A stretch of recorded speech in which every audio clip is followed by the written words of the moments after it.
great admirer of the impeccable credibility, professionalism, and business savviness of BusinessDay. If you really mean business in Nigeria, start your day with BusinessDay.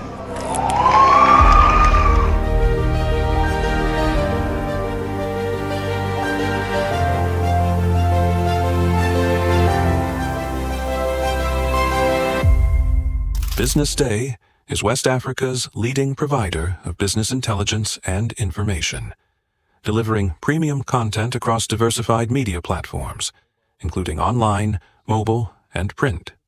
Since its inception in 2001 with a weekly newspaper production, BusinessDay has expanded its reach to provide exclusive content accessible through print, mobile, and online channels. Our premium offerings are further enriched with syndicated content from esteemed sources like the Financial Times, The Economist, and the Harvard Business Review. At BusinessDay, our mission is clear: to be the foremost provider of business and financial content, empowering readers to make informed decisions in Nigeria and Africa.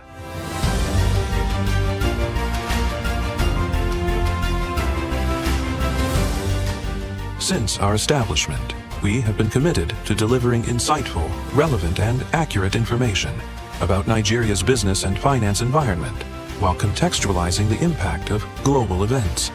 We monitor the stock market, analyze the companies driving it, and report on government policies and their economic implications.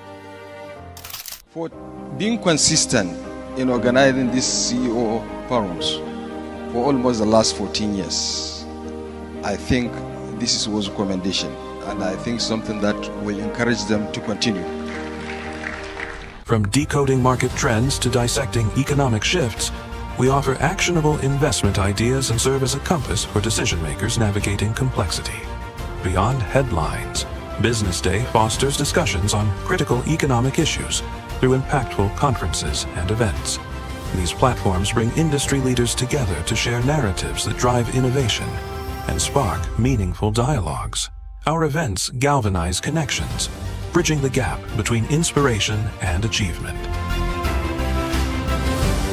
For businesses seeking visibility, our strong digital presence offers unparalleled opportunities, with millions of followers across social media and a dynamic website attracting visitors from within and outside Nigeria. BusinessDay is the ideal platform to boost visibility for your products and services.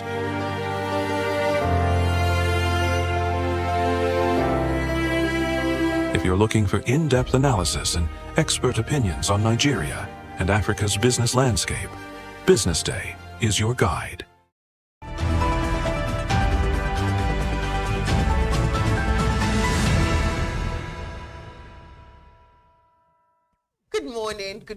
Good morning. You've tuned in to the Breakfast Show right here on BusinessDay Television. It's a beautiful Friday morning.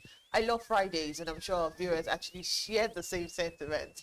And yeah, I have enough packed up for you to keep you going this morning. Thank you so much for joining us. My name is Deborah Eze. I won't be doing this alone. I'm here graced by two gentlemen. Of course, it's Friday. What else do you expect? And I'm right here with Onyeka Valentine. And Ready, look and loaded. I don't know why Mr. Mohammed is smiling. Don't you love Fridays? I don't know. Maybe it's fine. It was just maybe your tone and your cadence. But I love thank you very Fridays. much. It's fine. I mean, it's TGIM anyway. Exactly. The usual friends. Okay. So my name is Mohammed Akonjagbere, and why are you blushing? I don't know. I don't know. Maybe because of this what you're talking about. It's Friday. Right. You had people share that sentiment. You had that stuck to me anyway. That stuck to me. Right? I'm sure everybody does, because maybe. Valentine, you for instance, I know you might not be happy to be here because of the event. Yeah, because it's Friday. It's usually not here on Friday. Oh, so it has to be here because it's Valentine. But you love Fridays. No, I love Fridays too. Mm-hmm. Okay, and maybe with some of the camaraderie that come with it. But at the same time, I tend to be able to look forward towards the weekend. Yeah. But one of the things that actually made me to be able to have a little bit of doubt. Maybe it's something I was actually working on recently around productivity drag in Nigeria. Productivity drive. Drag. And what? So where it's like a lot of people, in fact, one of the report that we just able to launch now shows that Nigeria is among the countries that actually, Nigerians are amongst those that actually work the longest hours in the world. But like third in the world now behind Mexico and Sudan. Then, yes. That's against does that translate to productivity? Well, That's the question we're talking about now. Anyway. Because look at the GDP figures that was actually released. People work longer hours. Even the average Nigerian, ILO just released that. Nigeria was actually among the highest. So the productivity has not matched up. So it means that maybe people are just, I don't know what I can be able to call that. Just maybe working to there's show a productivity that, drag. yeah. Maybe just to actually be able to checklist, perhaps. But it's fine. Friday is always good anyway. Which is why they say said I wanted to any actually job enjoy it. that a Nigerian cannot do, Right? That's what I said. I please. think that's where that put it comes from anyways. I don't think Resilience, right? Resilience, and never go spirit. So when you think about where you're coming from, your social welfare is not being covered.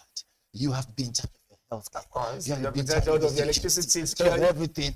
With that spirit, Akanji, you have to when you be walk into the United States, you will conquer left and right. Everywhere, And you come out guns blazing. And it will be it's sweet, not funny sweet and far. that, some people these days were talking about, this Right. shifting thing in the UK. Right. That, you will talk about Nigerians who are actually willing to be able to work almost 20 hours in a day. Just jump from one shift to another, all the name of actually making this pounds. But people will talk about, how, but instead of Nigerians even coming online now, talking about how do you guys do it?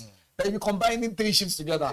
Because maybe, a guy was actually talking, I think it's from Rwanda, and he was like, how are they managing it? Because he did just 2 shifts and he was almost knocking off. But the resilience that Vanessa was just talking about and how, this never die spirit, this I just keep on going and pushing and There's pushing. one more thing. But wait, Nigeria, they carry. yes, but you mentioned that you're working on Yes. So because productivity. we call it from hustle to decent job. So have you That's gotten a solution to it? Eh, Or in fact, that was what I was working on this morning. Because we needed to, what informed it was because there is a growth. Maybe we'll talk about it when we get to the papers. GDP was just released on Monday, Tuesday. The figure shows that if you look at the Q2 and Q3 figures, there is a growth. It was now, at the time we're looking at what is driving that growth. The growth supposed to induce jobs, create more jobs? Or is it a productivity-driven growth? Or is it a job-inducing growth? First of all, we observe that it's a jobless growth because the job does not match with it. It's when people have enough jobs that will be able to drive that kind of economic growth that we desire. Then we move down to productivity because employment has not matched up. If you still look at unemployment, it's still, yes, it's still a single digit, 4% to 5%. But if you look at it between unemployment from last year to this year, there's an increase. About 5.4% now. So which means that the next thing is, let's see, maybe the people that are working, maybe they are very productive. The job has not actually been that created in that way. So the next thing we look at, okay, let's say productivity. That's what is driving the growth. We observe as well that maybe it is just a hustle economy. Everybody just hustling. It can also take the nation to the promised land. And this is where the challenge can also Hustle can never take us there. The challenge. This hustle that everybody was talking about, hustle. Everybody was hustling. But when you talk about the kind of economic growth that will induce us or that will be able to catapult us to that level of where China is. They also won't do it. It also won't do it. And that's exactly what we're looking at. So how can we now move from there and move people towards what we can call decent job? I have a solution. Decent work. Okay, what's the solution? Work smarter instead of harder. Okay, you heard Valentine. much. Work I think that's the smarter key instead So of because harder. that hard work, I would say you're spending longer time on the job, but the productivity is not matching up. Yeah, let's now take a look at the headlines that we have for you this morning. And the first headline, Cardoso says Nigeria's foreign reserves hit 46.7 billion US dollars, highest level in nearly 7 years. And we have the appeal court affirms ruling barring VIO from seizing vehicles and fining motorists. Here we go. And banks deposits with CBN hit highest of 2.9 trillion naira since last MPC. And finally, DSTV may drop 11 major TV channels by December 31st as multi-choice Warner Bros. Deals stalls. Okay, should we take the the VIO story? I can't wait. Let's hear your heart. I cannot wait. Okay. Why can't you? You've experienced. You sound like one that's ready to talk about experience. Matter of fact, I'll be honest. I hate to pause, but let me jump into this very quickly. The reason why I had to, break the bank and had less than of about 40,000 to buy a dash cam camera, right, is because of this VIO people. I realized that even though I'm a press man, a journalist, these people don't really care, right? You're doing your job. All they want is, look, forget your job. Can we see if you have fire extinguisher? And you bring out your fire extinguisher and they tell you, it has expired. I'm like, okay, test that, find out. Anyway, so we got this VIO thing. I got to go laughing there. I'm like, okay, should I test the find out? I said, start up a fire then. Let's test it. I'm not going to just test for nothing. Economically, it's going to set me back. You know how much that fire extinguisher is? Buy one. So, truth be told, these VIO guys, they're like they say, the fear of VIO is beginning of wisdom. You're driving, you're thinking about your carburetor, you're thinking about your radiator, you're thinking about everything, you're thinking about home problems, and you're adding VIO to it. Wow. And you tell me doctors wouldn't make money out of high blood pressure cures. People are going to. It was about time. Let's give them that sledgehammer. Wait, don't empower council anymore. Right. VIO guys now do the job of the police, the job of asthma. Oh my God. What is it? Do you know that an average VIO guy, what they do, and I'm going to put them up on blast. Now, they no longer stop you to say, you have a broken tail light, try and go and fix it, cautionary. They set a trap for you. They see you reverse it, and leave it. I said, come, you have a broken tail light. But you should reverse it, why did you help me? So you see now, it is so fun that it has now moved from them helping you to make sure you have car worthy on the road. They move from there to set a kind of trap. They know that you're going to make a mistake.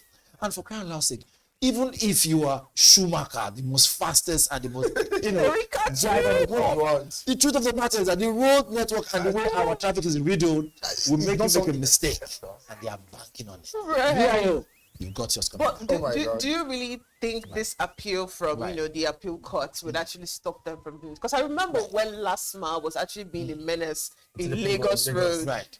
It didn't kind of change immediately, but it has sort of reduced, but it's still there. But with the kind of people that we have in VIU, I've experienced them lot of time. So with the kind of people that we have in the VIU, do you think this appeal is really going to get to them? Thank God now it's now going through a legitimate channel, which is through the court. This is actually a court affirmation. The last matter was actually a court. Of course. Again, this also puts pressure on our judicial system to make them act even better, because we know the people who are behind this VIO thing. Some people are cashing out. It's not their job. People pressure people to act better. That's better on the road. It is either here or there. Act better, do well, and always be good. There's a part we're not seeing. Even though you have some bad eggs within the VIO, I have actually seen where a VIO guy saved somebody from having a catastrophic accident. Oh, that's the first. I'm telling you, that's the first. That's the first. And I said one that said, I would not believe it. Yeah. Oh my God. Do you know how? Oh, seriously? Do you know how? I will tell you for a fact.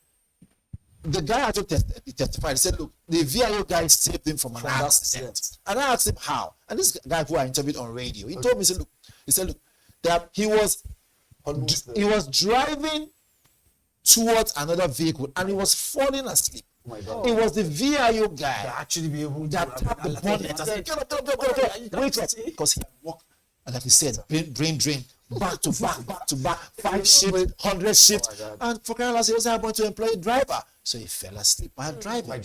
Luckily for him, his foot was not on the pedal.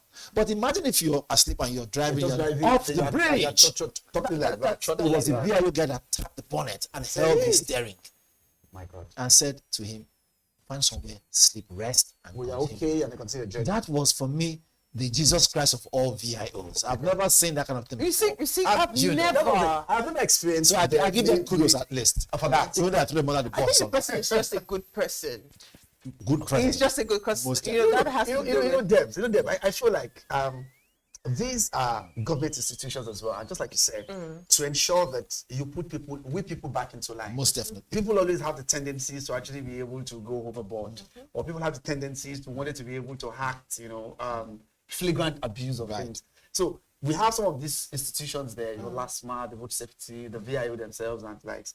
But I know issues have actually been there as to, impounding cars. People are not having, there's a case of the tinted permits these days. I think that's able to go to court as well, that for you to be able to use tinted permit and you have to be able to have this. As I said, I've never experienced them, so I may not be able to say that, in full. But I still believe that we cannot just be able to paint all of them with the same brush. There are most elements amongst them. Of course. And then they're trying to be able to enforce, because I can be able to see that your own view about them is this. All of them. I mean, experience is the best teacher, when I right? see them, every time I see them, is white and black. Oh gosh. White, black, and yellow.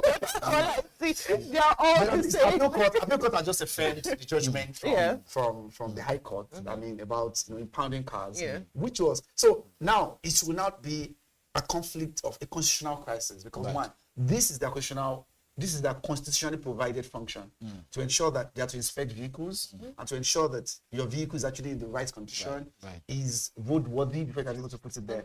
And then the constitutional provision is, if you don't have a car that actually meets those criteria, it should be impounded. Now, some people took them to court now and it's actually getting there. So there will be a need for clearer interpretation. It's like you are taking that power totally away from them. That if there is a violator of that particular offense, what should they do to him? Because it should be able to start from impounding those you cars. could actually give them tags where they know that. I like what the cameras in Lagos are actually doing now, and I think that's one of the reasons why last month they actually went to rest, because the cameras are actually doing their job. Exactly. So whether or not the last month stops you, if you default, the camera actually captures you, and the next thing you are getting the alert that you're owing 20,000 naira. So I think something like that should be done by VIO, not harassing people like they are thieves and criminals. Matter of fact, they actually have that system that actually runs through for breaking traffic laws. This is what happens when you come to renew your roadworthiness. They will check the system, and they'll tell you, no, it's actually yes, it's actually actually run as we speak right now. So why are they now still? So this is what they do. Right, when the time you come to renew your roadworthiness, right, they will check and tell you, wait a minute, there's a pending 20,000 naira that maybe the camera caught you around Maryland and say, look, so, and then when you contest it, right, they tell you, you want contest, why not go to the head office? The thing is that most people don't know this, right? I'm like, contest it so that they can provide you evidence, visual of what happened. Now, this is why I hold Nigerians to the court. I say, why are we so impatient? And they always ask questions. And guess what? By the time I say, I'm busy, I don't have time, what can I do for you? You put yourself in a tight spot. Then you will end up even paying more money illegally than paid. Exactly. And then what you can simply just do, I want to contest this. Okay, fine. They might hold onto your vehicles. You go and contest it. Then provide you, that evidence what happened. Evidence. Exactly. This is actually the offense I've actually committed. So when you see that, I think it's like a welcome development. And you should be able to commend the court for that. And I'm sure the VIO, we don't know, this might likely actually be able to. I have a question. Perhaps is it possible that maybe this VIO could have gotten the nerves of one judge? No, it's okay. Yes, and because there was a case we have to move on from this question. Father, they might have. I think it's about time. I don't think it has to do with offending any. It's about time. People are complaining. They've created a lot of nuisance in the VIO went to appeal about it, and they got this. So I think it's just about time. Like you said, let's ensure that we're actually craving for a society that is actually able to encourage normalcy. So all these abnormalities, I think we need to actually be able to nip them in the bud. All right, we'll go on a quick break now. When we come back, we'll take a look at what the dailies are saying this morning. Just stay with us.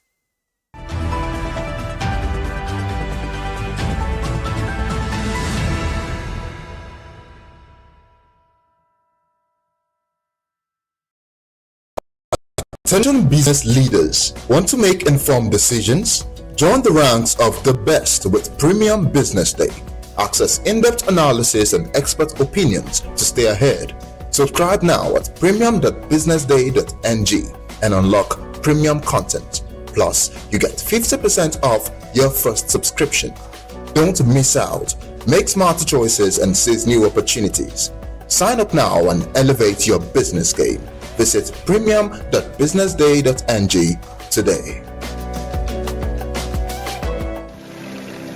They say money never sleeps, Wake up to clarity, insights, and the stories driving business in Nigeria and beyond. From the heartbeat of small and medium enterprises to the pulse of national economic policy, this is where business meets perspective. With expert guests, real-time analysis, and stories that matter to you, we go beyond headlines to bring you the full picture.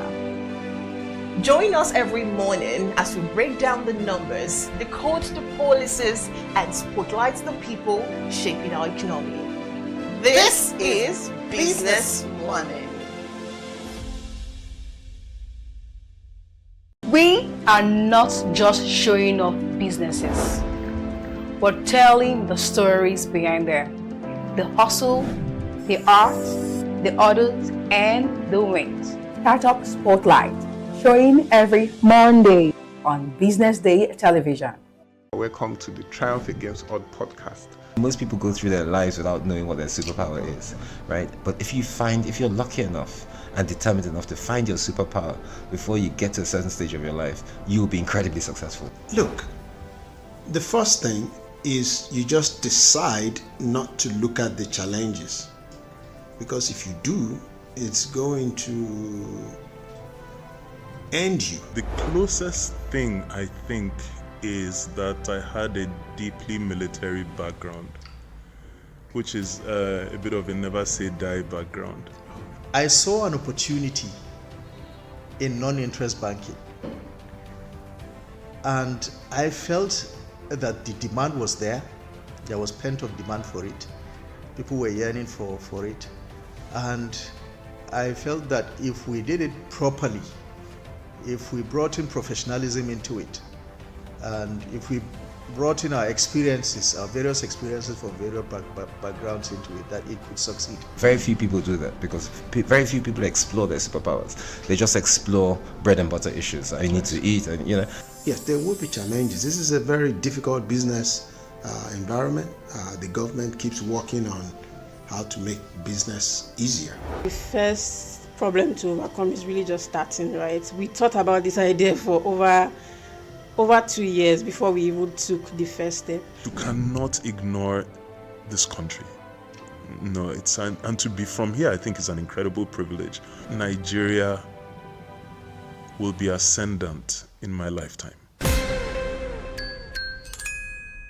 Imagine working hard for a whole year, then one error in the grading system shatters your dreams. May 14th, JAMB admits errors.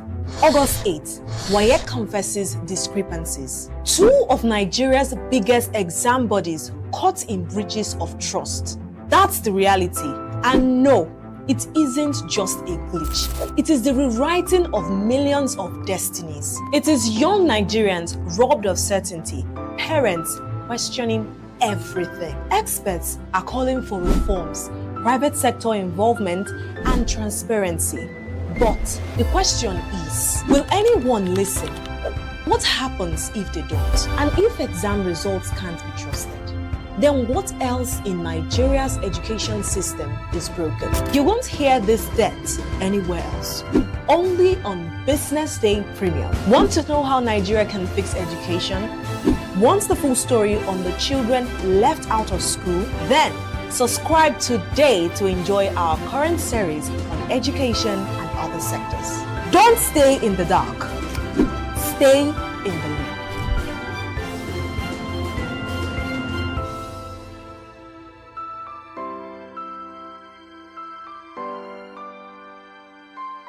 This is Business Week, a weekly program brought to you by Business Day Television.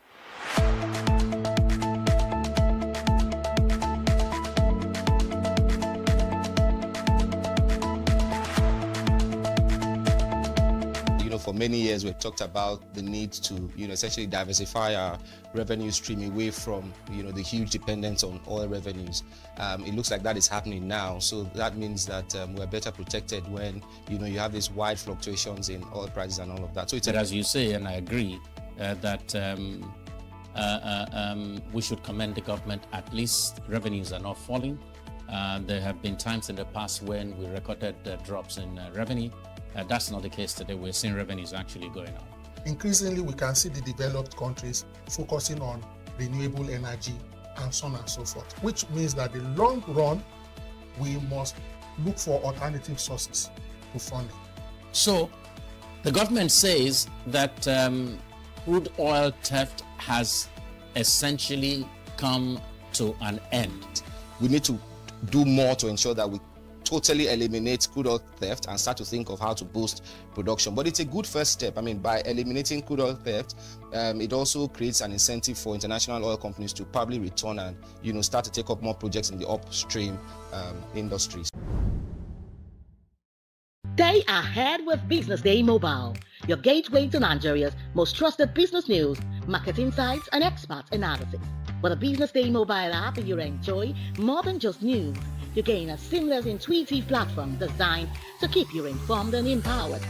From exclusive articles to in-depth market trends, the app delivers the stories that matter most. Why Business Day Mobile? For premium access, for a clean, responsive design, for a smarter navigation, for customizable alerts, and for all-in-one business hub. Whether you're a business leader, investor, policymaker, or enthusiast, Business Day Mobile brings you closer to the insights shaping Nigeria's business landscape. Download today and put authoritative business journalism right at your fingertips, anytime, anywhere.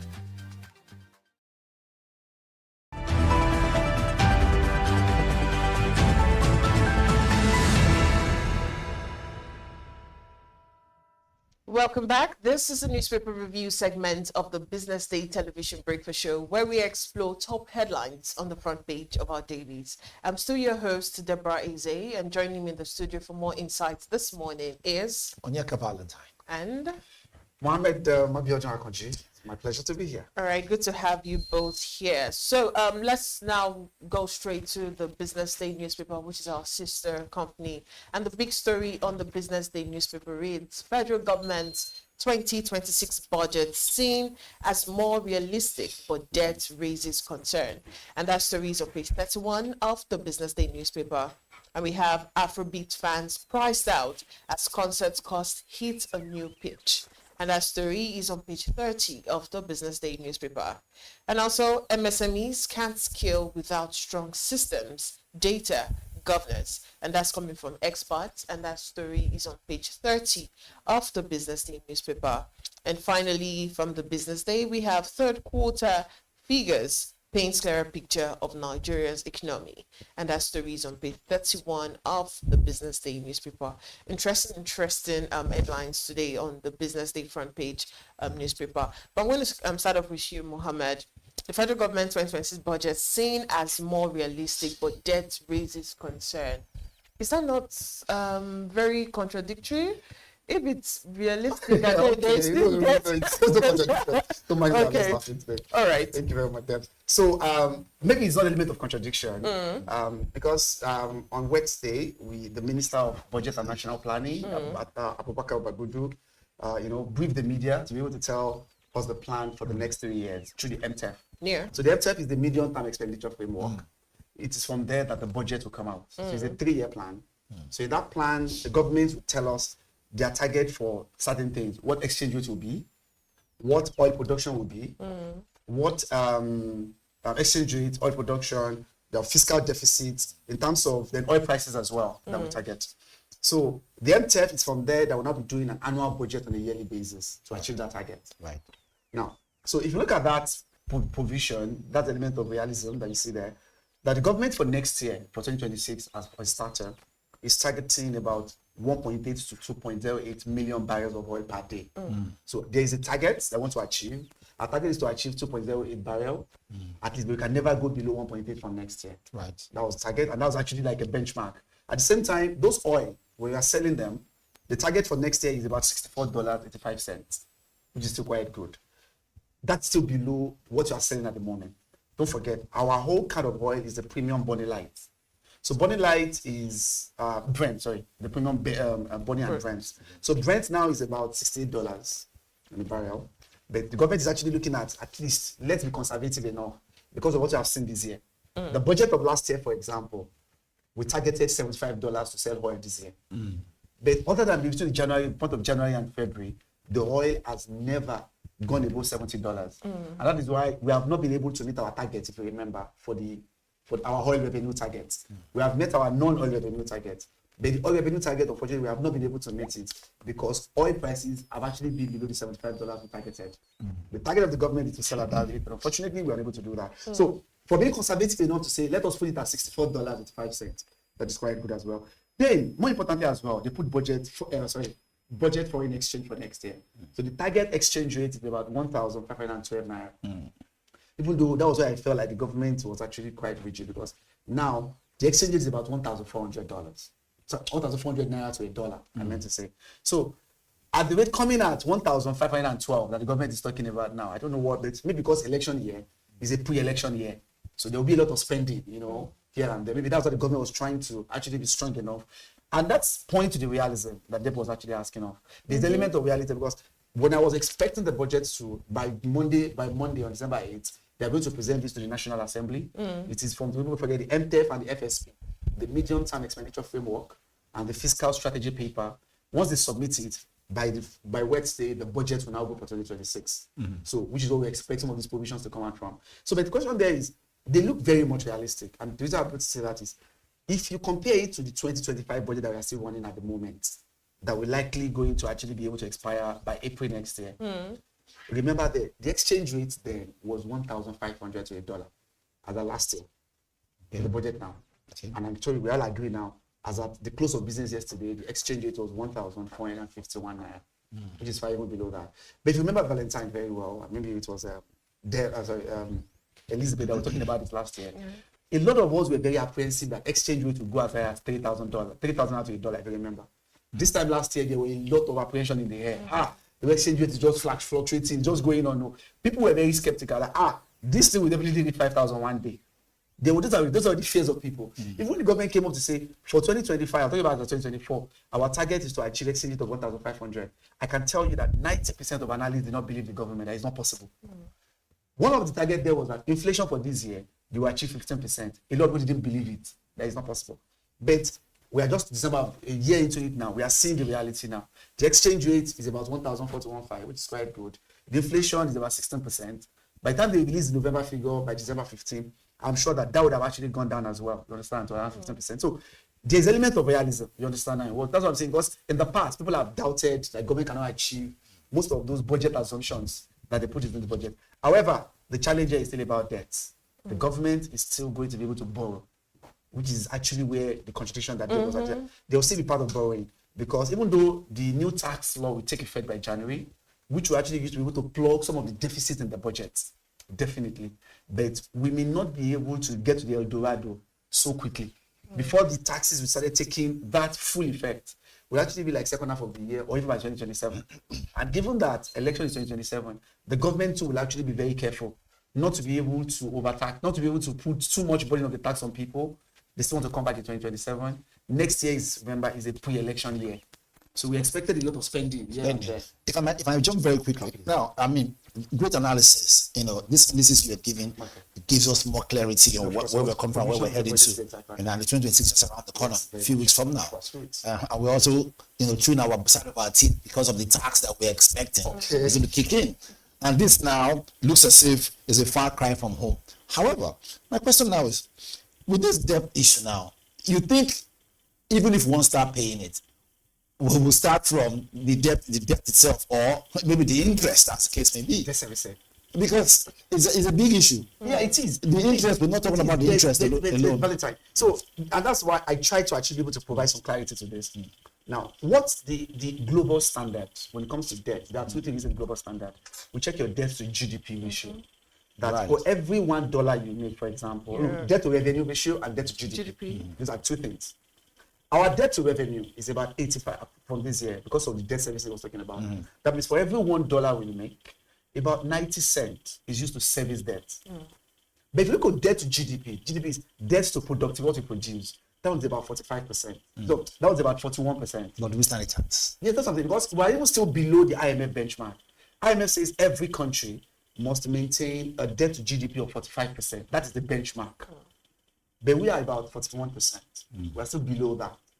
I know there's a lot of Africa. South Africa is even ahead of us. US is far ahead. Even though they're facing economic downturn right now. So that will debt to GDP. A lot of people will look at some of these indices that nothing, but they play a very important role. And that is what we still be able to give Nigeria that opportunity to still be able to borrow, because the creditworthiness is still standing there. I understand that. I know Nigerians will, as I mentioned to Debs and here, the budget next year, we're going to see by Wednesday, the actual amount. But this year, for example, because we'll talk about this year budget that we are still working on is about 54 trillion. The government revenue target, the government target to make as revenue initially was about 13 trillion. We want to spend, don't forget, we are planning to spend 50 trillion naira. The revenue target when the government after everything was about 13 trillion. There will always be that gap. How are you going to be able to meet up the gap? There are a lot of things you can do. One of them is taxes. That's to put it more to make it from there. Nigeria's tax to GDP ratio is just about, I think for the first time, we get to 8%. A lot of people are not paying tax here. The next one you do is to sell of assets. If you have assets here and there. The third one is borrowing. And what is the low-hanging fruit that government always rely on? Most of the government will know is borrowing. Because before you can actually be able to, taxes will take effect. It take time. Before you started be able to go around and start asking money to use tax to plug that gap. You know, that gap between your expenditure and your revenue. It will take time to do that. But borrowing is always available, you know, local and international. I love it when you come to them. Let's move on from that story. All right. So one other story that caught my attention is the entertainment scene on the BusinessDay page. Yeah.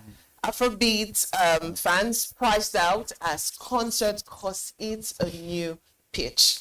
It is ridiculous this year. Because I had experience myself. That's the I word. was able to tell by the time when I came here. But I went to go and see one of the movies, and I heard my brother. I wanted to say 10,000 is actually okay, because I do like they're watching for 12,000, 13,000. At least Christmas bonus or something for it to be 10,000 now. Yeah, maybe because last time I watched was maybe 2 years ago. I just wanted to even try it. Okay, so I had the price. I went to this Sky Mall in my access there. That's where I went to. And I was told it's about 10,000 to watch. Oh, that's very affordable. It was maybe because I have access to some of, because I look at it fine, because there are the movies that go to the cinemas just to get the feel of the ambience. Yeah, maybe because I still know I have my ways of actually getting access to some of those movies anyway, but that is beyond here. You have your ways. Yeah, to get access to some of those movies. Okay. Let me shock you. You're saying 10,000 naira to watch a movie. That's quite a lot. So for the concert, normally when we go for concerts, you pay maybe for standing. You pay 15,000, 20,000. And that's a regular people. Then now for regular, we have 250,000 for JBDO, and we have 300,000 for standing. For standing. Yeah, that's regular. You standing. Just watching say OBO. 300,000 for Ashake, 250 for Rema, 120 for Flavor, and 120 for Lamide. Now take for someone who is actually, and they're not on the same dates. Right. And they do different days. Now, take for someone who is actually a fan of Rema, a fan of Olamide, and a fan of Ashake. So let's calculate how much these people are going to pay. We're talking about more than 1.5 million. So you have to like give 1.5 million flight time event, 1.5 million naira to actually. The organizer, my friend, said so.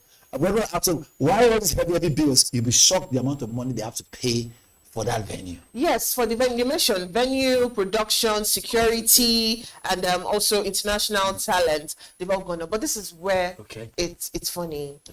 People on TikTok, but this has become an issue even before. People talking about it as well. People on TikTok are like, okay, the price that people abroad actually pay to come watch you all. Okay, your fans. It does not measure what you guys are actually like, billing us to do.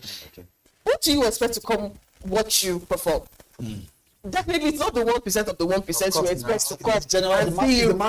Exactly, it is the people who actually really made you who you are. Exactly. And once I can to afford 200,000. I don't know how it got so bad, because I really want them to like really break it down and don't give us the excuse of having to pay for venue or cost of security and that, because I feel like that's just excuses for you to like run away from the situation. But also just so that excuses again, just so that we kind of meet them halfway, the cost of venue runs into I will not miss you halfway if you charge me 250,000 naira. The main ball, right? The whole a quota, for instance, right? The main arena itself. It's a lot of. So what it is compared to what it was, fine. As at this time last year, it was economic situation is biting. Yes. So I know it will be unreasonable for anyone to now go and charge that amount. So look at the jump. That's what I think she's talking about. Look at that jump from 20,000 to 25,000. It's not realistic. 300,000. That was 25,000 last year. You can imagine that is 10 times of that. But I know a certain young man. It's 1,000 times. So at the chain, the economic situation was as biting as it was last year. So what is happening now? They need to provide because just like I said, you get people coming out and say, I can't pay 100,000, and you start saying, I'm going to that for refund. Another spotlight on this. Also, I've also thought about that. Maybe they've employed more hands. More hands, right? Okay, even if you employ more hands, make it 50,000. Maybe they've chosen to even, indulge more billboards into the package, introduce other things that could have added to the That's what I'm saying. That's what she's talking about. We're still working in the realm of conjectures. Exactly. Maybe this is what they are doing that because they've not come out really. I didn't know about that. On like 300,000. They have probably come out to break it down. What's hard up? Exactly. What are the components that hard up to give us this amount of money? Because it's not the same equipment that they will use or some of these TVS or things like that. They will still use them. If, for example, Lagos State government is going to host this, and this is free. The same food that was what last year, they are bringing in, I think, whiskey is coming there. But they put it in an open field. This is just it. This is just it. We are moving away from the culture. Right. Okay. And the culture is for people to actually come appreciate music. That is why you see the fella, the Afro celebration that they do every year. I really do appreciate them because they make it. Right? I do. Okay. So they make it very accessible for people. That way, you're not trying to move away the structure. I bet you. See, even though people attend this concert, it's not going to be as how the 30 December is supposed to be. That's the culture. It's not going to be like that because if I have to pay 300,000 naira, actually for people's rent. I'm going to go to 5 or 6. Right. So imagine that. So they're taking us away from the culture, and I think that's what happens when you forget where you're coming from because you've actually had the international exposure. They are bringing that international exposure back to us, knowing fully well that power is different. Many people don't see 300,000 and they want to pay their rent. That means they have to work a whole year to be able to get it. And you want me to do what? Just one day. No, that's ridiculous. Which is why the idea of blue bloods now comes in. You see, there are people that 1%. There's a red blood. The red blood. Understand now? What are you talking about? The ones that we voted to those events. Let me tell you. I don't know them. There are some 5 people who get a blue blood. They said to rather go to a jazz club and sleep and see wine.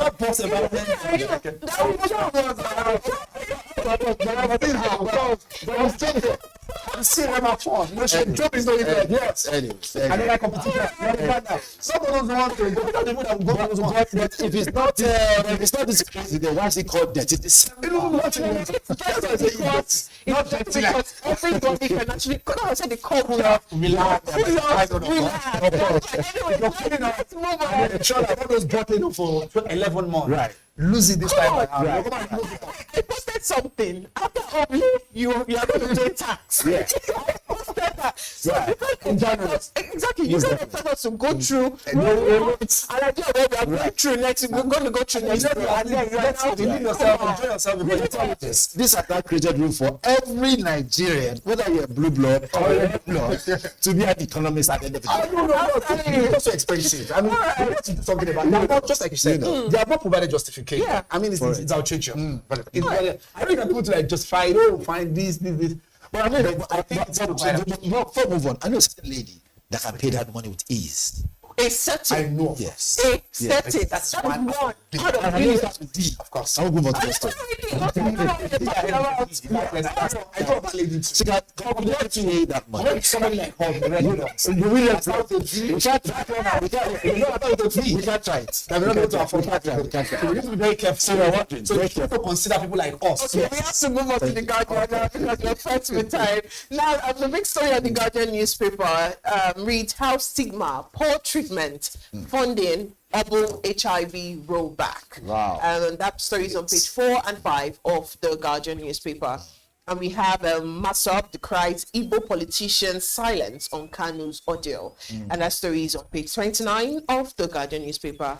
And on insecurity, Defense Minister vows swift gains as NSA warns enemies. Labour talks tough. And that is on page 6 of the Guardian newspaper. And we have, you behave more like political candidates than president. And that's ABC tells Tinubu. And that's on page 7. And Tinubu nominates Ibas, Sulu, Gambari, Bent, Enag, and 61 others as ambassadors. And that's on page 3. Reps defer constitution review debate for wider consultation. And that's on page 3. And finally, Nasarawa to prosecute parents of out-of-school children. And that's on page 30. I think the big story, it's really timely that the Guardian newspaper is really talking about this HIV stigma. Because, this is like the time where people really need to be careful. That's December. Everybody is coming in. What's the fact? Everyone is coming in from where they've been. Different angles. All over the world, coming to one place. South Africa, places. So we're not going to hide the fact that this is actually a conversation that people rarely talk about. And what better time to talk about it other than now? Yeah, why do people run away from that? Because of the stigma. So there's a stigma. Let's be sincere. If somebody comes into this room and says, "Oh, I have HIV," just to give you the information. You will, even if you don't want to, because you're human, you feel yourself. You know the funny thing. That's the part about stigma. There are some other far more deadlier diseases that are more deadly than HIV. What about the part where someone will cough, you think is a normal cough? Exactly. Which is more dangerous. Exactly. So it's really good that they're talking about this. I think what Debbie said as well. Yeah. The stigma. People are coming in now. So I think people have to be responsible. Yeah. I mean, that thing is very important. Very, very responsible. Don't just actually be able to lose your guard and show caution to the wind. Because one thing, HIV medication is free in other parts of the country apart from Nigeria. It's not free in Nigeria now. It's very expensive in Nigeria. So they will come, do whatever it is they want to do, and then you contract it, and then eventually become going through your pocket while they're in a country where it is free. Anyways, let's move to the Vanguard, because we are very, very impressed with time. The Vanguard newspaper.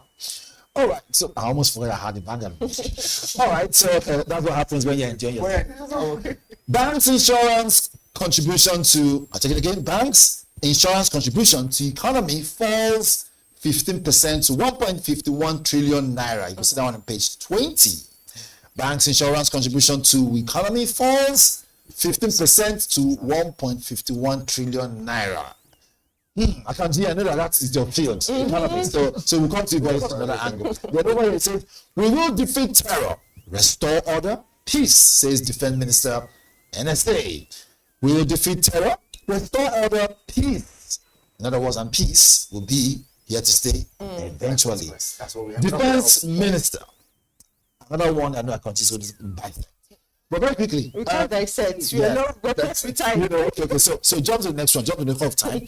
Down here it says, court affirms judgment, barring VIO from seizing vehicles, imposing fines. We discussed that one already. It's page 7. If you want more details, you can see that one in the Vanguard. When you buy it, give us our own percentage, by the way.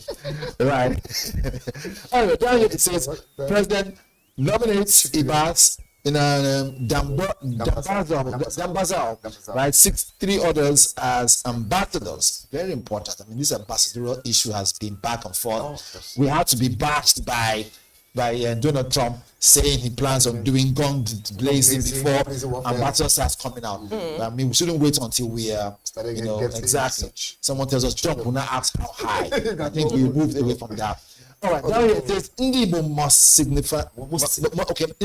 significant stakeholders in Nigeria project. Tinubu, interesting. So Indibo most significant stakeholders in Nigeria's project. Interesting, right? In other words, he plans on making sure there's no letting go of any minority. Everyone was carried along equally.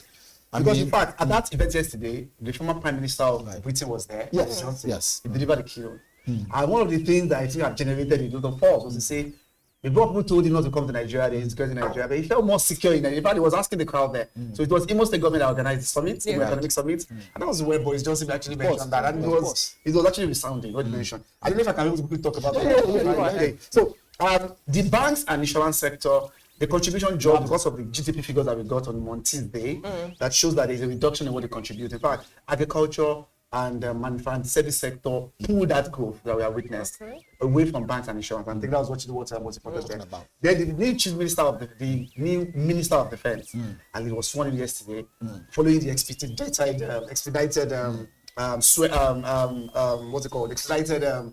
screening that they went through at the Senate on Wednesday. The president swore him yesterday. And you see that he's a man just like what Valentine used, gun blazing. He was actually ready to actually be able to face them. And he gave a marching order to the soldiers.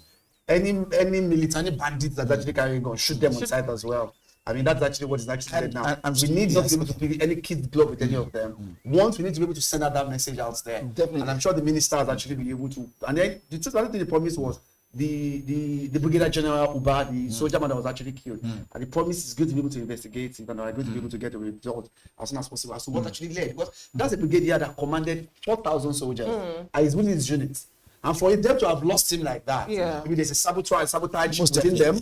Or something was his messages got to the wrong hands. Something fishy must definitely happen. Because he said the brigadier controlled 4,000 soldiers are within his own unit. So maybe somebody there actually be able to, sabotage him or things like that. But the new minister has promised to be able to investigate it and produce us the report. So many Nigerians can be able to see, just like what said, there's other people have a lot of confidence. I will believe that we'll be able to get a very strong hold of our insecurity situation. Right. I mean, he's someone who has been in the theater of war for 20-something years. So we expect less. We need to be able to get a hold of our insecurity. So at this point, we'll now say, onward! Christopher Musa. You don't mind me to stand in now. It is. Hopefully. Let's talk about the screening that happened yesterday in the Senate. Yesterday was my, it's on Wednesday. Let's talk about him having to bow and Donald Trump being on our neck. I think for the first time, I was really proud of Akpabio for the first time. For standing on the ground. Apart from standing there, he having to see. Because in my head, I probably always sees the wrong things. No, we have to be really straightforward about it. Sometimes, not sometimes. Most of the time, is always very tricky. But yesterday, that's an really disappointed. Yes, it really disappointed myself and a lot of other people, a lot of other Nigerians. Right. Yeah. So, what do you think about that? In 1 minute, I mean, that's so amazing because just like you said, and I think I buy into that. I buy into what he did, but maybe he has actually been like that. Sometimes he tried to be able, he wanted to, because of what happened in the past, to say, let us lessen the situation. Like let the poor breathe. We have sent some prayers after. We sent some things into your prayers to you. He has mentioned those, and he has actually been the one of Nigeria. But for the fact that, because a lot of people felt like this man has come here before.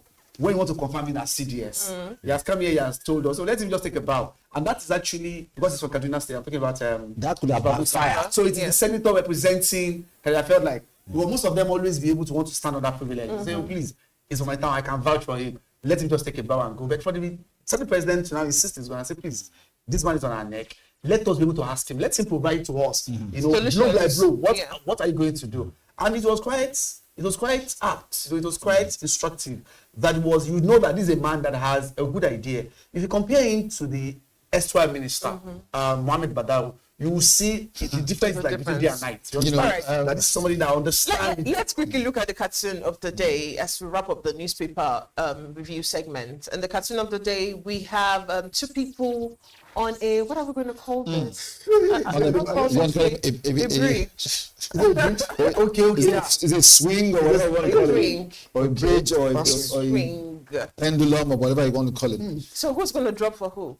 So I mean, power or terror? So if I might word this in, there's something else we're not seeing. If you look at it from the eye of physics, at the end of the day, there is more weight on one side. It's always so where is that? If you look at one side, there's more weight. So that's why it should shift to the left, power side. So I'm thinking at this point, right? Maybe the divine holy somewhere should drop some weight on the right side so that the one on the left can finally win. However, be the case, I think it's a standoff. It's a standoff. We have actually declared an emergency on it.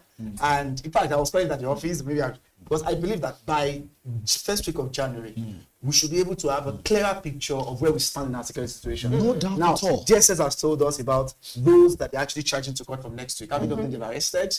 You know, how many kidnapped victims they rescued? 70. DSS just released their own figures yesterday. And those that are actually going to court, they've actually been charged on one related issues or the other, on kidnapping, on banditry. Now, we are trying to be able to make kidnapping as well, banditry, death sentence. to make a death sentence, a capital punishment. I think, so it will be in the same weight as a terror. A terrorist that strap a bomb on himself. We wanted to be able to equate it because you can be able to imagine the agonies, family of people that kidnap the people. I mean, people whose families, those family members have been kidnapped, what they went through. So if you be able to pass that this is now a death penalty for kidnappers, I think it will be able to send a message. And this was going to happen. I believe that those ones we use as scapegoats. And having someone like Christopher Musa, he would be ready to say, line them up, fire it, or send a direct message to them. This is the kind of decisive decision that we need. Iron fist for Nigeria to move forward. And gone blazing. Gone blazing. All right. Thank you so much for joining us in the studio this morning. This is all we can take for the newspaper review. It was truly an insightful one. You're still watching the BusinessDay TV breakfast show, and coming up next is Business Morning. Do stay with us.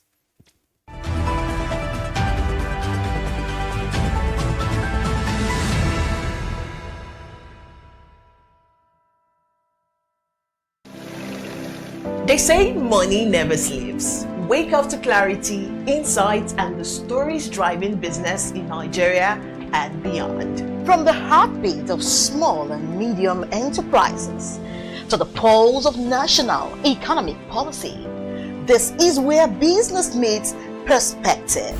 With expert guests, real-time analysis, and stories that matter to you. We go beyond headlines to bring you the full picture. Join us every morning as we break down the numbers, decode the policies, and spotlight the people shaping our economy. This is Business Morning.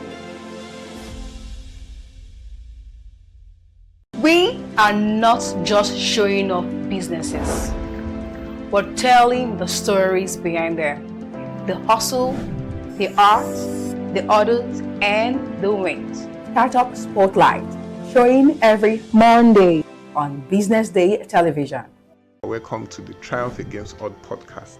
Most people go through their lives without knowing what their superpower is, right? But if you're lucky enough and determined enough to find your superpower before you get to a certain stage of your life, you will be incredibly successful. Look, the first thing is you just decide not to look at the challenges, because if you do, it's going to end you. The closest thing I think is that I had a deeply military background, which is a bit of a never say die background.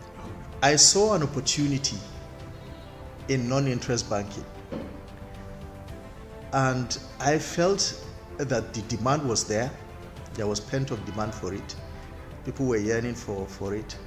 And I felt that if we did it properly, if we brought in professionalism into it, and if we brought in our experiences, our various experiences from various backgrounds into it, that it could succeed. Very few people do that because very few people explore their superpowers. They just explore bread and butter issues. I need to eat, and Yes, there will be challenges. This is a very difficult business environment. The government keeps working on how to make business easier. The first problem to overcome is really just starting, right? We thought about this idea for over 2 years before we even took the first step. You cannot ignore this country. No, and to be from here, I think is an incredible privilege. Nigeria will be ascendant in my lifetime. Imagine working hard for a whole year, then one error in the grading system shatters your dreams. May 14th, JAMB admits errors. August 8th, WAEC confesses discrepancies. Two of Nigeria's biggest exam bodies caught in breaches of trust. That's the reality. And no, it isn't just a glitch. It is the rewriting of millions of destinies. It is young Nigerians robbed of certainty, parents questioning everything. Experts are calling for reforms, private sector involvement, and transparency. But the question is, will anyone listen? What happens if they don't? And if exam results can't be trusted? Then what else in Nigeria's education system is broken? You won't hear this depth anywhere else. Only on Business Day Premium. Want to know how Nigeria can fix education? Want the full story on the children left out of school? Then subscribe today to enjoy our current series on education and other sectors. Don't stay in the dark. Stay in the loop.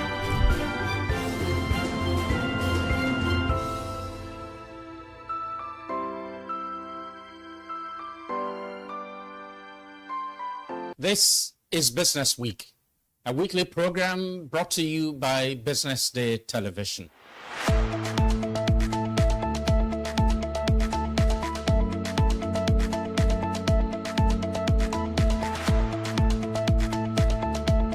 For many years, we've talked about the need to, essentially diversify our revenue stream away from, the huge dependence on oil revenues. It looks like that is happening now. So that means that we're better protected when, you have these wide fluctuations in oil prices and all of that. So it's as you say, and I agree, that we should commend the government. At least revenues are not falling. There have been times in the past when we recorded drops in revenue.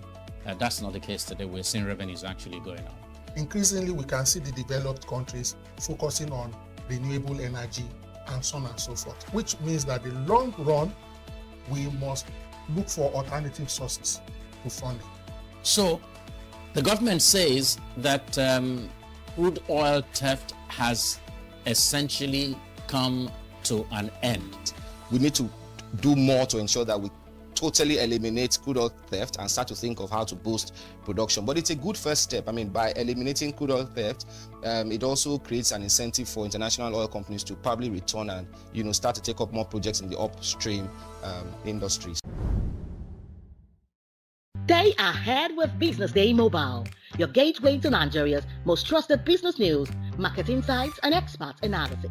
With a Business Day Mobile app, you'll enjoy more than just news. You gain a seamless, intuitive platform designed to keep you informed and empowered.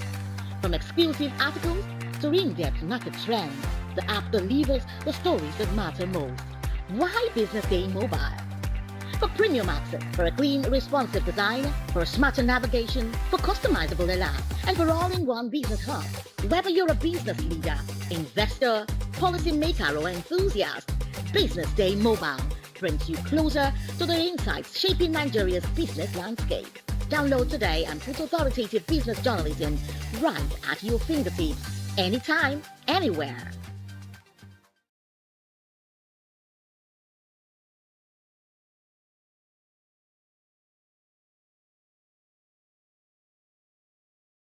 Attention business leaders. Want to make informed decisions? Join the ranks of the best with Premium Business Day. Access in-depth analysis and expert opinions to stay ahead. Subscribe now at premium.businessday.ng and unlock premium content. Plus, you get 50% off your first subscription. Don't miss out. Make smarter choices and seize new opportunities. Sign up now and elevate your business game. Visit premium.businessday.ng today.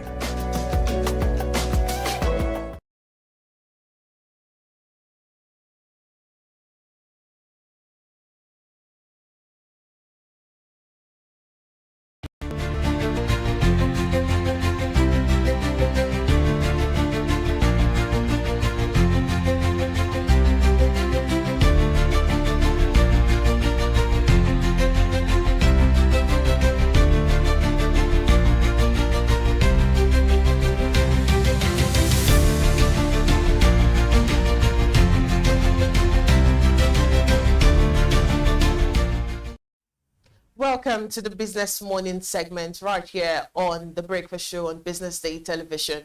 We're live from Lagos, the nation's commercial capital, bringing you the latest insights into the stories that matter for business and the economy.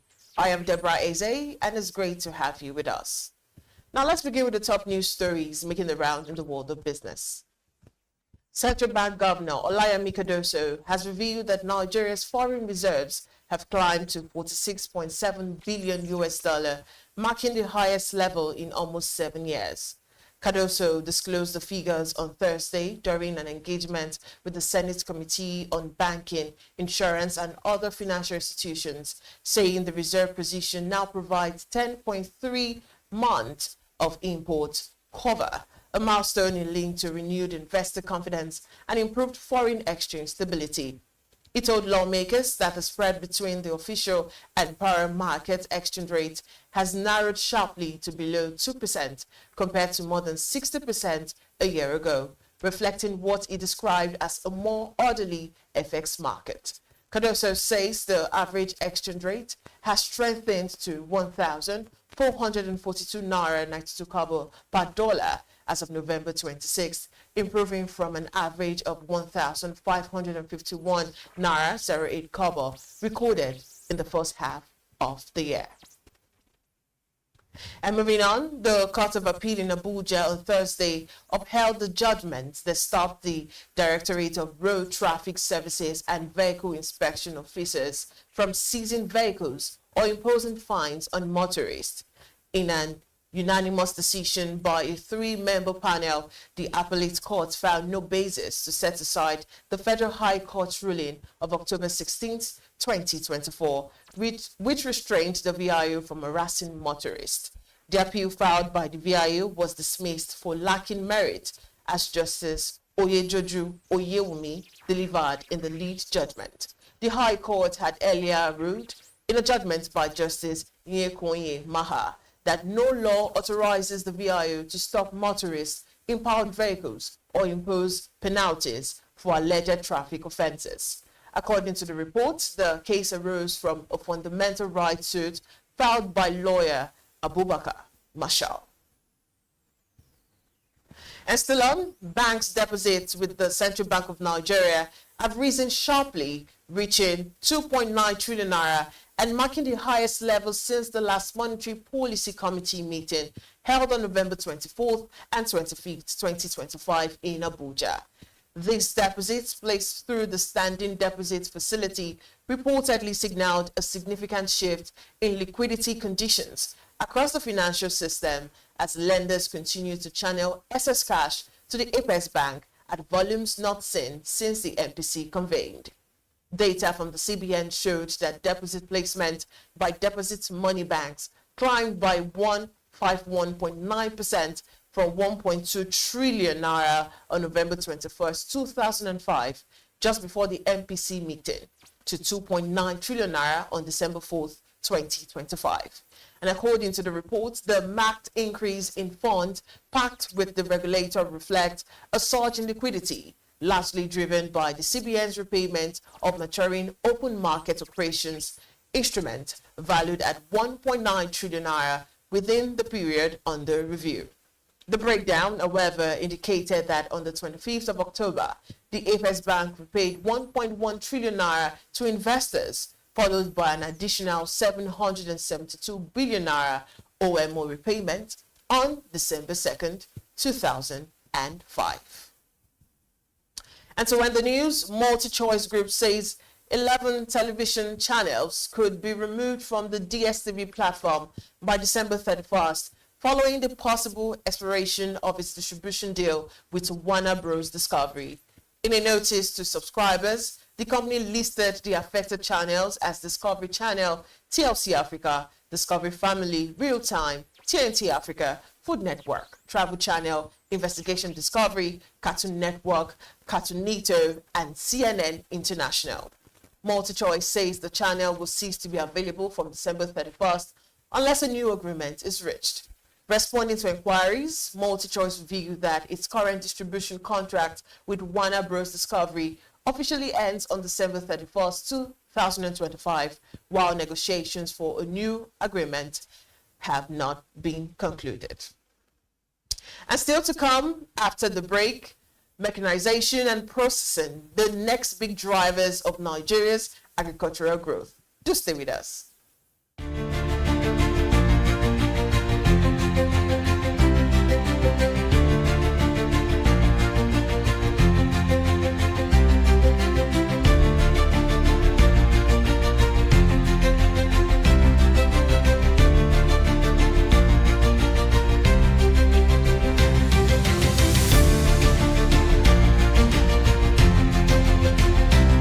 Attention business leaders. Want to make informed decisions?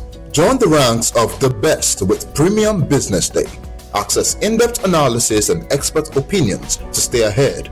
Subscribe now at premium.businessday.ng and unlock premium content. Plus, you get 50% off your first subscription. Don't miss out. Make smarter choices and seize new opportunities. Sign up now and elevate your business game. Visit premium.businessday.ng today.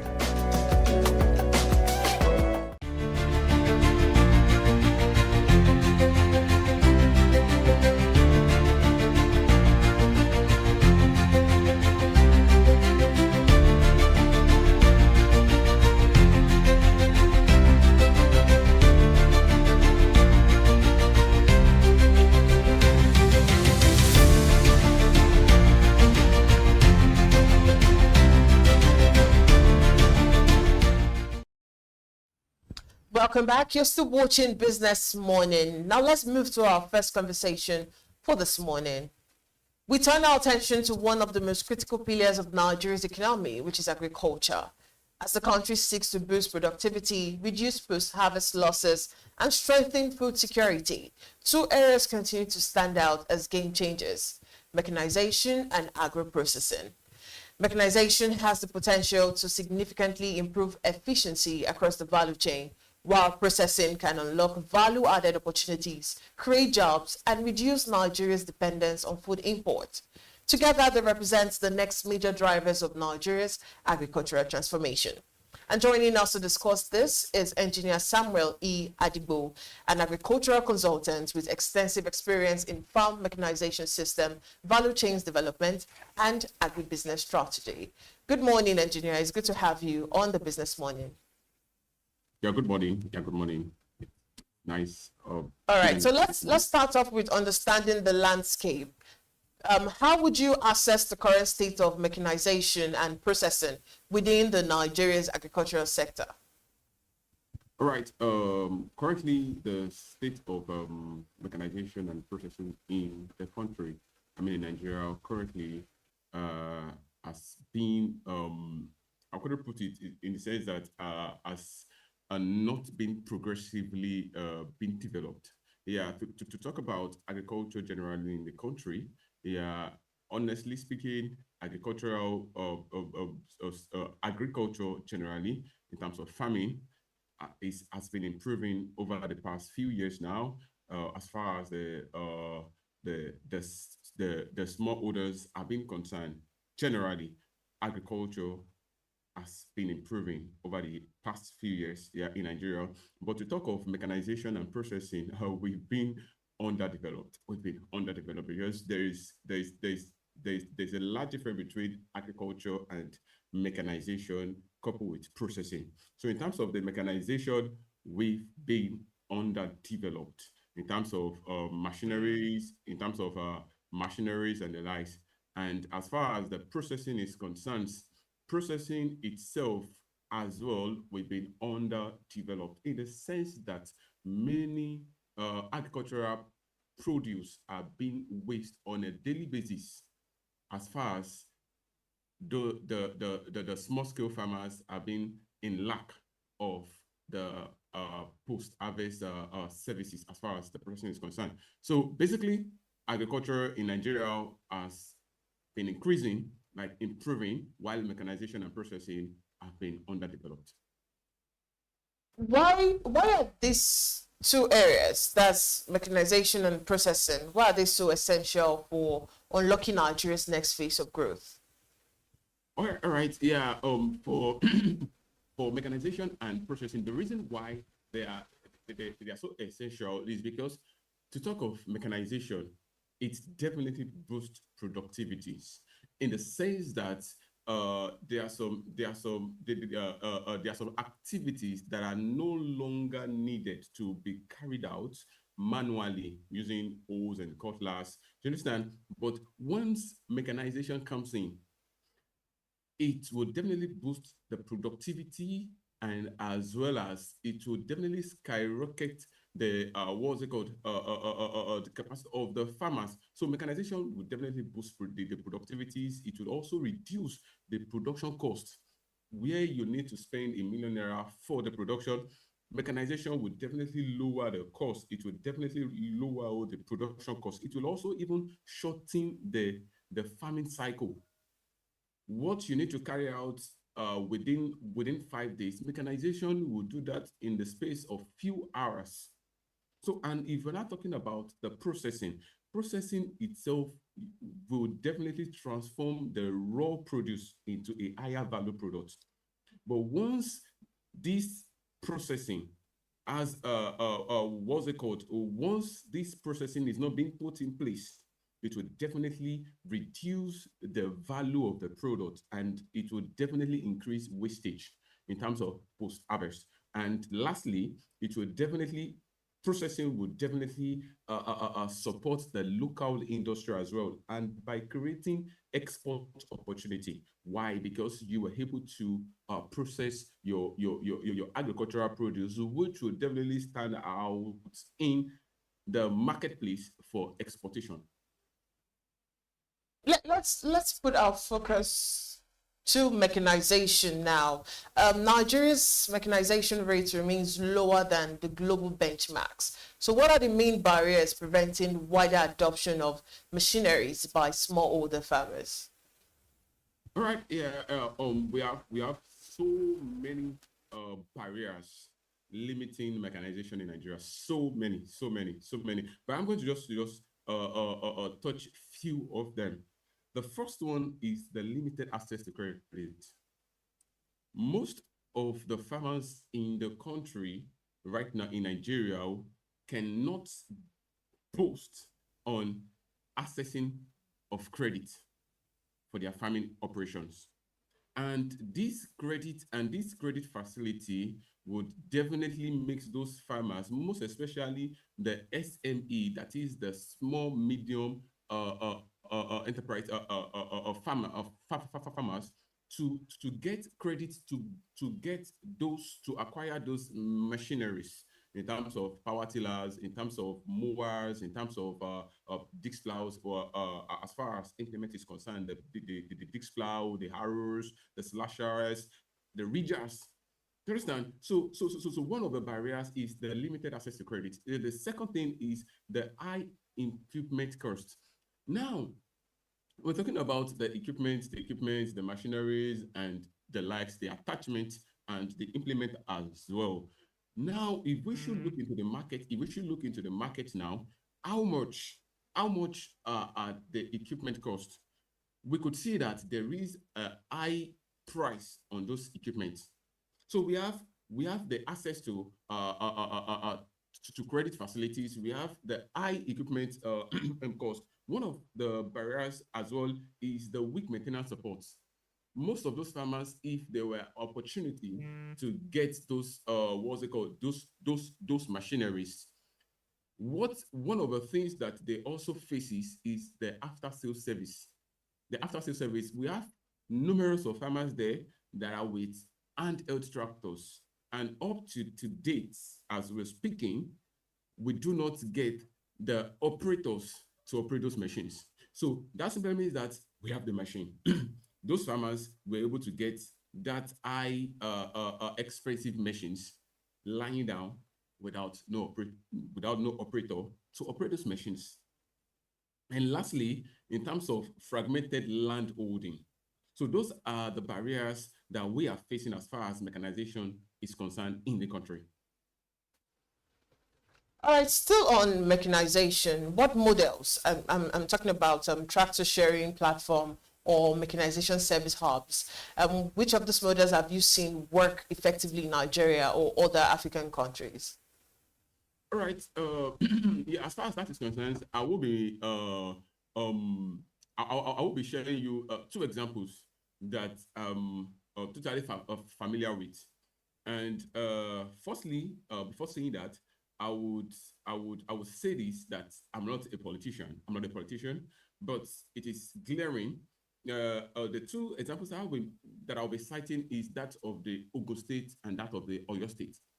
Now, from Ogun State, we could, if we are familiar with the agricultural sector and the local government stuff in Ogun State, we could see that each local government has its own tractor that is being that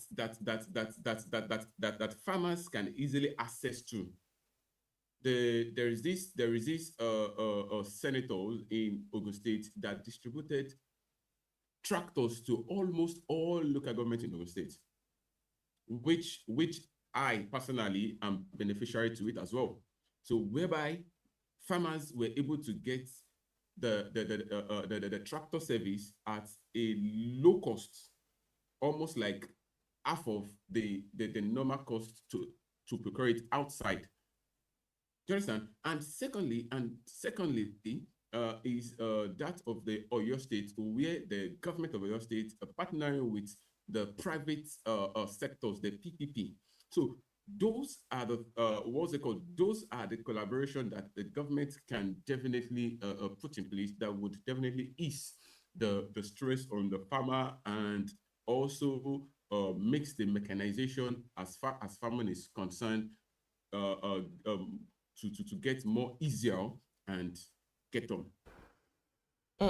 Collaboration with government and government with PPP, that is public-private partnership. All right, so how do you think the private sector and also the government can collaborate to expand access to affordable mechanization? All right. What they need to do is that, okay, I find the way government and the private sectors can be able to, like, partner together to make things work easier as far as mechanization is concerned, is that the government itself has the role to play in terms of exportation and importation policies. Yeah, policies generally. So the government itself, once they collaborate, once they were able to collaborate with the private sectors, by number one is putting in subsidy on those products. When governments were able to subsidize some agricultural products and machineries as well, it will be convenient for the private sector to do what? To come into it, and it will not definitely, let them use the word choke the private investors.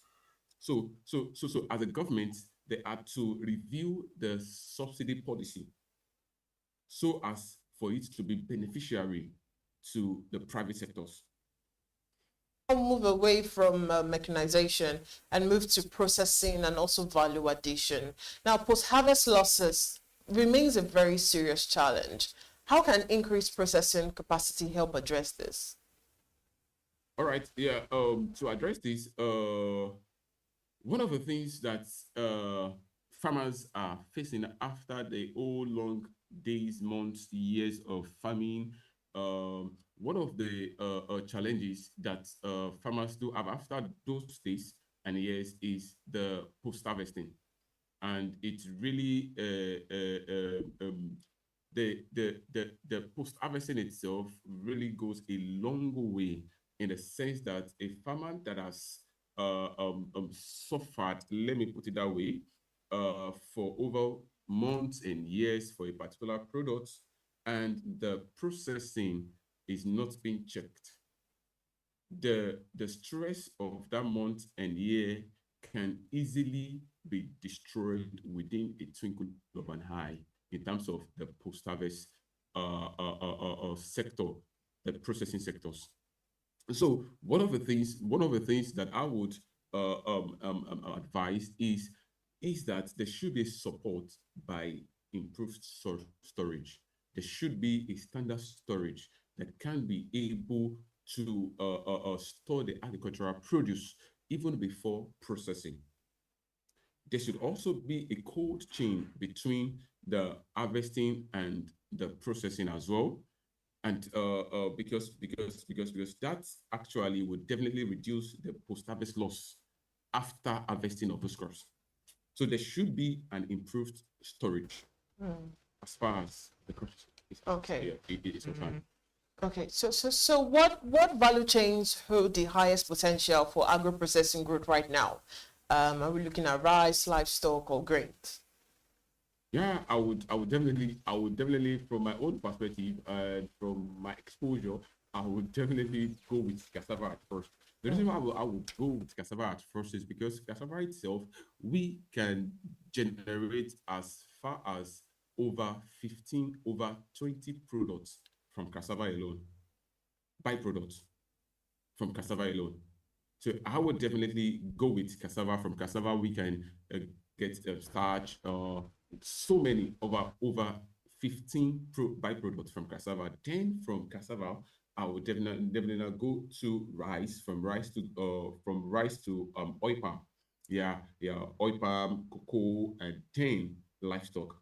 Because if we're talking about agriculture, not only crops alone, agriculture generally combines with crops and livestock, but I will go with livestock last as the last potential value chain.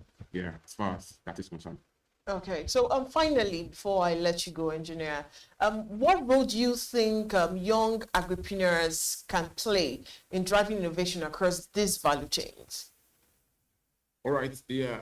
As an agripreneur, I would advise that they should go into the processing line. They should try and imbibe the processing line, because we have numerous of people now farming, most especially the small scale farmers. We have numerous. So having more people to join the moving train as well is not bad. But we have multiple hands on the farming. So I would advise an agripreneur to go into the processing, because truthfully, let me say this: the turnover, the ROI a farmer would get after the sales of his or her products, a processor will get that ROI, that same ROI, in almost 20 times. That is, let me explain this. The ROI farmers will get after the sales of his products, after the sales, assuming the farmer gets about 100,000 naira on a particular product. That same product, a processor will get almost times 10 ROI after the whole processing. So I would advise the agripreneur to look into the processing line, how they can also, with that, they will be able to also give a lending hand to the farmers as far as the post-harvest is concerned and after harvesting is concerned, which will definitely make the whole chain from planting down to the processing favorable for both the farmers and also for them as a processor and an agripreneur. All right, thank you so much for the insights on the Business Money Show, Engineer Samuel. It's really good to have you on the show. Thank you so much. Really do appreciate it. All right, we'll go on a quick break now. When we come back, the second conversation on business money. Do stay with us.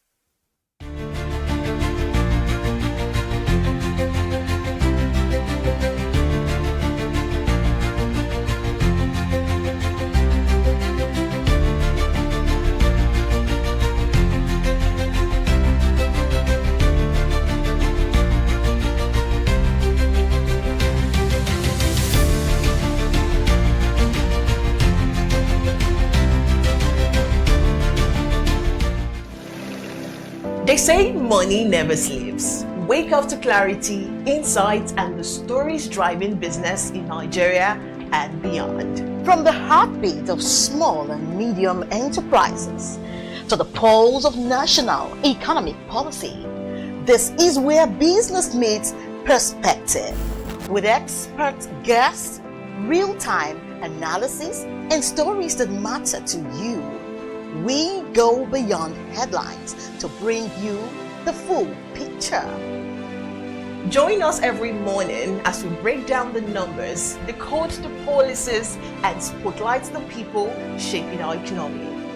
This is Business Money.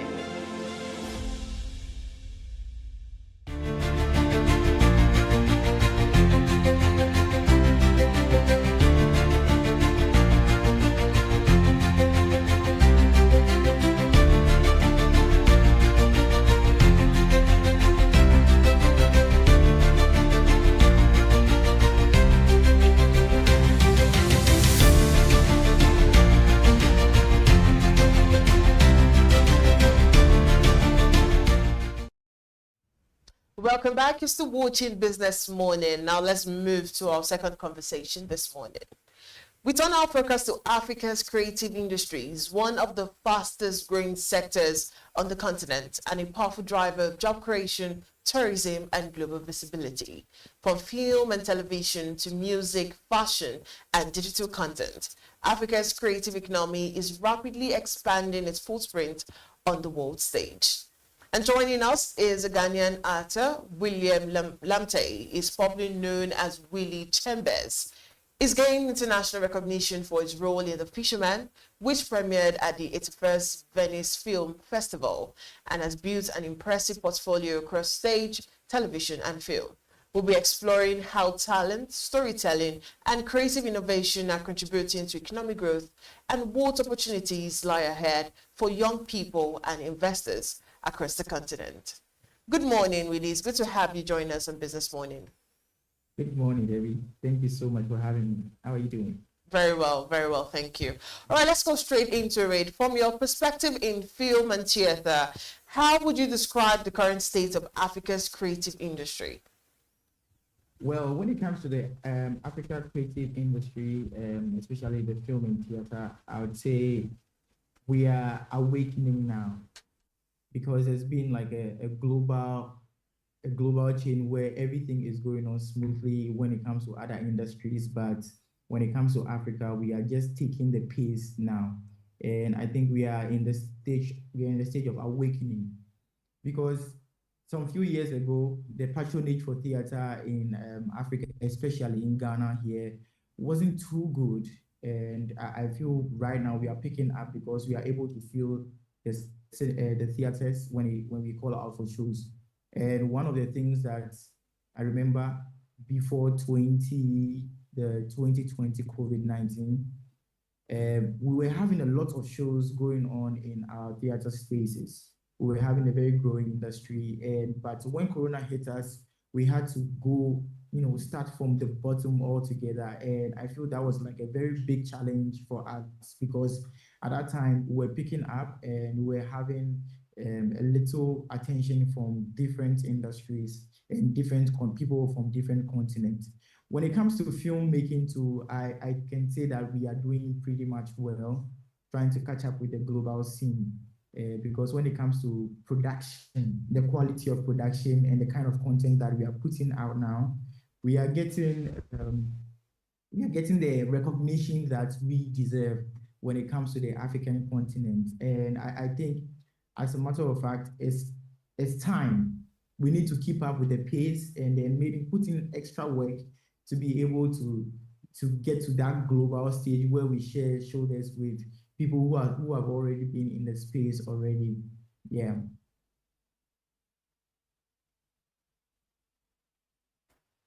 Global visibility of African storytelling.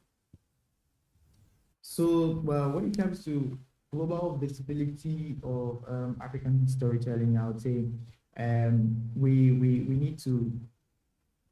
It's authenticity. It's about the authenticity. Okay, that is a spice that is helping us to move forward now. So when it comes to certain content which we are creating here in Africa, I feel we are the only people who have the chance to show the world that kind of content. The world is not open to what is in Nigeria. You can't do what is in Nigeria in the USA. It wouldn't be that authentic.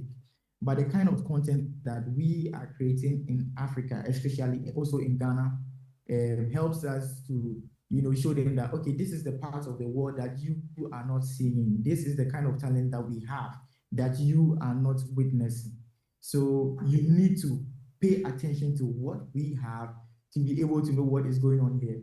And the kind of stories that we are projecting now are stories that are very interesting. They are stories that give the people from the other world some kind of entertainment that they haven't seen. And I think that is the best spice that we are using right now as an industry and then the continent. So after authenticity, I would say performance. We have increasingly grown when it comes to performance because we are looking at the days where we weren't having great equipment, we weren't having great storylines that can cross borders and all that. But now when it comes to production itself, we are meeting the standard that the world has given, the standard of the Hollywood, the standard of different continents, the Bollywood and all that. And we are investing a lot when it comes to filmmaking. We are being very intentional.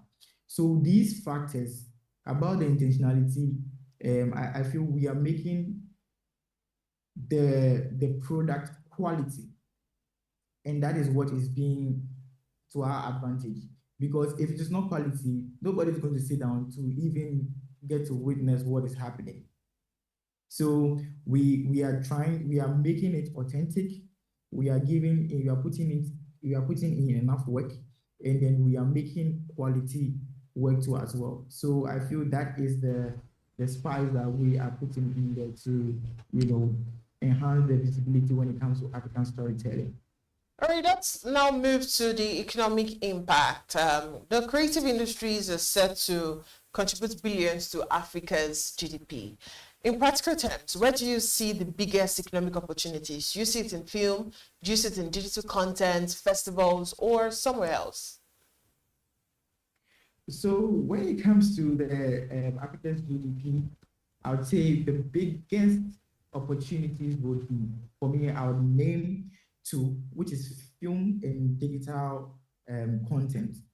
Film, because I feel film is a very big deal, but more people do not know about it, especially when it comes to the government or governance.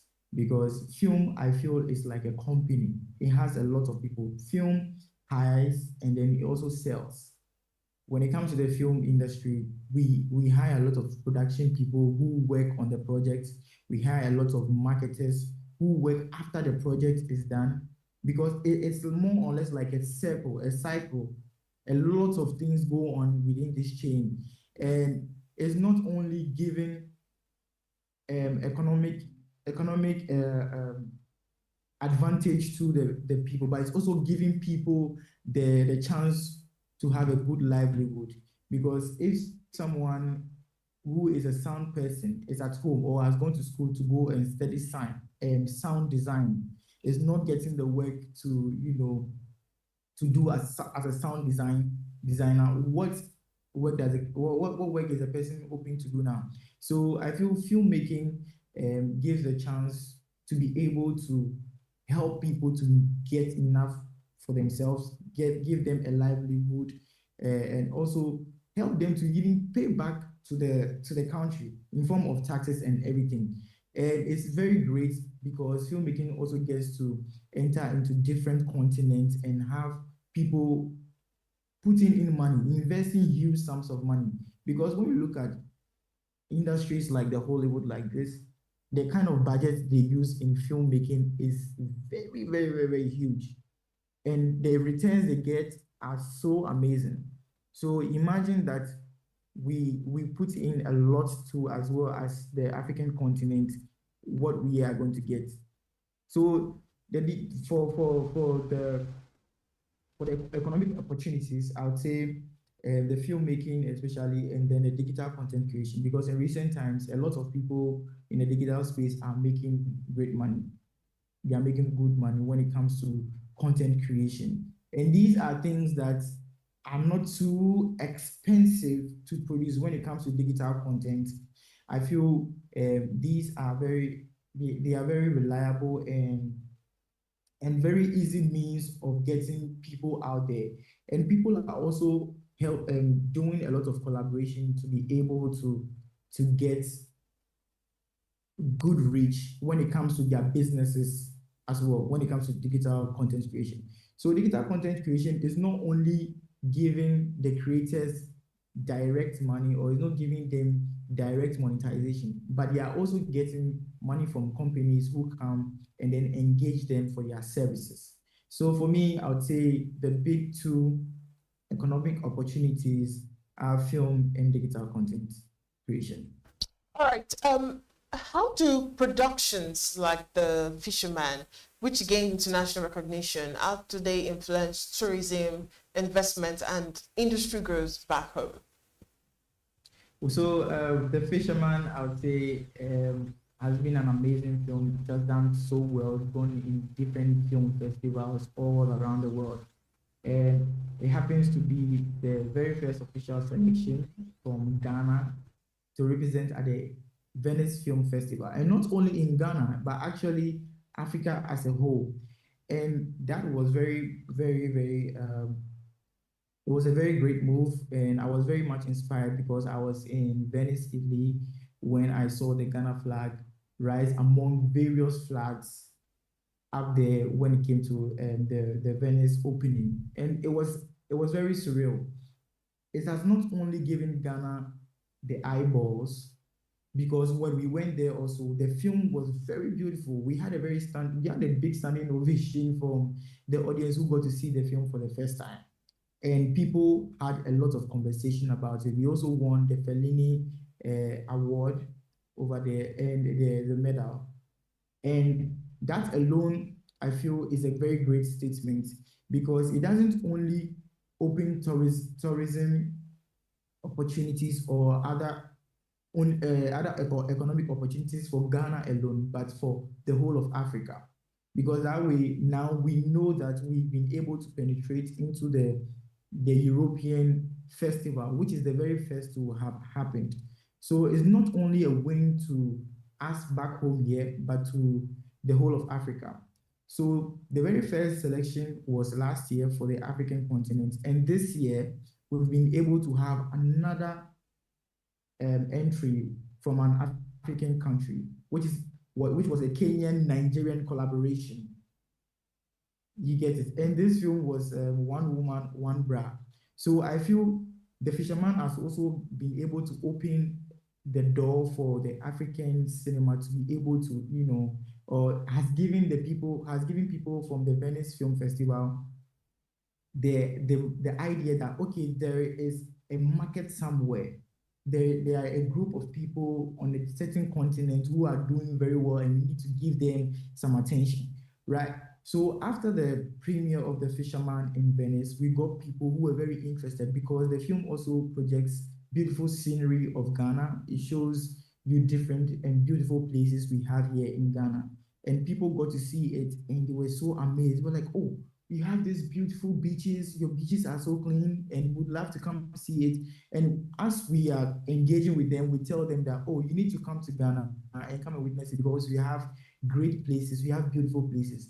And trust me, as Ghana has been able to get to the Venice Film Festival, and we've shown what we have, and we've shown our ability, next time we have like certain conversation with people from other industries, other film industries that want to come into the country to film, or they want to come to the continent to film, they will definitely come to Ghana. And that way they will come and contribute to our economic sector, and then also our film industry.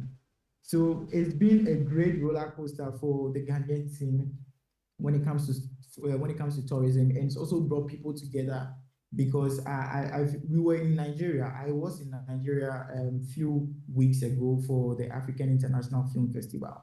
So it hasn't only giving us the opportunity to, enjoy only back home, but it's giving us the opportunity to enter into different markets, take it to different countries, because countries like South Korea had to also see our film.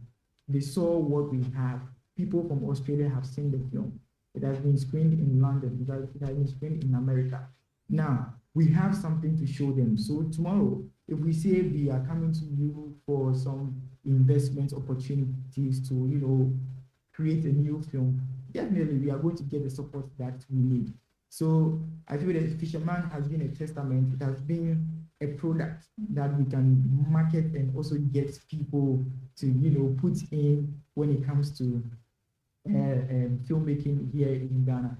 And it has also raised the standard, because the quality of the Fisherman has also proven that, okay, we can do something. We can produce something very quality from the African continent, and we can also stand out. We won several awards, so I'm sure that definitely people coming up and other productions that are going to be released or producing their films are going to put in the extra work, at least to reach the mark that the Fisherman has been able to make.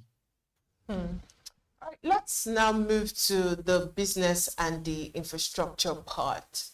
Funding and distribution remain a major challenge or major challenges. From your own career experience, what changes are needed to attract more investment into the creative sector? So what I would say is that we need data. Data is what we need, because if you are going to seek investment opportunities from companies or from an investor, you need to show the investor that this is what I have done in the previous time, and this is what I got. This is what I can bring when you give me this X amount of money. But right now, when it comes to our film industry, especially back here in Ghana, we don't have data. We are not able to even track the data of people who come into our cinemas, people who see our films, how much you are making at any point in time. Well, maybe we are just getting the data for the meantime, for the time being, just for bookkeeping and all that.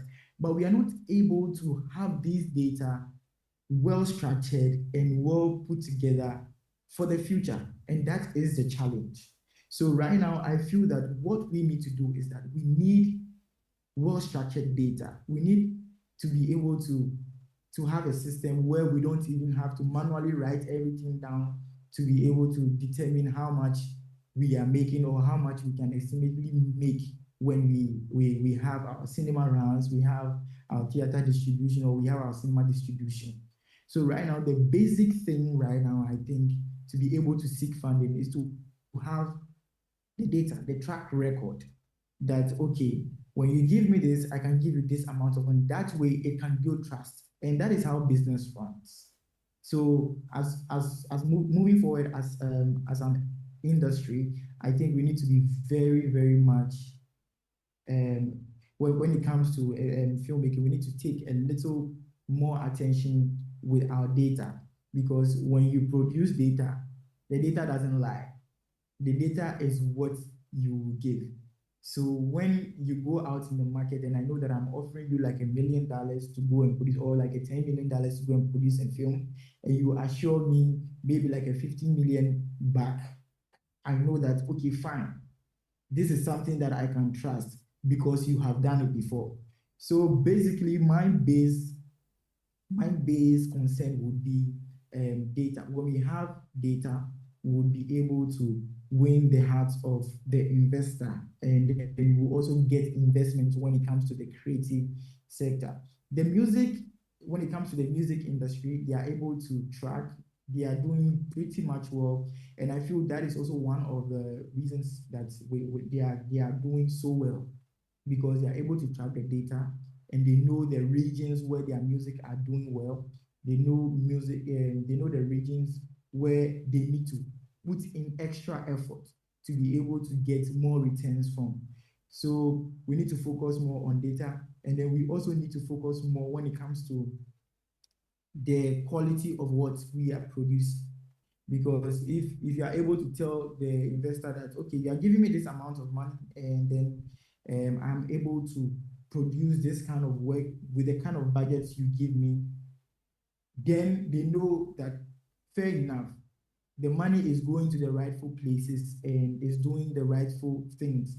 But here lies the case. Sometimes producers go for the money and then they don't use the money for the rightful things, and then they hoard some of the money, and then they are not able to produce great content which can break the barriers and get great amounts of money. So I think we need to be able to basically get great data and get good quality productions to be able to help us sell and get good returns, especially to be able to win more investments for the creative sector. All right, really, finally, how do you think Ghana and Nigeria can leverage their talent pools to be able to build a stronger regional film market? So I was in Nigeria earlier, like I said, for the African International Film Festival, the AFRIF, and they had like a film market, and I think that was one of the most beautiful things I had seen since I started my career as an actor. A very, very impactful session where they had people flying all over from the world to come and participate in this film market. I saw people from Australia, I saw people from the USA, I saw people from Japan. Even the Japan industry was trying to enter and have a collaboration with the Nigerian market and then the film market over there. And I think it was a space for great networking. People from various places, because I met people from South Africa, I met people from Uganda, Zimbabwe, all at the African film markets. And I think that is the way forward. Now, not only investors gathered there, not only filmmakers gathered there, but people who are really enthused about putting the African cinema on the map. And there were investors over there. There were performers over there, actors over there like myself.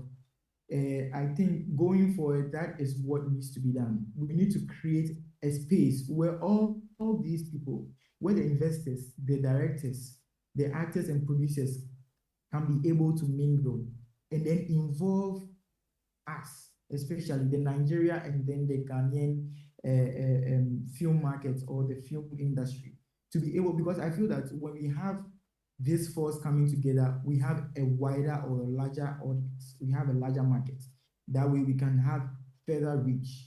So we need to be able to foster and get international investment, hopefully maybe from a Nigerian company to a Ghanaian company, to have investment from, transferring between these two companies or these two countries, sorry. Aside that, we need to also do a talent international pooling, more like inter-talent exchange, having people from Ghana go to Nigeria to go and work, and having people from Nigeria come to Ghana here to work. That way we help in both our GDPs. We help in economic ways, and then we help in creative ways. And we are able to give a different feel of the kind of content that we create. And because I realized recent times we had a production team from Nigeria coming to Ghana to come and film here. The Ghanaians also go in and then have a collaborative effort and produce great content. All right, thank you so much for your time on Business Morning Show. William Lamte is a Ghanaian actor. Thank you so much for coming. Thank you for having me. That's been our focus today on Business Morning. We looked at mechanization and processing, the next big drivers of Nigeria's agricultural growth, and creative industries as drivers of economic growth in Africa. The Breakfast Show continues with the big story after this break. I am Deborah Eze. Have yourself a good morning.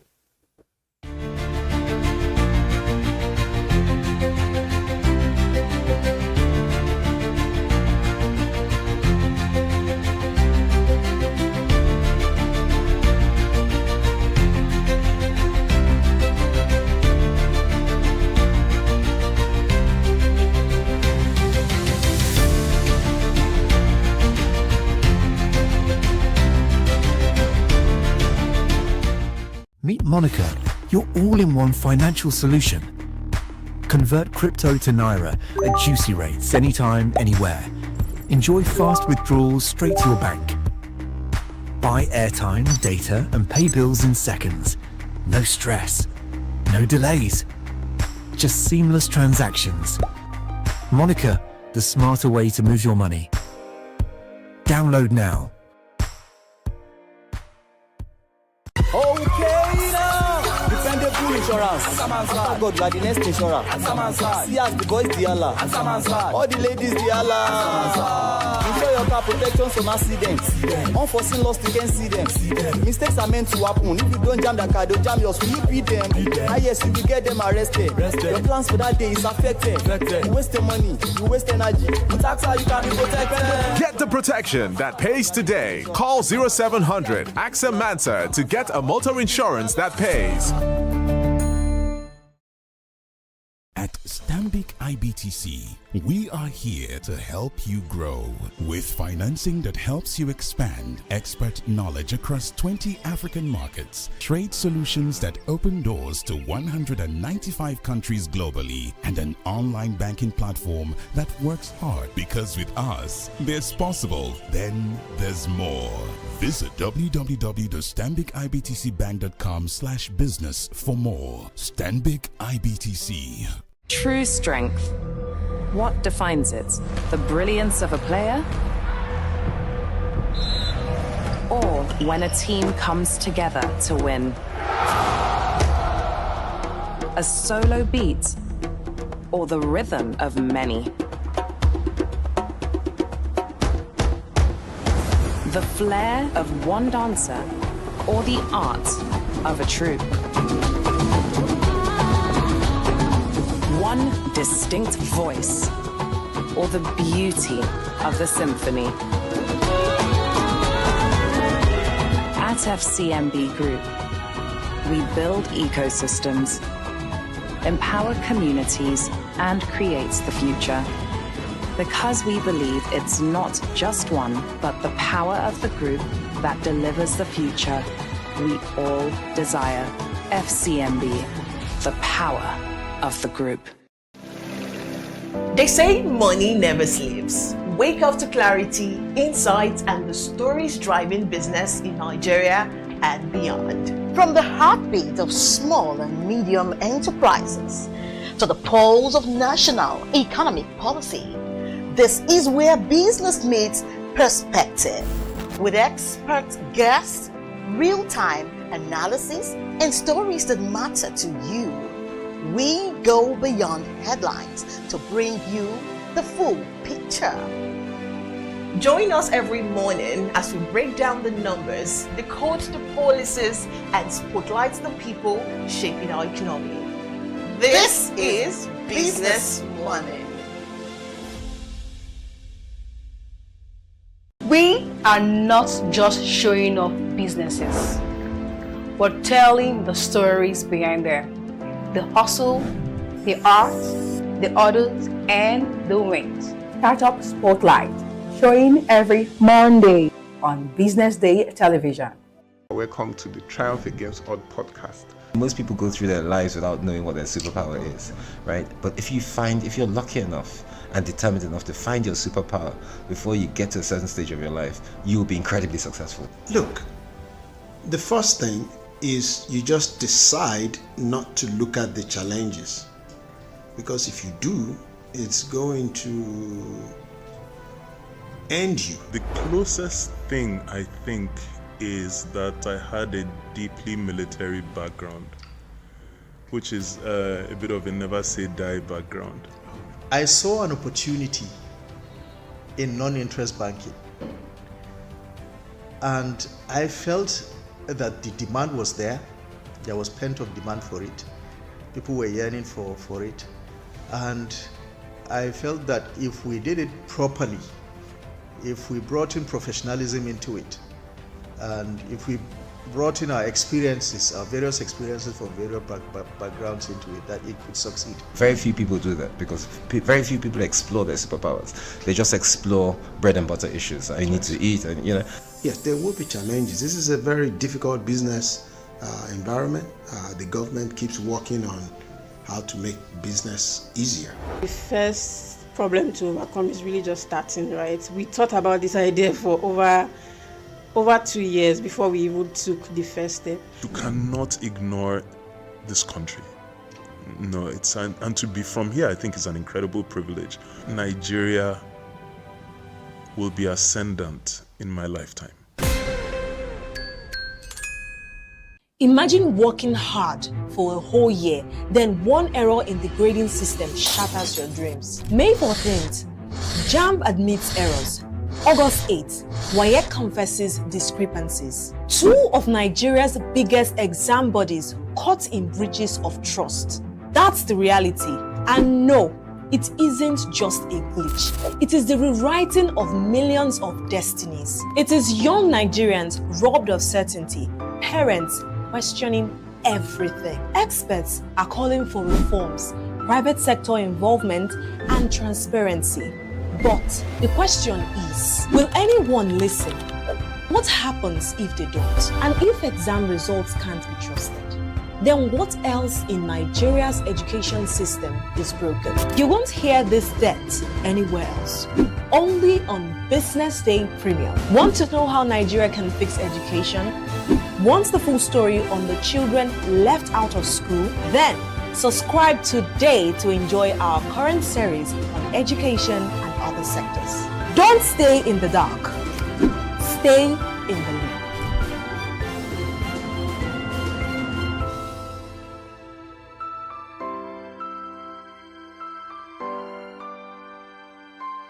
This is Business Week, a weekly program brought to you by Business Day Television.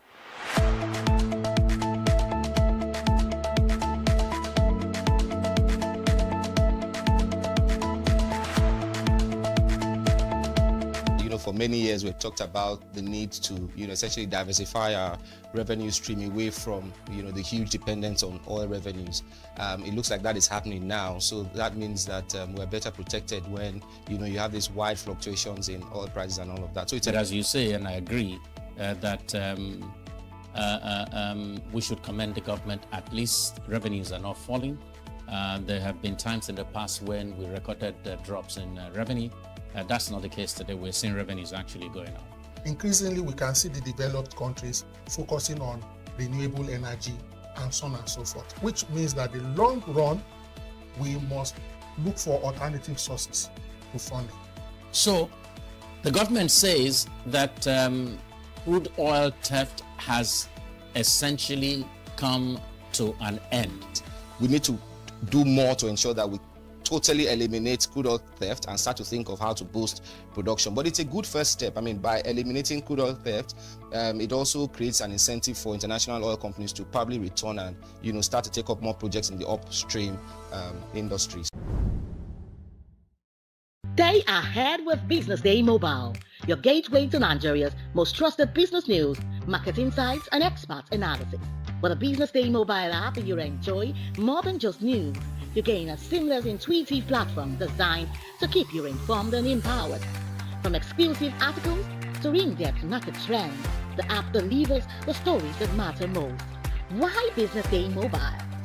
For premium access, for a clean, responsive design, for a smarter navigation, for customizable alerts, and for all-in-one business hub. Whether you're a business leader, investor, policymaker, or enthusiast, Business Day Mobile brings you closer to the insights shaping Nigeria's business landscape. Download today and put authoritative business journalism right at your fingertips, anytime, anywhere. Attention business leaders. Want to make informed decisions? Join the ranks of the best with Premium Business Day. Access in-depth analysis and expert opinions to stay ahead. Subscribe now at premium.businessday.ng and unlock premium content. Plus, you get 50% off your first subscription. Don't miss out. Make smarter choices and seize new opportunities. Sign up now and elevate your business game. Visit premium.businessday.ng today.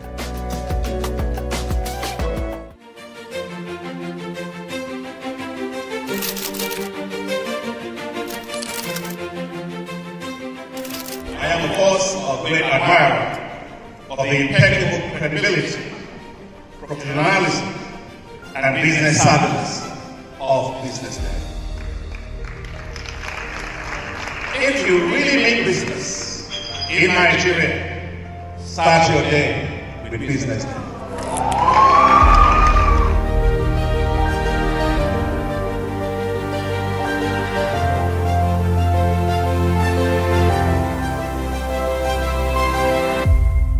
BusinessDay is West Africa's leading provider of business intelligence and information, delivering premium content across diversified media platforms, including online, mobile, and print.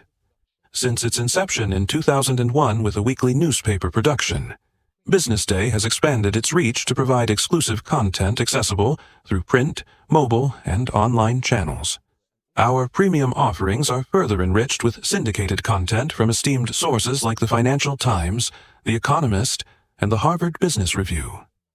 At BusinessDay, our mission is clear: to be the foremost provider of business and financial content, empowering readers to make informed decisions in Nigeria and Africa.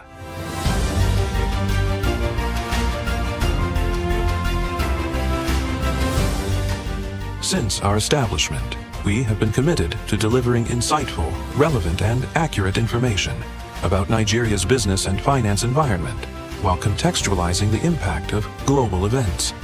We monitor the stock market, analyze the companies driving it, and report on government policies and their economic implications.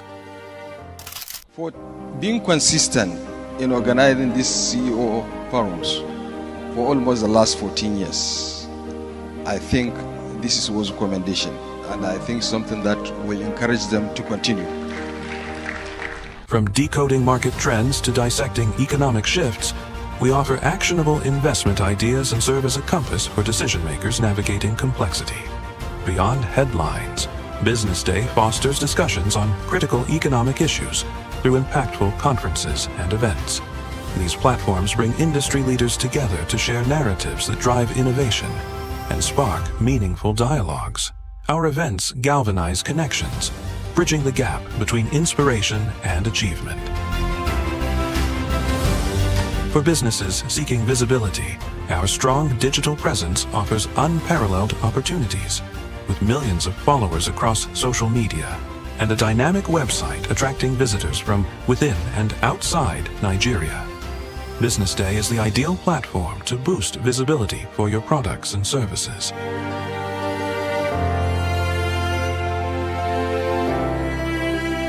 If you're looking for in-depth analysis and expert opinions on Nigeria and Africa's business landscape, BusinessDay is your guide.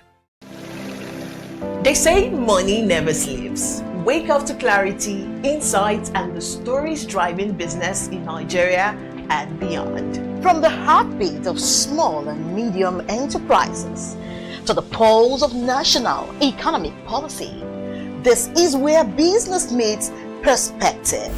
With expert guests, real-time analysis, and stories that matter to you, we go beyond headlines to bring you the full picture. Join us every morning as we break down the numbers, decode the policies, and spotlight the people shaping our economy. This is Business Money.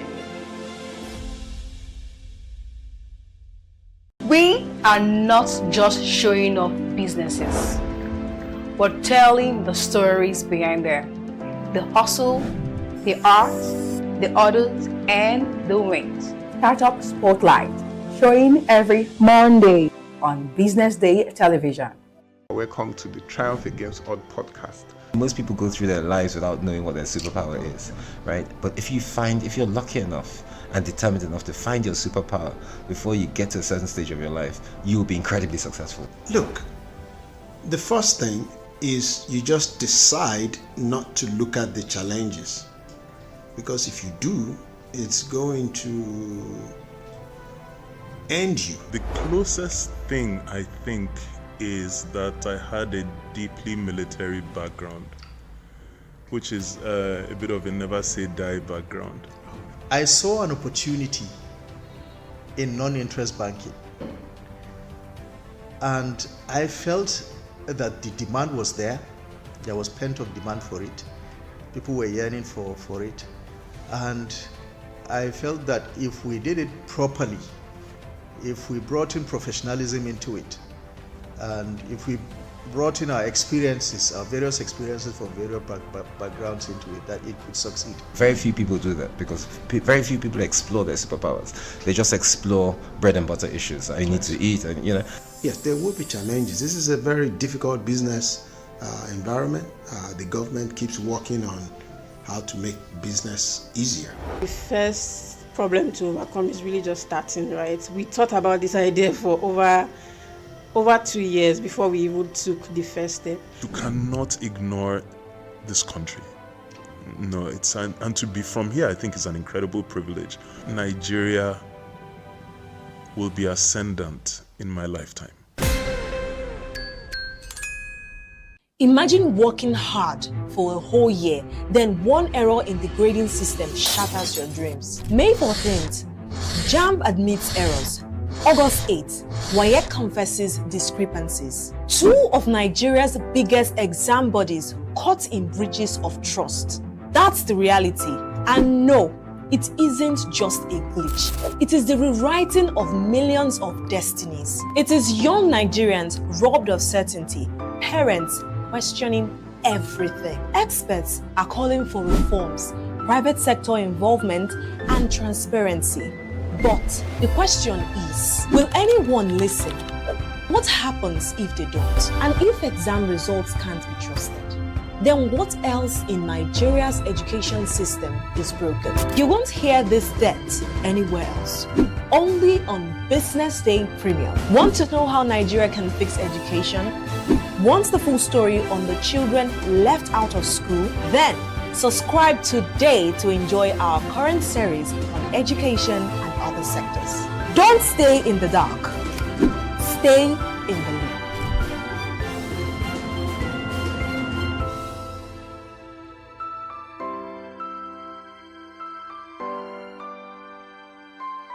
This is Business Week, a weekly program brought to you by Business Day Television.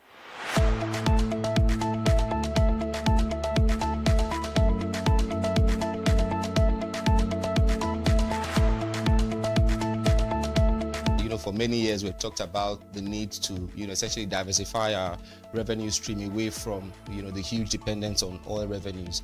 It looks like that is happening now. So that means that we're better protected when, you have these wide fluctuations in oil prices and all of that. So it's as you say, and I agree, that we should commend the government. At least revenues are not falling. There have been times in the past when we recorded drops in revenue. That's not the case today. We're seeing revenues actually going up. Increasingly, we can see the developed countries focusing on renewable energy and so on and so forth, which means that in the long run, we must look for alternative sources to funding. So, the government says that crude oil theft has essentially come to an end. We need to do more to ensure that we totally eliminate crude oil theft and start to think of how to boost production. But it's a good first step. I mean, by eliminating crude oil theft, it also creates an incentive for international oil companies to probably return and, start to take up more projects in the upstream industries. Stay ahead with Business Day Mobile, your gateway to Nigeria's most trusted business news, market insights, and expert analysis. With a Business Day mobile app, you enjoy more than just news. You gain a seamless, intuitive platform designed to keep you informed and empowered. From exclusive articles to in-depth market trends, the app delivers the stories that matter most. Why Business Day Mobile? For premium access, for a clean, responsive design, for a smarter navigation, for customizable alerts, and for all-in-one business hub. Whether you're a business leader, investor, policymaker, or enthusiast, Business Day Mobile brings you closer to the insights shaping Nigeria's business landscape. Download today and put authoritative business journalism right at your fingertips, anytime, anywhere. Attention business leaders. Want to make informed decisions? Join the ranks of the best with Premium Business Day. Access in-depth analysis and expert opinions to stay ahead. Subscribe now at premium.businessday.ng and unlock premium content. Plus, you get 50% off your first subscription. Don't miss out. Make smarter choices and seize new opportunities. Sign up now and elevate your business game. Visit premium.businessday.ng today.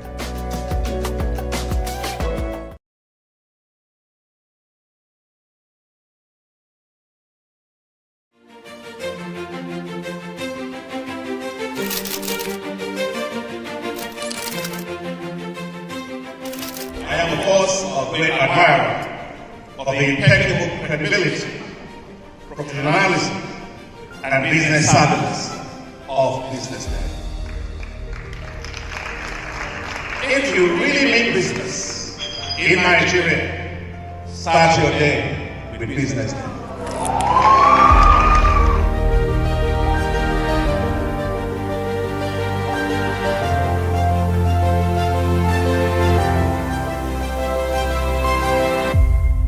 BusinessDay is West Africa's leading provider of business intelligence and information, delivering premium content across diversified media platforms, including online, mobile, and print.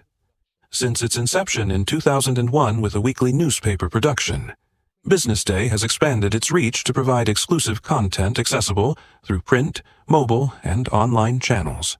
Our premium offerings are further enriched with syndicated content from esteemed sources like the Financial Times, The Economist, and the Harvard Business Review. At BusinessDay, our mission is clear: to be the foremost provider of business and financial content, empowering readers to make informed decisions in Nigeria and Africa.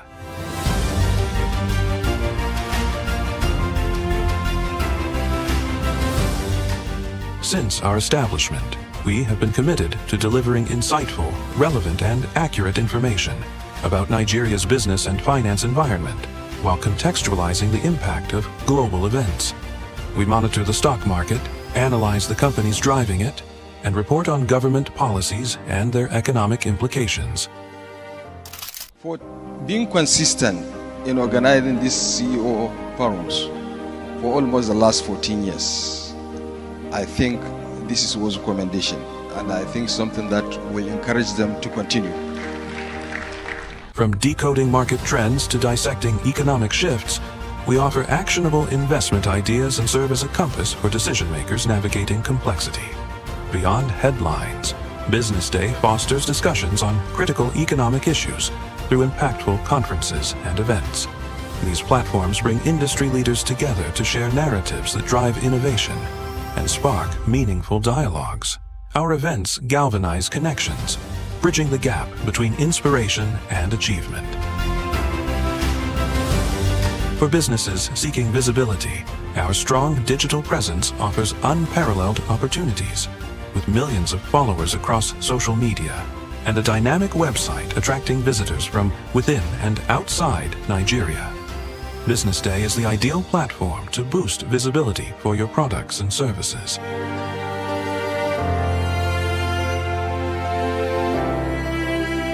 If you're looking for in-depth analysis and expert opinions on Nigeria and Africa's business landscape, BusinessDay is your guide. Attention business leaders. Want to make informed decisions? Join the ranks of the best with Premium BusinessDay. Access in-depth analysis and expert opinions to stay ahead. Subscribe now at premium.businessday.ng and unlock premium content. Plus, you get 50% off your first subscription. Don't miss out. Make smarter choices and seize new opportunities. Sign up now and elevate your business game. Visit premium.businessday.ng today. Meet Monica, your all-in-one financial solution. Convert crypto to Naira at juicy rates anytime, anywhere. Enjoy fast withdrawals straight to your bank. Buy airtime, data, and pay bills in seconds. No stress, no delays, just seamless transactions. Monica, the smarter way to move your money. Download now. Okay now, defend the bullish. insurance. After God, you are the next insurer. See as the boys the Allah. All the ladies the Allah. Ensure your car protection from accidents. Unforeseen loss, you can see them. Mistakes are meant to happen. If you don't jam the car, they'll jam yours. Will you beat them? Ah yes, you will get them arrested. Your plans for that day is affected. You waste your money, you waste energy. With AXA, you can be protected. Get the protection that pays today. Call 0700 AXA Mansa to get a motor insurance that pays. At Stanbic IBTC, we are here to help you grow with financing that helps you expand, expert knowledge across 20 African markets, trade solutions that open doors to 195 countries globally, and an online banking platform that works hard because with us, there's possible, then there's more. Visit www.stanbicibtcbank.com/business for more. Stanbic IBTC. True strength. What defines it? The brilliance of a player? Or when a team comes together to win? A solo beat? Or the rhythm of many?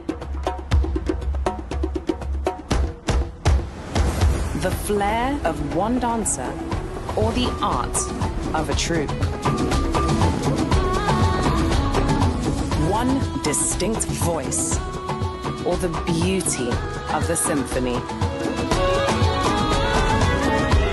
At FCMB Group, we build ecosystems, empower communities, and create the future. Because we believe it's not just one, but the power of the group that delivers the future we all desire. FCMB, the power of the group. They say money never sleeps. Wake up to clarity, insights, and the stories driving business in Nigeria and beyond. From the heartbeat of small and medium enterprises to the pulse of national economic policy, this is where business meets perspective. With expert guests, real-time analysis, and stories that matter to you. We go beyond headlines to bring you the full picture. Join us every morning as we break down the numbers, decode the policies, and spotlight the people shaping our economy. This is Business Money. We are not just showing off businesses, but telling the stories behind them. The hustle, the art, the orders, and the wins. Startup Spotlight, showing every Monday on Business Day television. Welcome to the Triumph Against Odd podcast. Most people go through that. And empowered. From exclusive articles to in-depth market trends, the app delivers the stories that matter most. Why Business Day Mobile? For premium access, for a clean, responsive design, for a smarter navigation, for customizable alerts, and for all-in-one business hub. Whether you're a business leader, investor, policymaker, or enthusiast, Business Day Mobile brings you closer to the insights shaping Nigeria's business landscape. Download today and put authoritative business journalism right at your fingertips, anytime, anywhere.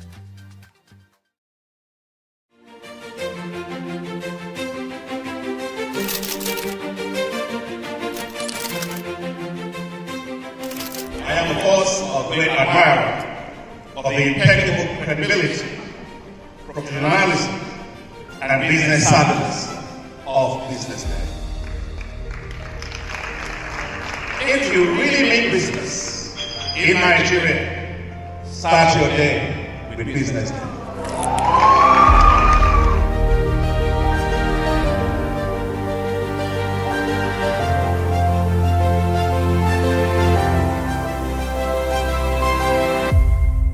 Business Day is West Africa's leading provider of business intelligence and information, delivering premium content across diversified media platforms, including online, mobile, and print.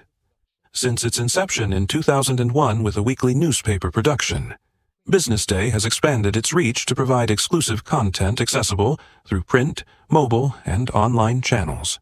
Our premium offerings are further enriched with syndicated content from esteemed sources like the Financial Times, The Economist, and the Harvard Business Review. At Business Day, our mission is clear: to be the foremost provider of business and financial content, empowering readers to make informed decisions in Nigeria and Africa.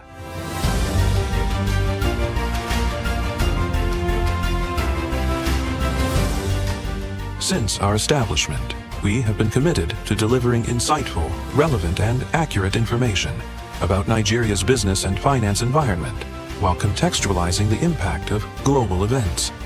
We monitor the stock market, analyze the companies driving it, and report on government policies and their economic implications.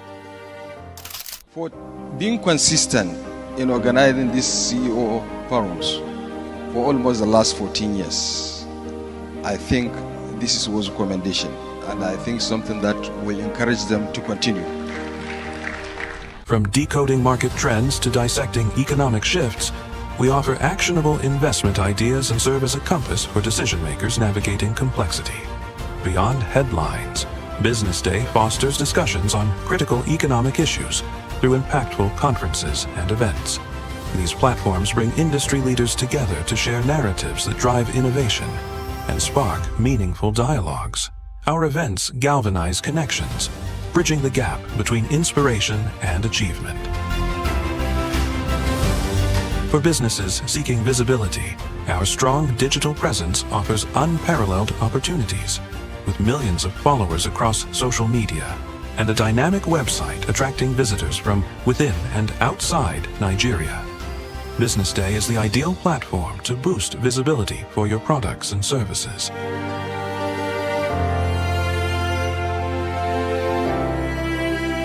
If you're looking for in-depth analysis and expert opinions on Nigeria and Africa's business landscape, Business Day is your guide.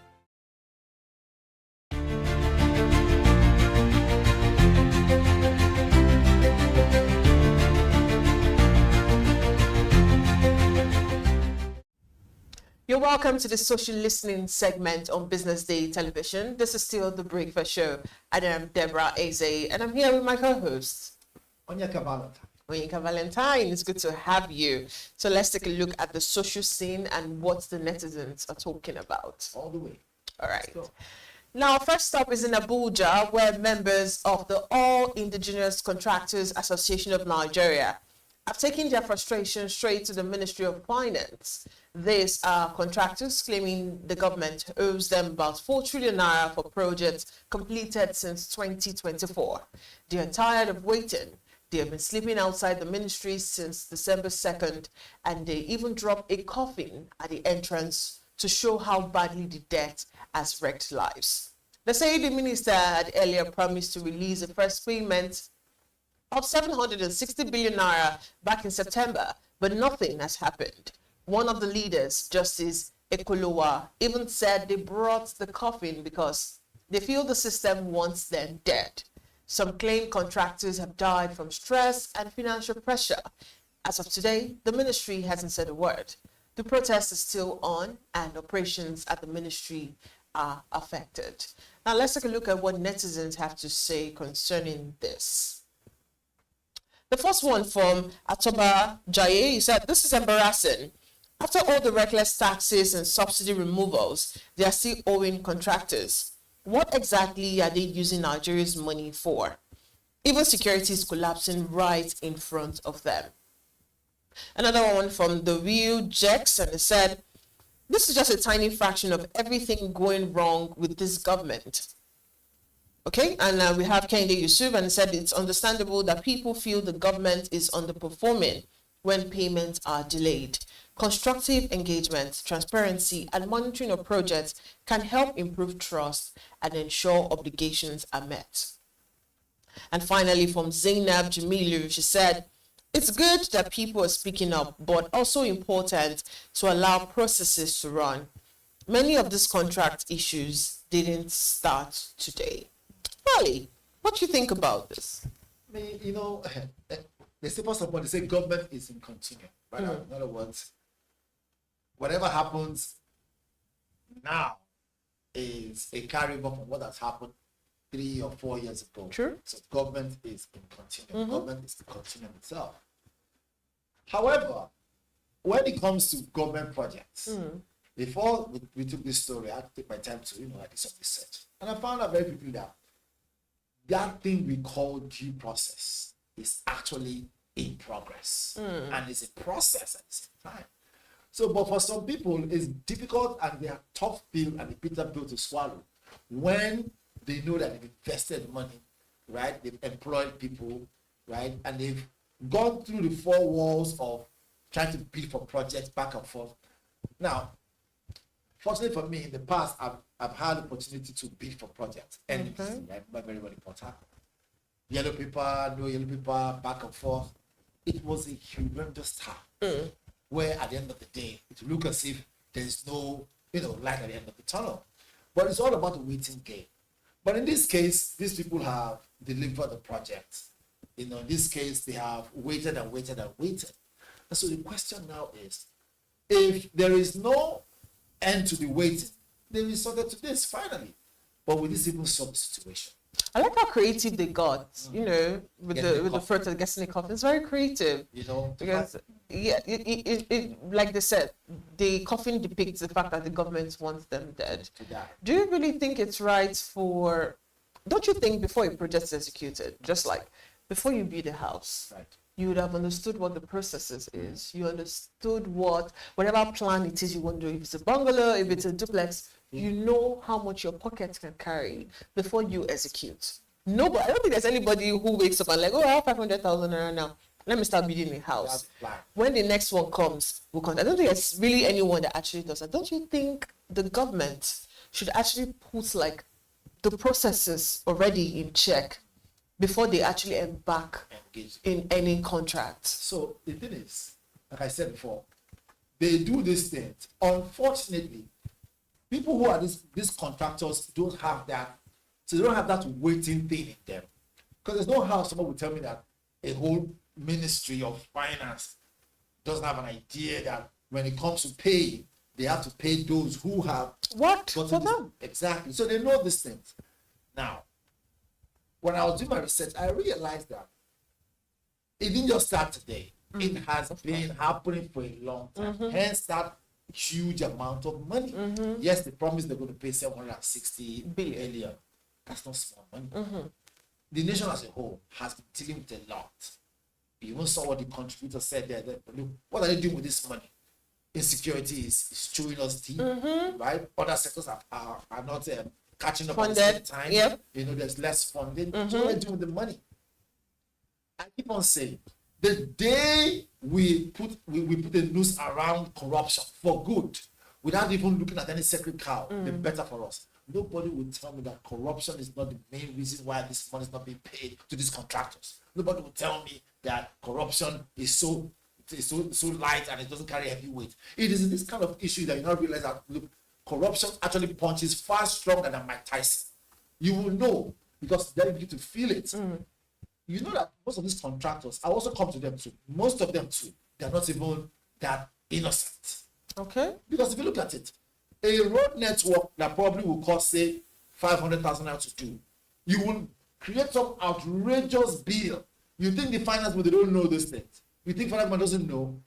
But still, well, you were the one who actually preached to us this morning that we should actually work smart. I think the most important thing was the job done, and was it a good job that was done?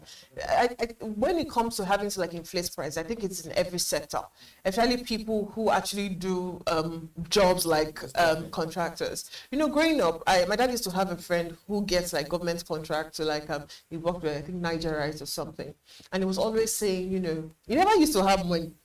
But he's a rich man. Rich men that don't ever have money in hand, but there's always one contract somewhere.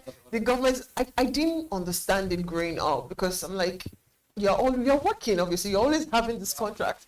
Where is the money? Let's just see what, has to show for the fact that you're working and you're having all of this contract. Now I understand that most of those people use money out of their pockets. That's the most important thing. They use money out of their pocket to actually get all of this contract done. Exactly. and then they having to get paid, they have to go through all of this drama. It's really, really sad. So whether or not, the most important thing is, was the job done? The job was done. So whether or not they inflated the price, or there was an agreement, I gave you a price and you said, yes, you can, I should carry on with the project. So the right thing is just to pay me. And these are like, I saw the video, like elderly people. It's not like it's a bunch of young people. It's elderly people, and it's really sad to see that people at that stage will wake up in the morning, go and price coffin, and then put it in front of the Ministry of Finance and say this is where. It's really shameful for a country, really, really shameful. I really hope they get it sorted.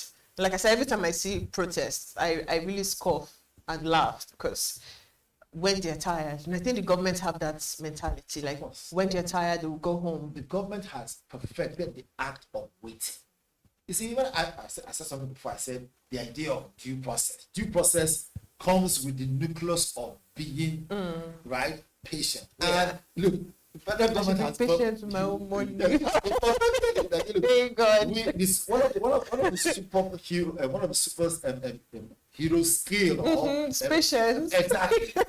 If you're dealing with the government, if you're not patient, especially when it comes to contracts, look, if you're not careful, high blood pressure, right? So I mean, I wish them well. I hope they will finally recover their money. I'm telling you. But I tell you, even if they pay them today, these same people wouldn't have learned their lesson. They will still come again another time and bid for jobs, pay with their money. But would you blame them? Just like people who they're, see, until you are in certain people's shoes, you don't really understand. There are some people who they actually owe salaries for 5 months, and then you ask yourself, why are you still there?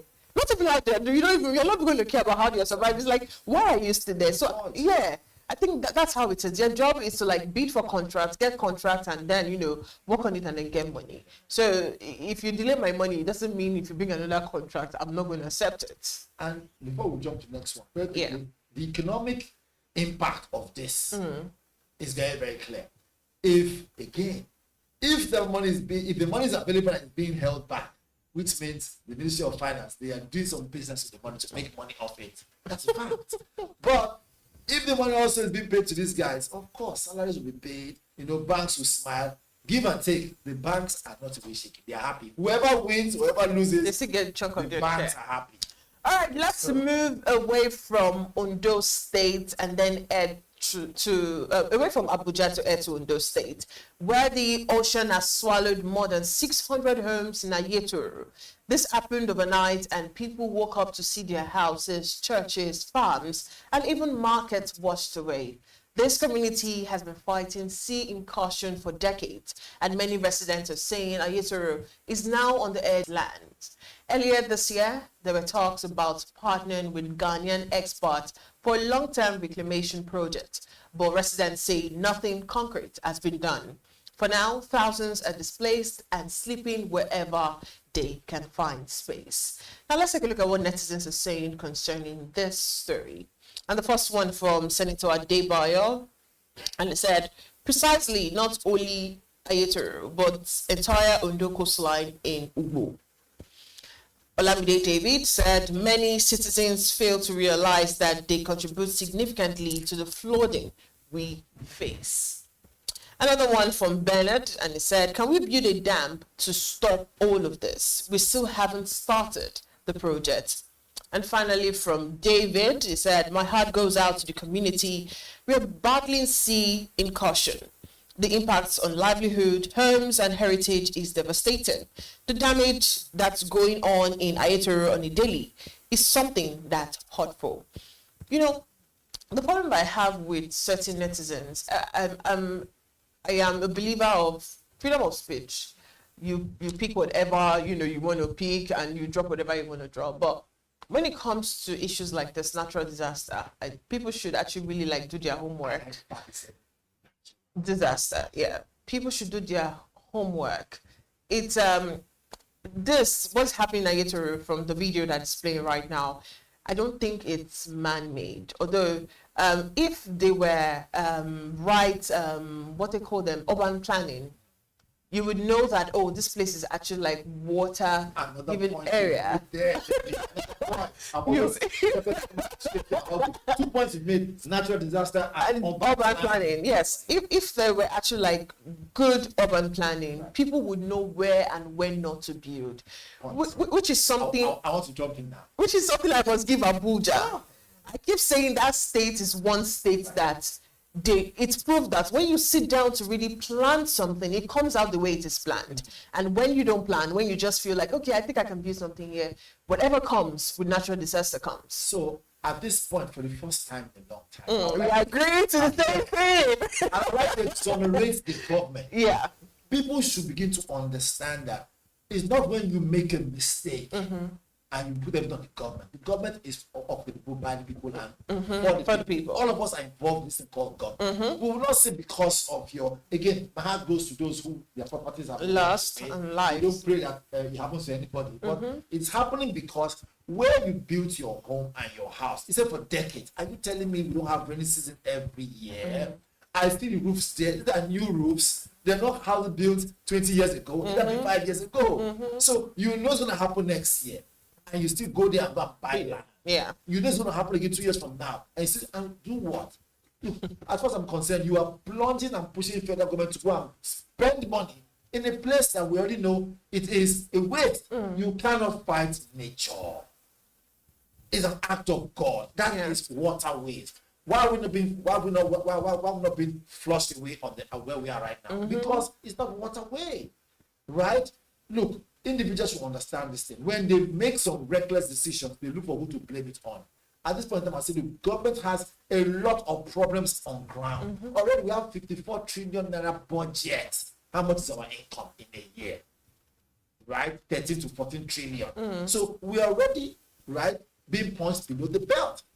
I'm sorry to say that it's going to hurt some people, but let us face the fact. And in leadership doesn't come with you being, petting some certain things. Some things you have to face them head on. Yeah. And what is this? We have major insecurity problems. We need to fund the war against terrorism. In case people don't know, we are at war with terrorists. We are at war with bandits. We need to make sure the boys who are fighting and paying the ultimate price with their lives, right, are taken care of. That's our biggest priority right now. However, this one has now become an issue. Yes, NEMA is there, okay? There's always a budget for emergency. But even if we put that money and throw it into that what's so-called emergency, what will happen next year? We're going to do the same thing. Can we have, in fact, can we just take Wiki and put Wiki there? Because Wiki knows how to demolish houses and say, look, this is waterways for once. I mean, truth be told, but on a serious note, if that area is water-prone area, you won't say the whole of Ondo, of course not. Can the Ondo state government for now say, okay, come, let's discuss. This whole area, leave this area. This water-prone area. That's another thing. Where would you migrate them to? But they have no choice. Unless Ondo state government wants to be spending money every year or every 2 or 3 years on disaster management. Why not act smart instead of hard? Say, look, everyone that lives here, let's now have what we call proper head count. We have 500 homes here.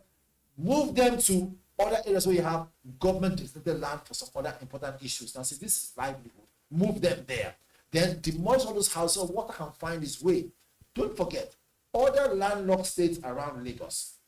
I don't have to be a geography expert to know this. Those other places where lands have been claimed from the sea, guess what? Water is finding its way to those areas, right? Ondo is not as strong as Lagos State financially. So if Lagos State is carrying out some major critical projects, right, the water will find its way to those areas because they're all landlocked. However, since this has happened like this, well, Ondo State government, if you have the money, go and dump it there. Next year, you do the same thing. Next year, the same thing. When are we going to learn? That's the question. All right. Our condolences go to people who actually lost lives and also properties. But we have to move on from Ondo State and talk about something that has been in the news for quite a while, which is the security conversation, where a Fulani headsman has gone viral after advising the government to block foreign herders from entering Nigeria. He claims the real problem isn't the local herders, but those coming in from other West African countries. And according to him, they are the ones sneaking weapons into Nigeria and worsening the farmer-herder crisis. He says stricter border control could reduce attacks and tension in farming communities. His message is spreading fast online because many Nigerians have been calling for tighter security along the borders for years. Let's take a look at what netizens have to say concerning this.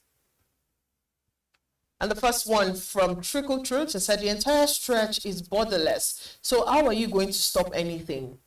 Besides, why the song and dance? You know full well that Nigerian politicians and external partners are funding and equipping these terrorists. Another one for Afunwa Uchena, and he said, as a clueless leader, you are allowed to receive advice from uneducated people. Funny enough, they are all foreigners, people including the advisors. Fulani and not indigenous of the zoo called Nigeria. So I 100% want to disagree with this person called out. You can tell this person is coming from an angle of emotions. Okay. Victor said, how can we differentiate between foreign herdsmen and the local ones? And also, Abdul Rahim Ishak said, the problem we have in this country is judging a whole tribe by a few criminals. Many shouting Fulani this, Fulani that, haven't even lived in the north, so they don't even know the people they are talking about. That's how false narrative spreads.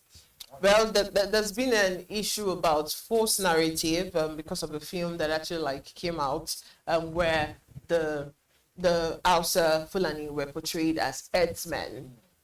So I think that's where this tweet is actually coming from. And to talk about the person who said the government is receiving the advice from uneducated people. You know, sometimes before you get a grasp of what a situation is, you have to find out from people who are actually living in that space, or people who are in that sphere of life. That's the way you can get solution to certain problems. So I don't see it as an issue if a Fulani would actually come out to say, okay, I think this is the issue. You should actually close your borders. And Nigerians have been hammering on it. Because I remember in 2015, it became a thing about the Nigeria, how it's borderless, how there's nobody securing that place. People can cross over anyhow they want. When they get bored and they think, oh, Niger is not doing it for them, they move over. So I think this solution for me is to listen to what this person has to say, regardless of how educated or uneducated the person is, and just, find a permanent solution to our borders. What do you think? So first and foremost, I'll first draw in what our now present Minister of Defense said when he was CDS, Chief of Defense Staff at that time, where he said, can we begin to think of fencing our borders? That Pakistan had that problem for a long time. Not until they started fencing their borders, they started having some sense of normalcy. Can we begin to think of fencing our borders? That's very smart talk here, he said there. Smart statement. I'm talking about the person of General Christopher Musa, who's now retired and just been nominated and appointed as the defense minister of Nigeria, a wonderful country. So can we begin to think of fencing our borders? I would not be surprised if that statement he made and that idea will now come to the table, because the money we spent on fighting insurgency, banditry, and terrorism has surpassed that money many times over. That is one. What would that do for us? One, if we fence our borders, we can be able to now mitigate this, illegal crossing in and out. Those who want to come and graze in our land will have to come in with proper visa, right? If we have such arrangement with Chad, or maybe we have a borderless, a visa-less, entry, whatever it is. But however, we can now know the length and breadth of those landlocked countries who are landlocked with us, create our borders, so we can differentiate criminals from those who have great intentions, as the case may be. Now, coming back to what that Fulani guy said, the headsman, right? Again, I always say this thing: because the bath water is dirty, doesn't mean you the bath water and the baby away. I bring it back to the East. Because you have some unscrupulous elements running around carrying guns, saying, "Oh, they are fighting on behalf of some certain group of people, right? You will now say all Igbos are now what? So it doesn't make any sense. So I think at the same time, I don't think all Fulani people are, violent. No, I think nobody is saying that. Like you said now, let's take it down to Nollywood. Someone actually made a comparison that, why do they get triggered when we say, oh, Fulani and the outside? Because the insecurity is actually very prevalent in the north. It's not like it's not everywhere. Just like when you actually hear that, they actually sold contraband goods to somebody. What's the first thing that comes to your mind? And then you hear something like, that girl was used for, you understand, a certain tribe comes to mind. So it doesn't mean we're trying to say that everyone is like that. It's just what is happening. But it really doesn't change the fact that, there are actually some good people. And it also doesn't change the prevalent fact that is what is happening in that sector. So that's why I said, exactly. So dealing with the narrative is having to listen to the people who are actually there. Like me, I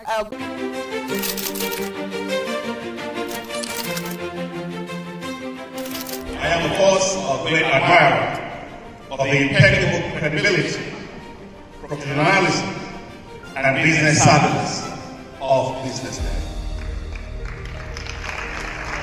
If you really mean business in Nigeria, start your day with BusinessDay.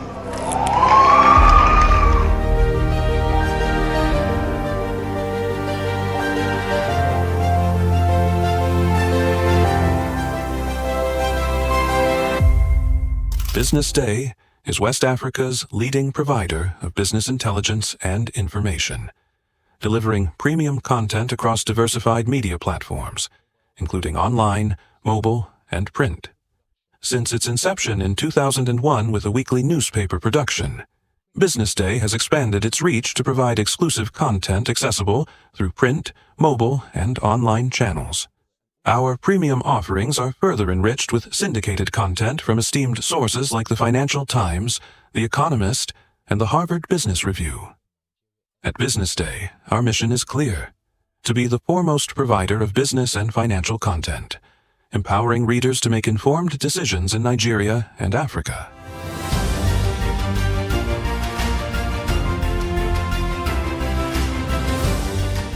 Since our establishment, we have been committed to delivering insightful, relevant, and accurate information about Nigeria's business and finance environment, while contextualizing the impact of global events. We monitor the stock market, analyze the companies driving it, and report on government policies and their economic implications. For being consistent in organizing these CEO forums for almost the last 14 years, I think this was a commendation, and I think something that will encourage them to continue. From decoding market trends to dissecting economic shifts, we offer actionable investment ideas and serve as a compass for decision makers navigating complexity. Beyond headlines, BusinessDay fosters discussions on critical economic issues through impactful conferences and events. These platforms bring industry leaders together to share narratives that drive innovation and spark meaningful dialogues. Our events galvanize connections, bridging the gap between inspiration and achievement. For businesses seeking visibility, our strong digital presence offers unparalleled opportunities, with millions of followers across social media and a dynamic website attracting visitors from within and outside Nigeria. BusinessDay is the ideal platform to boost visibility for your products and services.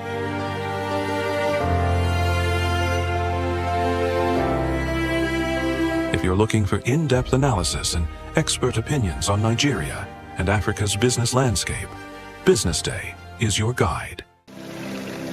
They say money never sleeps. Wake up to clarity, insights, and the stories driving business in Nigeria and beyond. From the heartbeat of small and medium enterprises to the pulse of national economic policy, this is where business meets perspective.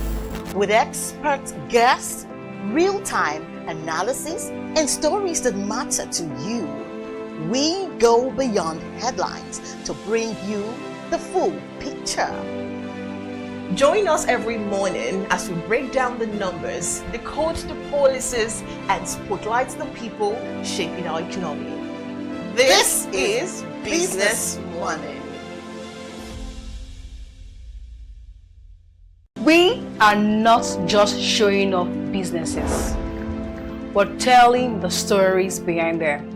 The hustle, the art, the orders, and the wins. Startup Spotlight, showing every Monday on Business Day television. Welcome to the Triumph Against Odd podcast.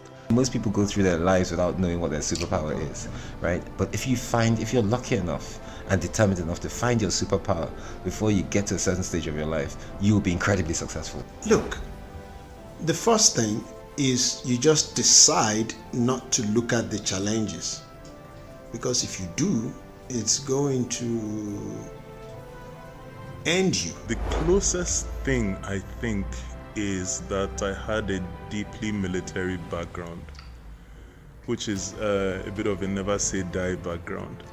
I saw an opportunity in non-interest banking, and I felt that the demand was there. There was pent-up demand for it.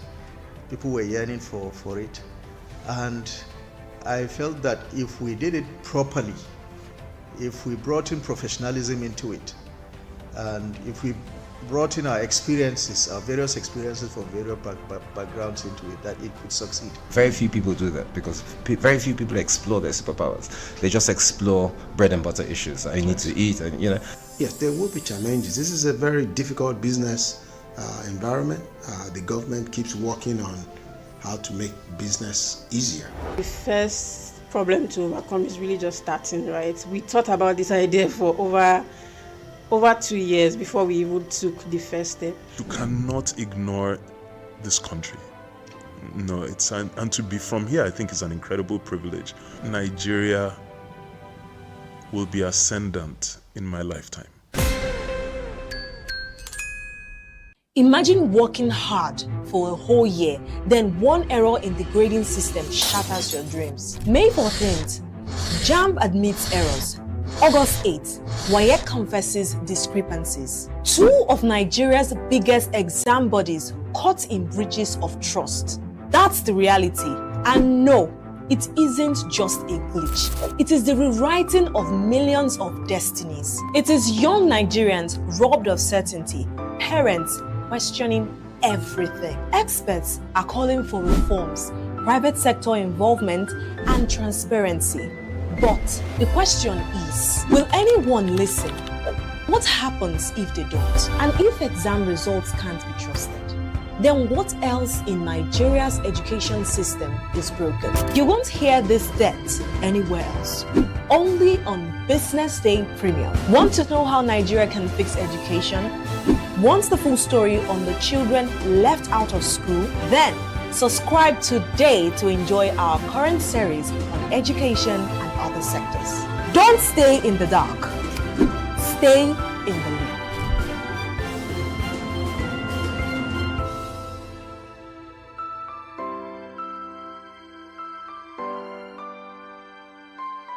This is Business Week, a weekly program brought to you by Business Day Television.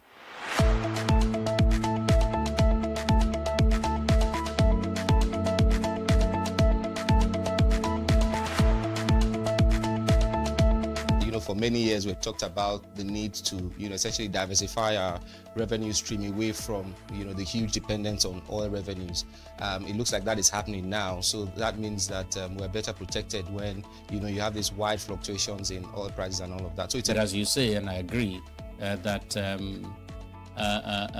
we should commend the government. At least revenues are not falling. There have been times in the past when we recorded drops in revenue. That's not the case today. We're seeing revenues actually going up. Increasingly, we can see the developed countries focusing on renewable energy and so on and so forth, which means that in the long run, we must look for alternative sources to funding. So the government says that crude oil theft has essentially come to an end. We need to do more to ensure that we totally eliminate crude oil theft and start to think of how to boost production. But it's a good first step. I mean, by eliminating crude oil theft, it also creates an incentive for international oil companies to probably return and, start to take up more projects in the upstream industries. Stay ahead with Business Day Mobile, your gateway to Nigeria's most trusted business news, market insights, and expert analysis. With a Business Day Mobile app, you enjoy more than just news. You gain a seamless, intuitive platform designed to keep you informed and empowered. From exclusive articles to in-depth market trends, the app delivers the stories that matter most. Why Business Day Mobile? For premium access, for a clean, responsive design, for a smarter navigation, for customizable alerts, and for all-in-one business hub. Whether you're a business leader, investor, policymaker, or enthusiast, Business Day Mobile brings you closer to the insights shaping Nigeria's business landscape. Download today and put authoritative business journalism right at your fingertips, anytime, anywhere. Meet Monica, your all-in-one financial solution. Convert crypto to Naira at juicy rates anytime, anywhere. Enjoy fast withdrawals straight to your bank. Buy airtime, data, and pay bills in seconds. No stress, no delays. Just seamless transactions. Monica, the smarter way to move your money. Download now. Okay now, dependable insurance. After God, you are the next insurer. See as the boys the Allah. All the ladies the Allah. Insure your car protection from accidents. Unforeseen loss, you can see them. Mistakes are meant to happen. If you don't jam the car, they'll jam yours. Will you beat them? Yes, you will get them arrested. Your plans for that day is affected. You waste your money, you waste energy. With AXA, you can be protected. Get the protection that pays today. Call 0700 AXA Mansa to get a motor insurance that pays. At Stanbic IBTC, we are here to help you grow with financing that helps you expand, expert knowledge across 20 African markets, trade solutions that open doors to 195 countries globally, and an online banking platform that works hard because with us, there's possible, then there's more. Visit www.stanbicibtcbank.com/business for more. Stanbic IBTC. True strength. What defines it? The brilliance of a player? Or when a team comes together to win? A solo beat? Or the rhythm of many? The flair of one dancer? Or the art of a troupe? One distinct voice, or the beauty of the symphony. At FCMB Group, we build ecosystems, empower communities, and create the future. Because we believe it's not just one, but the power of the group that delivers the future we all desire. FCMB, the power of the group.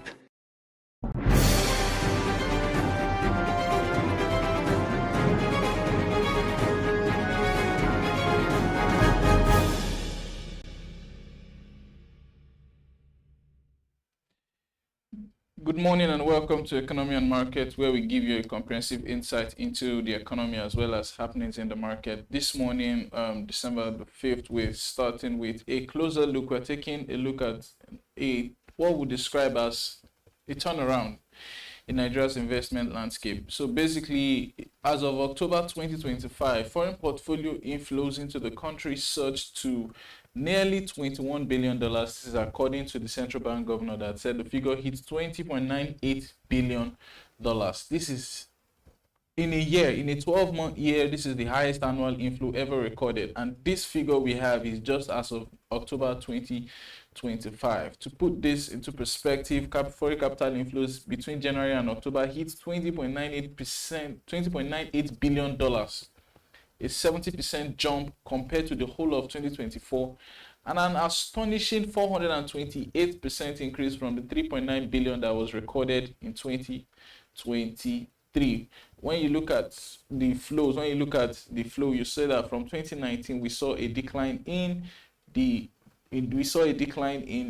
FPI inflows into the country, and in 2024 we began to see a rebound, but in 2025 we saw what will be described as a completely rewritten book. It was off the charts.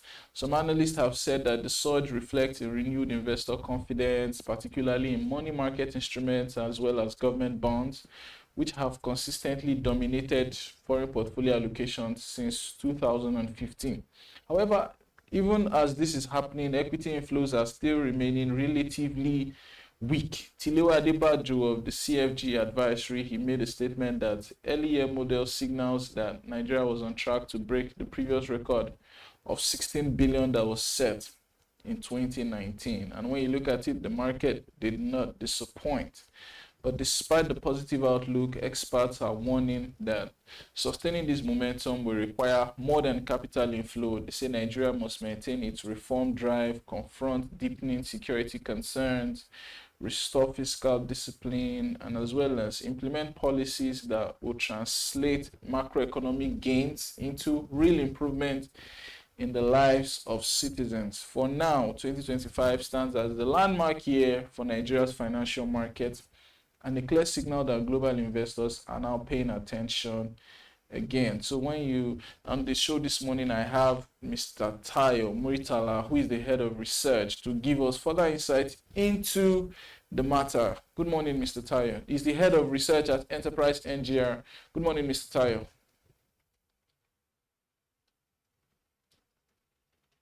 Hi, David. Yeah. Good morning once again. It's good to have you on the show this morning. Thank you. Yeah, so let's get into it very quickly. When you look at this figure, 21 billion in FPIs between January to October, how do you assess this resurgence of foreign interest in Nigeria? What's your thoughts on it? All right, thank you very much. I will start by saying that take us back, to the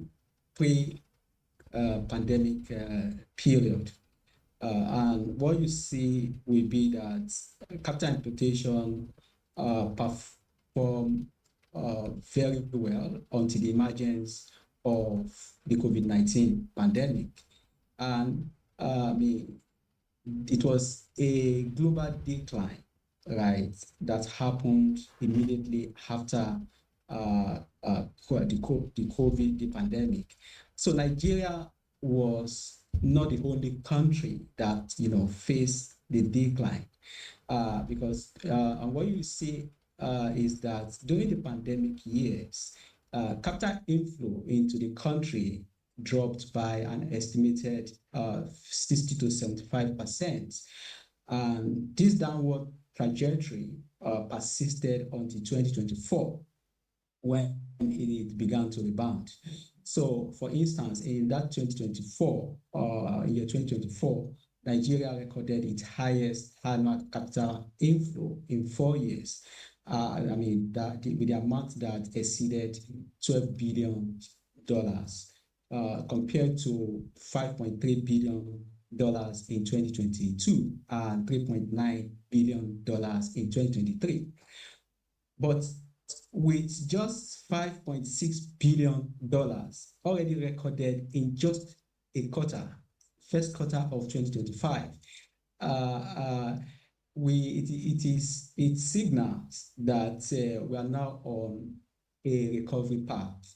And this momentum, if it continues for the rest of the year, total capital inflow will reach around over $20 billion. In fact, just like as you rightly mentioned, the governor of the Central Bank of Nigeria, Mr. Olayemi Cardoso, was quoted that the capital inflow reached $21 billion between January and October 2025. So the beauty of this story is that Nigeria is returning to pre-pandemic levels, a positive signal for the economy. If I have to further break down the various types of investments in this overall capital importation profile, you will see that foreign portfolio investments, which we call FPI, dominated the inflow, and it actually accounted for 92% of the total capital importation. The interesting thing about this is that the bulk of these inflows do not take away control and the management of assets from Nigerians. So Nigerians are in full control and ownership, or full control of management of assets and ownership of businesses. So we see also that about 81% of the portfolio investment was directed towards money market instruments, and here we are talking about fixed deposits. We're talking about treasury bill, short-term government notes, and unsecured commercial papers, right? And if you look at the figure, stay on portfolio investments, you can compare what happened in the first quarter of 2025 against what happened in the first quarter of 2024. The growth witness was around 150%. That's the kind of increase that we experienced on a quarterly basis, comparing Q1 2025 to Q4 2024. We saw an estimated 30% increase in the total portfolio investments. So let me stop there for now. One question I have is the question around the drivers of this sharp rise, right? So what do you think is driving the sharp rise in FPIs, basically? I think I have an idea, but let me hear, what are your thoughts? Drivers of this sharp rise in the FPIs. All right.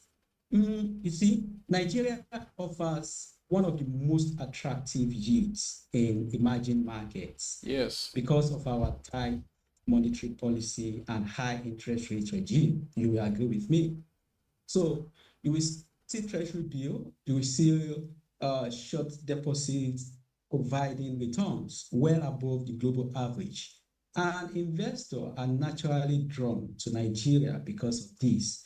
And on top of that is that the high interest rate regime stabilizes inflation expectations and makes short-term securities more appealing to investors who are hopeful that inflation will not rise anytime soon, which is a good posture for investments.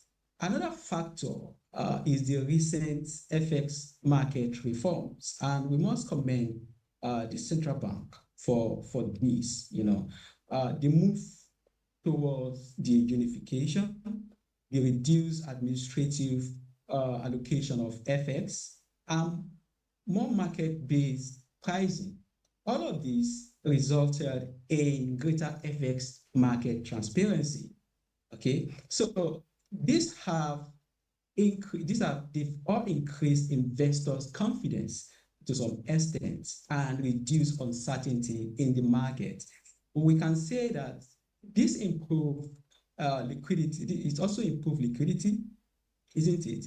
And with that, it is easier for investors to repatriate their fund, and every investor looks towards that, right? I mean, they look forward to getting liquidity in order to whenever they want to repatriate their fund. Again, we see that the monetary and fiscal authorities have taken steps to signal improved discipline and responsiveness. There has been improved coordination between fiscal and monetary policy recently. And what that does is to reduce the volatility in the markets. And lastly, on this, the Nigerian government has demonstrated intent to reform. So we are now experiencing relative political stability, right? We are seeing positive messaging around fiscal and monetary reforms, everything around revenue mobilization, tax reforms, show seriousness about fiscal sustainability, right? And removal of petroleum subsidy and the FS reforms signal difficult but investor-friendly decisions. And all of this together are what drive the growth that we are witnessing currently. So, Mr. Tayo, when you're talking about investor-friendly decisions, you mentioned something around investor-friendly decisions, and there's been a lot of reform. There's been a reform drive by this current administration. However, I have an opinion that most of the drive from the government of late has been towards hot money reforms, in the sense that, so we have a stable currency that now has interest rates going into 20%, 2025. We've seen the naira appreciate just slightly. The question I have is, when do we start to look into getting foreign direct investment into the country? So most of our capital inflow, like you said, 92% of it has been in portfolio inflows, hot money as we know it. Is it not time for us to now begin to look into what do we do to have foreign investors come into the country and actually invest in the soil of Nigeria? What do you think? Yeah, I agree with you. I'm actually on the same side.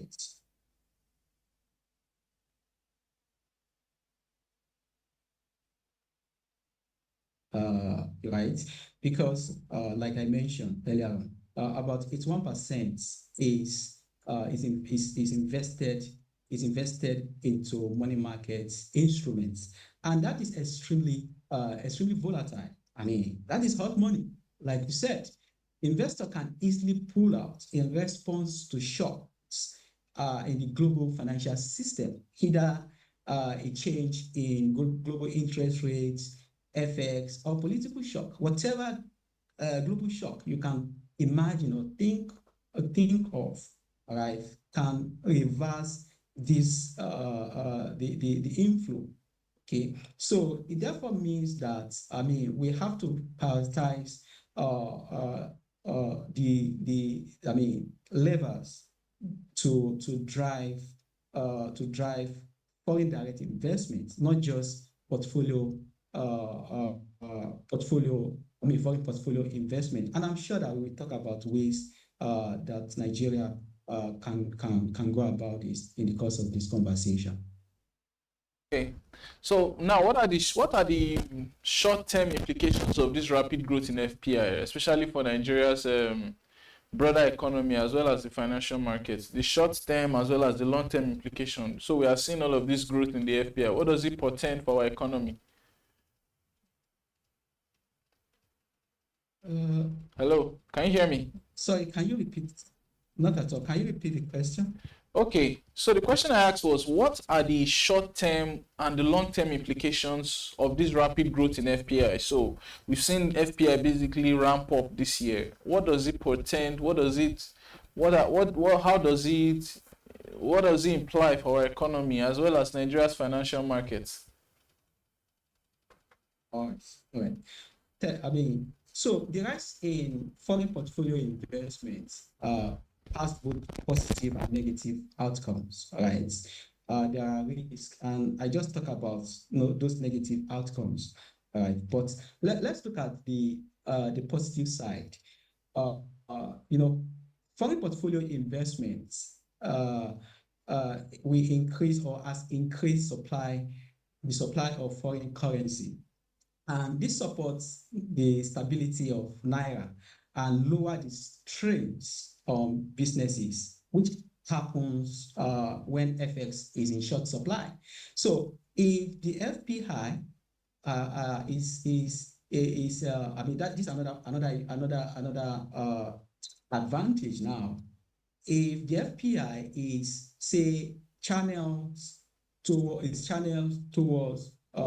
government securities, that reduces borrowing pressure and the crowding out effects, which simply means that the government will not need to borrow from the economy, money meant for businesses, right? So the most importantly rather, this rising foreign portfolio investment has again put Nigeria on a global map, and we are once again becoming an investment destination, okay, that international investors are watching closely. So those are some of the advantages that surround the growth that we are witnessing in the foreign portfolio investments. Okay, can you hear me? Yes, I can. Okay, one question I have is still around the question again. What do you think we can now do to start to attract FDIs to complement the surge? So we have the surge FPIs, and I would give an example for, let us say, the companies, for the private companies now, not for governments now, for private companies issuing these commercial papers, having some of those, they are very beautiful returns, 23, 24, 25, 26% returns, is become very attractive to foreign investors, and some of them are beginning to pile up on some of those instruments, right? It's helping them to build, right? It's helping them to build, at least it's cheaper than, for the company, it's a win in the sense of it's a cheaper source of financing than financing from the commercial banks. However, how do we get it to a point where we don't have these people just come to lend our businesses money in the sense of through money market instruments? We have them come to stay, come to partner with Nigerian businesses, come to set up their own production plants here, come to invest in our gas, invest in our manufacturing, invest in our broader economy, basically invest to create jobs. How do we switch we have right now, this surge in FPIs to FDI?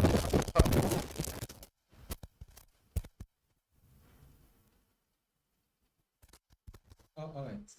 I mean, there are a lot of things that Nigeria can actually do. And before I talk about some of these things, I will say that it might be difficult to say, oh, I want to implement policies that will drive just FPI. I want to implement policy that will drive FDI. So they must go together, both the objective of driving FPI and FDI. I mean, so essentially, it means that governments and key stakeholders must come up with initiatives and policies that will address capital importation in general. Okay, so let me take it one after the other. Look at our monetary policy. You will discover that we've done well recently, right, in terms of stabilizing the monetary system, right? So Nigeria must maintain this predictable monetary policy regime, maintain a market-driven and transparent market-driven FX system, okay, that supports liquidity. Then we must also fix our existing structural problems. And this is very, very important. We must continue to provide reliable electricity to reduce cost of production. Don't forget that your FDI, the objective of your FDI is to drive the real sector.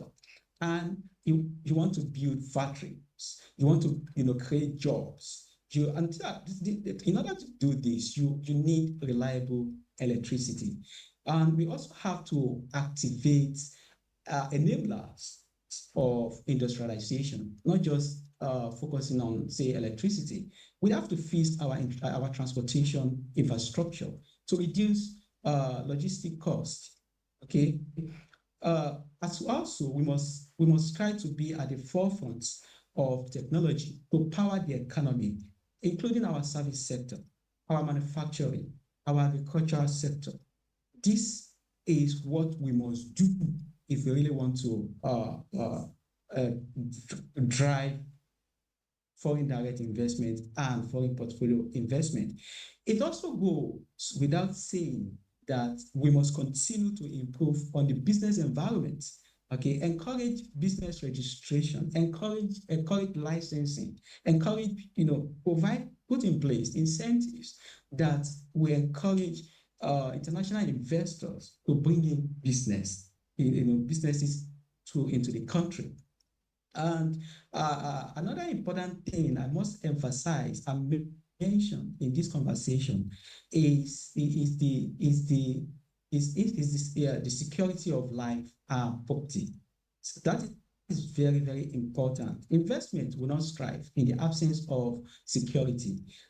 Insecurity is a major deterrent to investors. So we need to secure our industrial clusters and our economic zones.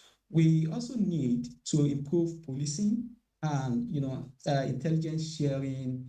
And of course, we have to strengthen the national security architecture in general around, say, our various ports, our highways, and so on and so forth.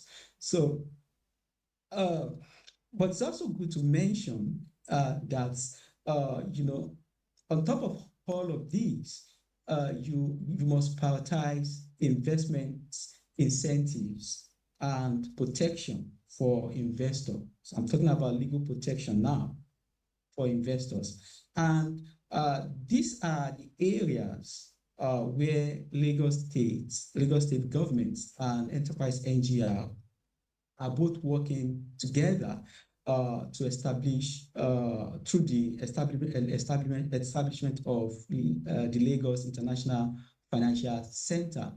And with Lagos International Financial Center, Nigeria can draw significant investment inflow. Okay, and it will require, but it means that the center provides business incentives, legal protection, and soft infrastructure. Everything that can incentivize investments, international investments, right, into the country. Those are the things that LIFC, that's Lagos International Financial Center, aims to provide. So it will make the country a more attractive investment destination, not just in West Africa, but in Africa as a whole. Yeah. You. One last question is, what do you think can enhance or derail Nigeria's surge, this surge that we're having, this momentum that we have in 2025, into 2026? What scenarios do you think could enhance or derail Nigeria's ability to sustain the momentum next year? I think I've touched on some of these things. For instance, if you flip the levers that I mentioned, you discover that definitely you will see sudden reversal of this influence that we are currently witnessing, because if there is instability or volatility in the exchange rates, that will pull out. I mean, the investor will pull out their money, okay, because they can't operate effectively in that kind of environment. So, and that's the reason why we must continue to stabilize the the effects, okay, to make sure that it remains competitive, and also taxation could be another big lever here, because I'm hopeful that the taxes will favor in foreign investors, and it will actually probably, because if they start to compare what Nigeria is giving with what is obtainable in other markets, so money moves to where it's favor. It has it moves to a region where it can have high yield, right? So that is the things that we have to look at closely. So both CBN and the fiscal authority, that's the Ministry of Finance, we have to ensure that they work together and maintain the type of stability that we are currently and even improve on it that we are witnessing currently. Much for your time, Mr. Tayo Muritala. It's been a pleasure having you on Business Day Economy and Market. Thank you very much. Thank you so much. So after the break, we return with news headlines making the rounds, as well as some of the market updates from yesterday. Stay with us.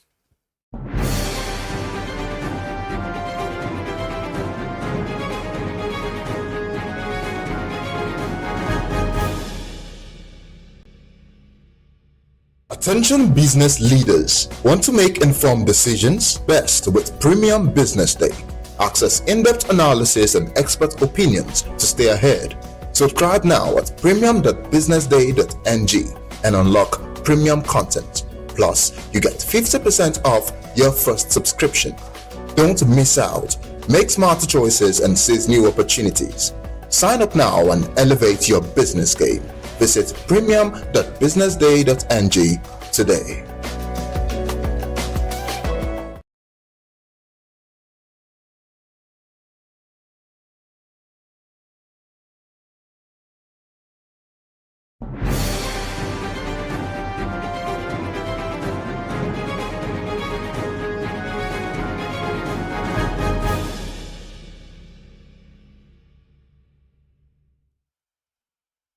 Welcome back to Economy and Market, and let's go straight to market update from yesterday. We're looking at the NGX All Share Index. We saw a marginal 10 basis points rise, 0.10% increase in the All Share Index to 145,476.15 points. Year to date, we are up to 41.34%. And in terms of total traded volume, we have 1.9. Yesterday we saw a surge in traded volume, 1.932 million shares traded in deals worth over 19 billion naira. The market cap is now up to 92.726 trillion naira. And let's look at some of our top gainers. Our top gainer for yesterday was UACN with a 10% rise to 88 naira per share. Morrison Industries PLC up by 9.94% to a share price of 3.54 naira. EcoBank Transnational Incorporated up by 8.53% to a share price of 36.90 naira. Then Coronation Insurance, or in bracket WAPIC went up by 8.47% to a share price of 2.56 naira. And AXA Mansard, the insurance company, also went up by 7.75% to a share price of 13.90 naira. Let's look at our top losers. On the losing side, we have Unicel Interlinked with a 10% decline, maximum 10% decline. Unicel went down to a share price of 72.90 naira. Ella Lakes PLC also went down by the maximum 10% to 13.14 naira. Transcorp Hotels went down by 9.95% to a share price of 157.50 naira. Omatech Ventures down by 9.23% to a share price of 1.18 naira. And Guinea Insurance also down by 8.46% to a share price of 1.19 naira. Amongst from the top gainers and top losers, we move to the top traded stocks of the day. eTransact International was the top traded stock of the day with around, it represented over 70% of the traded stock in terms of volume.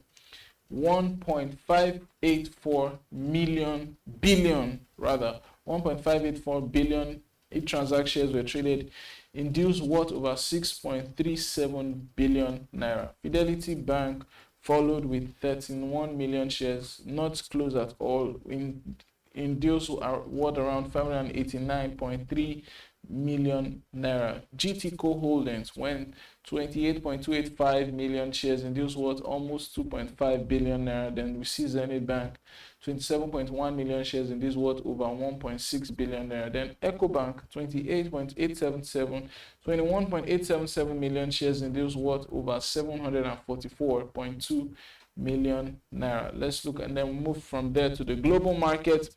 In the global market, it was a flat close in the US. Dow Jones went up by 4 basis points.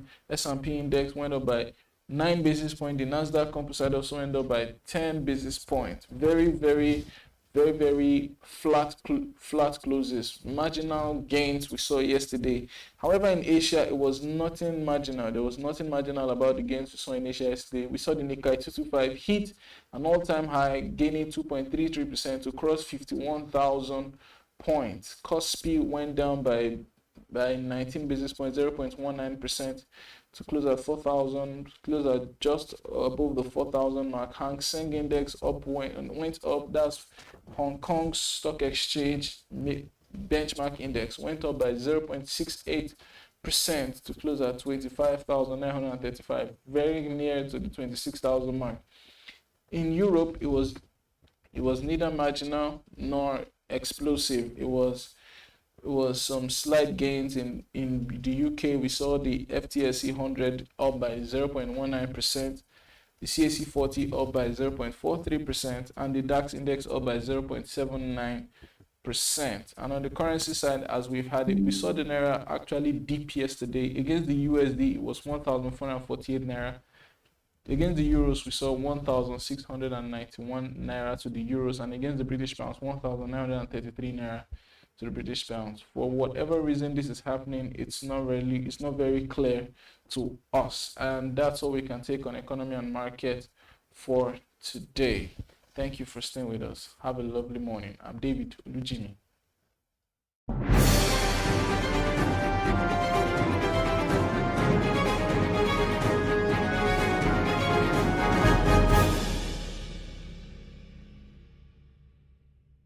Attention business leaders, want to make informed decisions? Join the ranks of the best with juicy rates anytime, anywhere. Enjoy fast withdrawals straight to your bank. Buy airtime, data, and pay bills in seconds. No stress, no delays, just seamless transactions. Monica, the smarter way to move your money. Download now.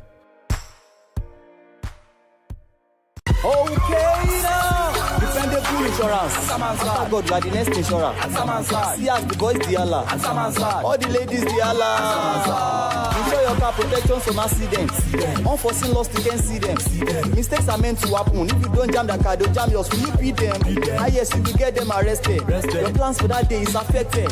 You waste your money, you waste energy. With AXA, you can be protected. Get the protection that pays today. Call 0700 AXA Mansa to get a motor insurance that pays.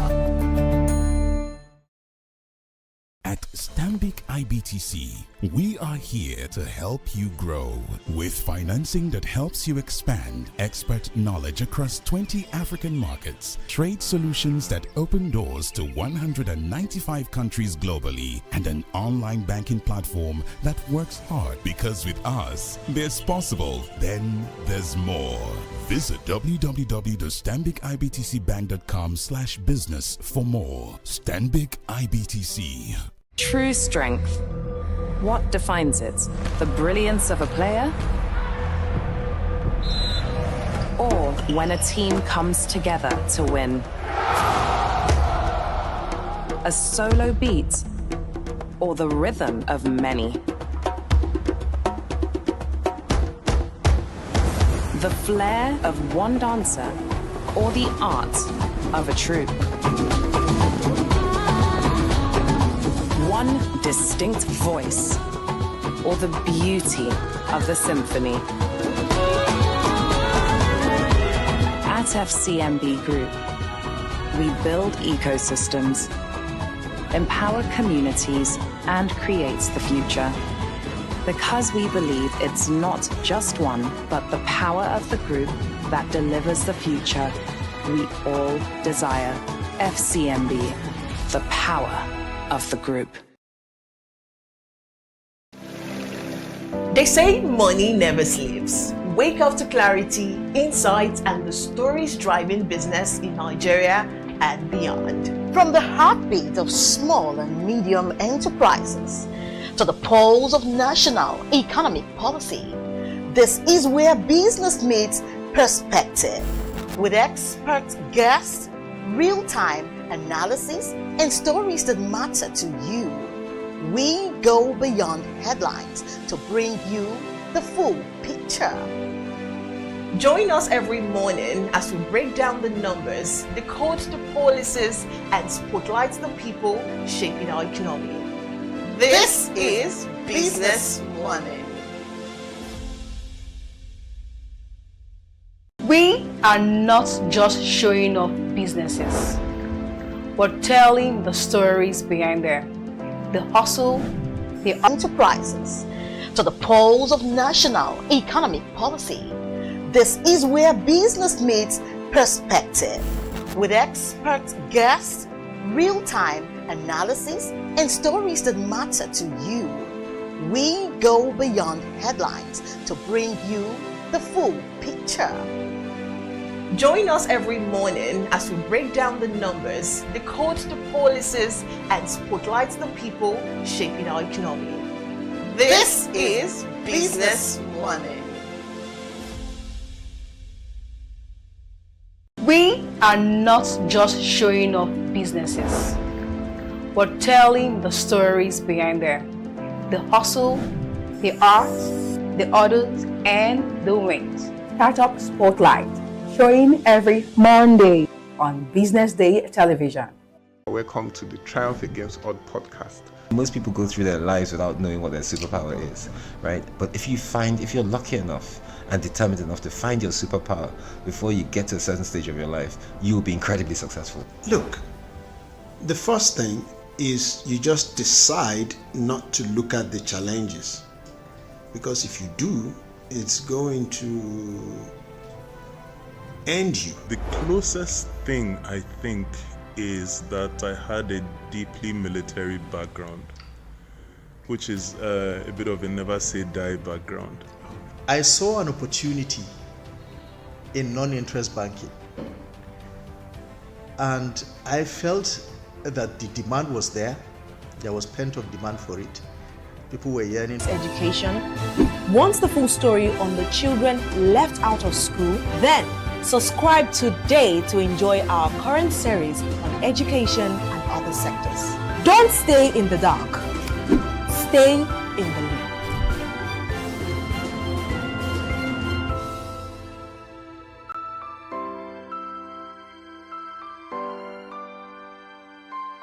This is Business Week, a weekly program brought to you by Business Day Television.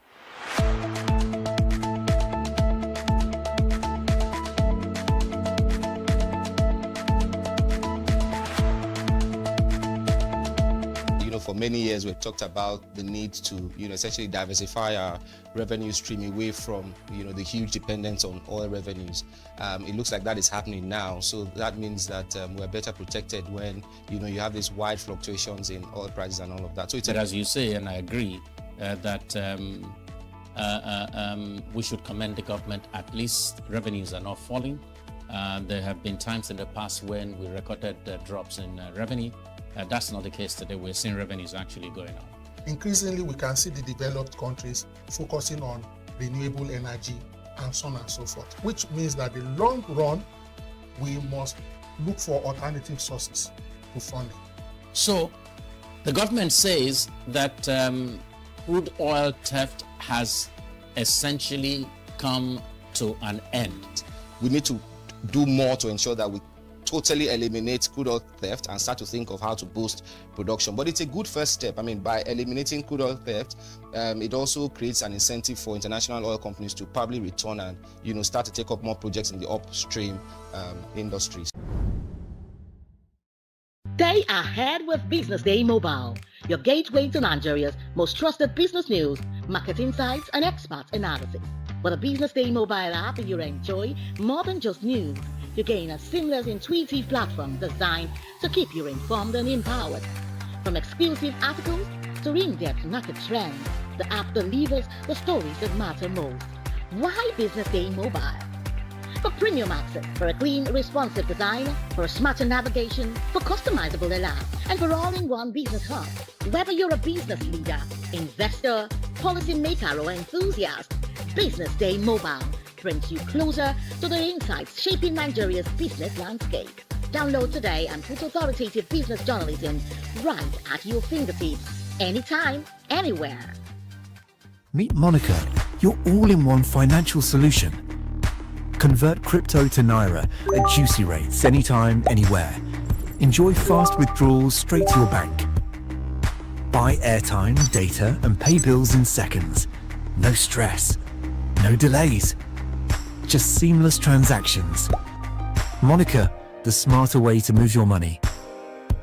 Download now. Okay now. Dependable insurance. After God, you are the next insurer. See as the boys the Allah. All the ladies the Allah. Insure your car protection from accidents. Unforeseen loss, you can see them. Mistakes are meant to happen. If you don't jam the car, they'll jam yours. Will you beat them? Ah yes, you will get them arrested. Your plans for that day is affected.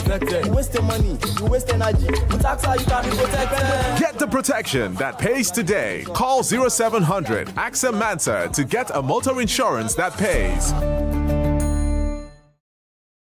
At Stanbic IBTC, we are here to help you grow with financing that helps you expand, expert knowledge across 20 African markets, trade solutions that open doors to 195 countries globally, and an online banking platform that works hard because with us, there's possible, then there's more. Visit www.stanbicibtcbank.com/business for more. Stanbic IBTC. True strength. What defines it? The brilliance of a player? Or when a team comes together to win? A solo beat? Or the rhythm of many? The flair of one dancer? Or the art of a troupe? One distinct voice, or the beauty of the symphony. At FCMB Group, we build ecosystems, empower communities, and create the future. Because we believe it's not just one, but the power of the group that delivers the future we all desire. FCMB, the power of the group. They say money never sleeps. Wake up to clarity, insights, and the stories driving business in Nigeria and beyond. From the heartbeat of small and medium enterprises to the pulse of national economic policy, this is where business meets perspective. With expert guests, real-time analysis, and stories that matter to you. We go beyond headlines to bring you the full picture. Join us every morning as we break down the numbers, decode the policies, and spotlight the people shaping our economy. This is Business Morning. We are not just showing off businesses, but telling the stories behind them. The hustle, the art, the orders, and the wins. Startup Spotlight, showing every Monday on Business Day television. Welcome to the Triumph Against Odd podcast, Most people go through their lives without knowing what their superpower is, right? But if you're lucky enough and determined enough to find your superpower before you get to a certain stage of your life, you will be incredibly successful. Look, the first thing is you just decide not to look at the challenges, because if you do, it's going to end you. The closest thing I think is that I had a deeply military background, which is a bit of a never say die background. I saw an opportunity in non-interest banking, and I felt that the demand was there. There was pent-up demand for it. People were yearning for it, and I felt that if we did it properly, if we brought in professionalism into it, and if we brought in our experiences, our various experiences from various backgrounds into it, that it could succeed. Very few people do that because very few people explore their superpowers. They just explore bread and butter issues. I need to eat, and Yes, there will be challenges. This is a very difficult business environment. The government keeps working on how to make business easier. The first problem to overcome is really just starting, right? We thought about this idea for over 2 years before we even took the first step. You cannot ignore this country. No, and to be from here, I think is an incredible privilege. Nigeria will be ascendant in my lifetime. Imagine working hard.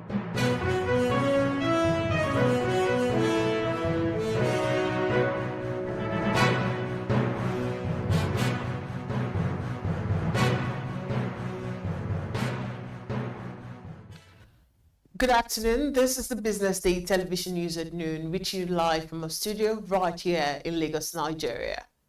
Coming up, GDP growth dropped by 0.25% in third quarter 2025, Cardoso tells Senate.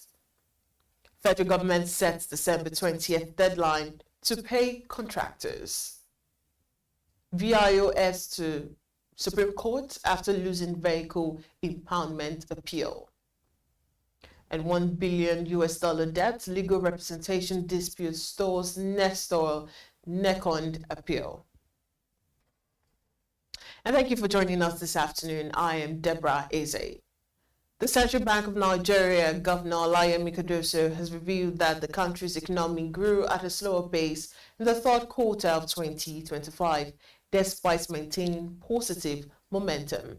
Cardoso announced that the nation's gross domestic product increased by 3.98% in third quarter of 2025, an improvement on the 3.86% posted in the same period last year, but still 0.25 percentage points lower when compared with the second quarter's 4.23% growth.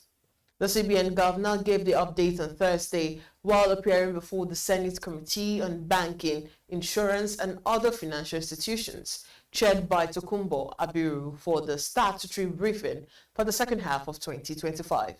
Cardoso attributed the year-on-year improvement to stronger outputs in the several key sectors, noting that the key contributors to the broad-based growth include crop production, ICT, real estate, and finance and insurance. The governor also reported significant progress in the foreign exchange landscape, saying the CBN's reforms had delivered a more stable market environment. And moving on, the federal government on Thursday moved to calm rising tensions among road contractors, assuring that all outstanding payments will be cleared before December 20th, 2025, following days of protests by contractors over mounting debt and stalled project financing. The Minister of Works, David Umahi, who gave the assurance during the reopening of the repaired Kefi flyover in Nasarawa State, said President Bola Tinubu had acknowledged the debt backlog, approving the constitution of a special committee to verify and settle all outstanding claims. Contractors and in federal road projects had, in the last few days, staged protests at the Ministry of Finance, alleging prolonged non-payment for completed and ongoing works. The contractors, under the aegis of the All Indigenous Contractors Association of Nigeria, staged a protest at the Federal Ministry of Finance, over alleged unpaid funds for projects executed in 2024. And still on, the Department of Road Traffic Services, known as Vehicle Inspection Officers, has said it will certainly appeal a judgment barring it from imposing fines or impounding vehicles of offending motorists. The acting director of the DRTs, Deborah Osho, lamented the growing lawlessness in the Federal Capital Territory since the High Court ruling. The Court of Appeal Abuja Division on Thursday affirmed the lower court's judgment barring the DRTs and VIO from stopping motorists, confiscating vehicles, or imposing fines on road users. In a unanimous decision delivered by a three-member panel, the appellate court held that there was no basis to overturn the Federal High Court ruling of October 16, 2024, which prohibited VIO officials from harassing motorists. The appeal filed by the VIO challenging the lower court judgment was dismissed for lacking merit in a lead judgment delivered by Justice Oyedoju Oyewumi. And coming up, we have 1 billion debt, legal representation, dispute stalls Nestor Neko in the appeal. This and more after the short break.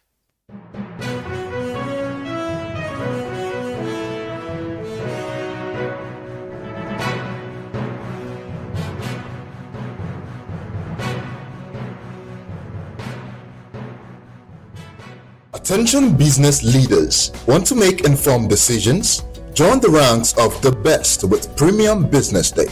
Access in-depth analysis and expert opinions to stay ahead. Subscribe now at premium.businessday.ng and unlock premium content. Plus, you get 50% off your first subscription. Don't miss out. Make smarter choices and seize new opportunities. Sign up now and elevate your business game.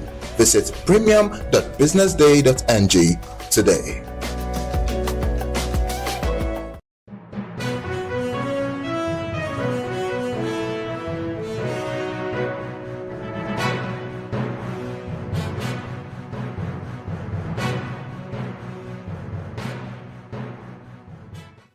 Welcome back. Still on the local news, the proceedings at the Court of Appeal Lagos Division were altered on Thursday after a dispute arose over who was properly authorized to represent Nestor Limited and Nikon Energy Limited in a $1 billion debt appeal. The appeal filed by First Trustees Limited and FBN Quest Merchant Bank Limited is challenging the ruling of Justice Daniel Osiago of the Federal High Court, Lagos, who on 20th November 2025 lifted a Mareva injunction that had previously frozen the assets of Nestor, Nikon, and their director over an alleged $1 billion debt.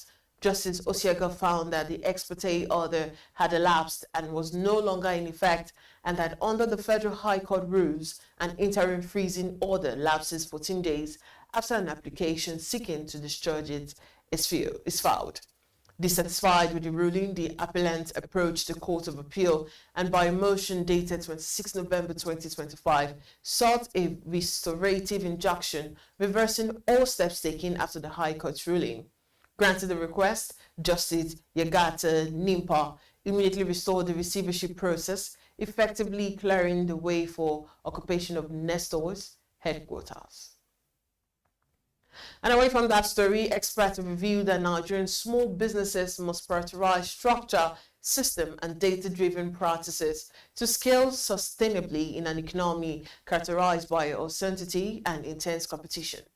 At the 2025 Business Day SME Conference and Awards held in Lagos on Thursday, experts highlighted that sustainable growth requires systems that withstand even the toughest economic conditions.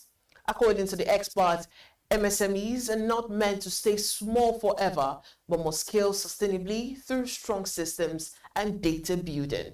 Speaking during a panel on scaling operations, Josephine Ehiman, founder and CEO of Net Pharmacy, noted that many small businesses remain stagnant because founders fail to decentralize responsibility. Ehiman added that even micro businesses need systems that team members understand and follow to create structure. And still on, the governments of Abia and Imo State have launched a joint security task force and surveillance along the Aba-Owerri Expressway, starting from Owerinta in Abia State all the way to Owerri, Imo State and beyond. The launch followed recent attacks by criminals who want to take advantage of the high volume of human and vehicular movement on the road to perpetrate all kinds of criminal activities, including kidnapping, armed robbery, and other criminal activities ahead of the Christmas season. This follows a strategic emergency security meeting held by the governors of Abia and Imo State at the Imo State Government House, Owerri. A statement signed by Ferdinand Ikelma, Special Advisor to Abia State Governor on Media and Publicity, stated that Governor Alex Oti of Abia State and Hope Uzodinma of Imo State resolved to set up a joint security task force that shall consist of Army, Navy, Police, DSS, and other government security agencies. The Joint Security Task Force, according to the statement, shall patrol the road 24 hours non-stop, starting yesterday, while carrying out the massive surveillance in the surrounding bushes using sophisticated drones and other modern security equipment. The two governors, while assuring citizens plying the road on a daily basis and those returning home for Christmas of their safety and security, warned that there would be severe consequences for any criminal caught on the road going forward. And to end the local news, the Defense Headquarters says troops Ford oil theft valued at 217 million naira and rescued 318 kidnapped victims in November as the military ramped up operations against terrorists, bandits, and other criminal networks across the country. Director of Defense Media Operations, Michael Onoja, reviewed this during the monthly press briefing on Thursday in Abuja, where he presented a report on the ongoing security operations nationwide. Onoja noted that although Nigeria continues to grapple with terrorism in the northeast, banditry and kidnapping in the northwest and north central, separatist violence in the southeast, and oil-related crimes in the Niger Delta, the military remains unwavering in its resolve to defeat all threats to national security. And according to him, in November alone, troops also fought oil theft worth 217.66 million naira, destroyed 16 illegal refining sites, and intercepted 201,700 liters of crude oil and 88,177 liters of automotive gas oil.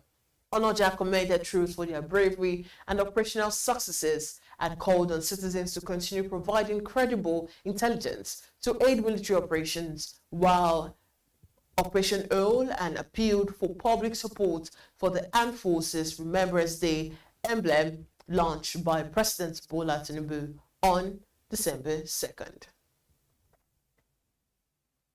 And Botswana holds policy rates at first meeting on the new governor review. This and more after this break.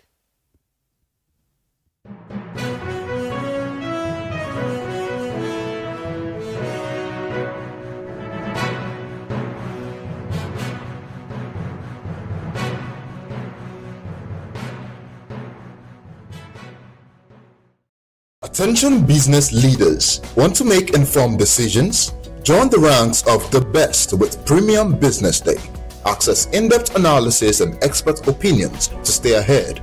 Subscribe now at premium.businessday.ng and unlock premium content. Plus, you get 50% off your first subscription. Don't miss out. Make smarter choices and seize new opportunities. Sign up now and elevate your business game. Visit premium.businessday.ng today.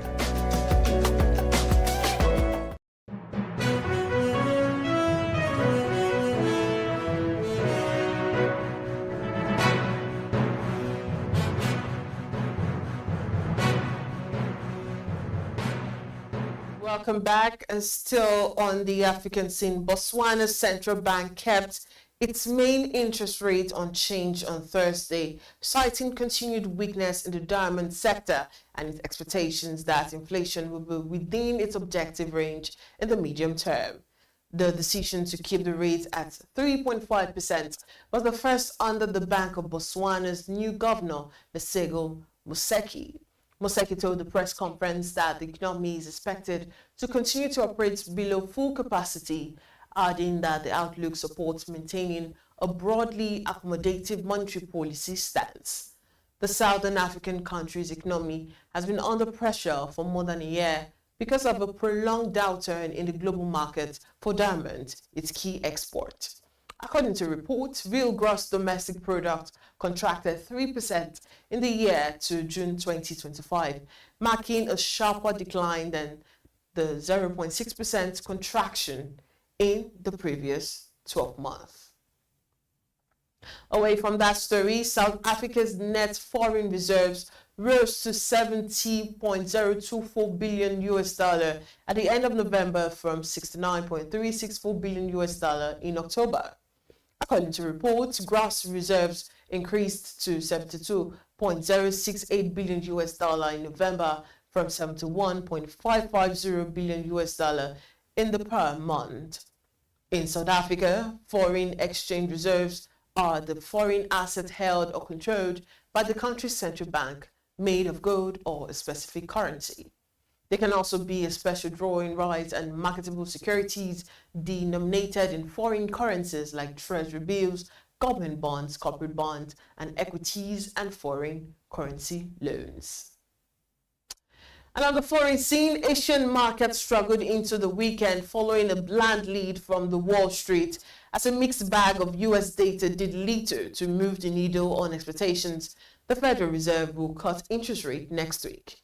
According to reports, investors have, in recent sessions, struggled to match last week's healthy gains fueled by comments from central bank officials indicating their preference for further easing of monetary policy.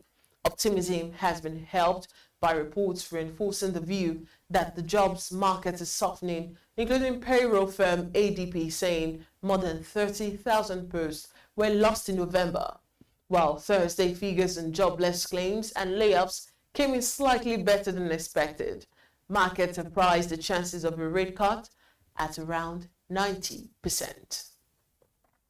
Also, Homeland Security Secretary Kristi Noem revealed on Thursday that the U.S. plans to expand the number of countries covered by its travel ban to more than 30. Trump signed a proclamation in June banning the citizens of 12 countries from entering the United States and restricting those from 7 others, saying it was needed to protect against foreign terrorists and other security threats. The bans apply to both immigrants and non-immigrants, such as tourists, students, and business travelers, while Noem did not specify which countries would be added to the list. An expansion of the list would reportedly mark a further escalation of migration measures the administration has taken since the shooting of 2 National Guard members in Washington, D.C. last week. I will bring you the sport news after the short break. Do stay with us.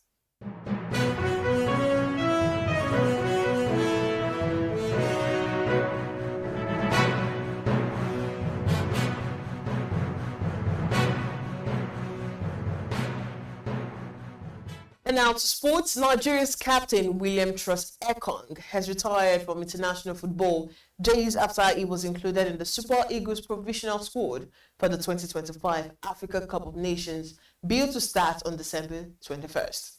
Ekong, who has been with the Super Eagles since 2015, announced his retirement from international football in a post on his ex-handle on Thursday evening.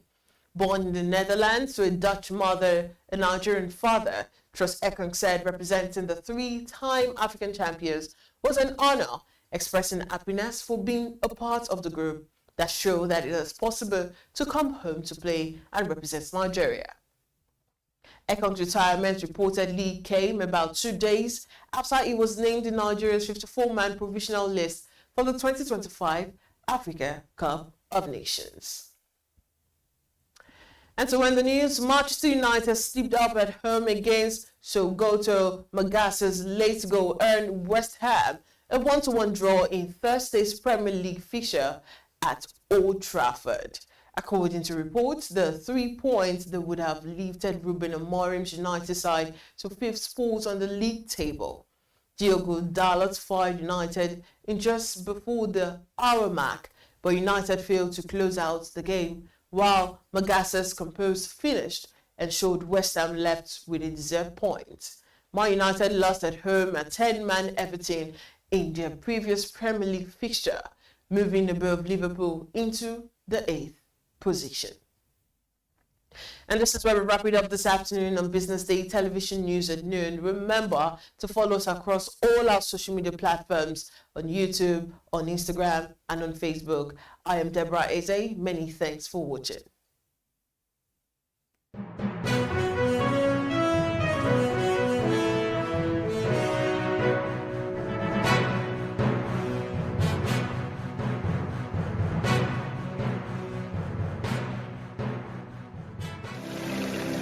They say money never sleeps. Wake up to clarity, insights, and the stories driving business in Nigeria and beyond. From the heartbeat of small and medium enterprises to the pulse of national economic policy, this is where business meets perspective.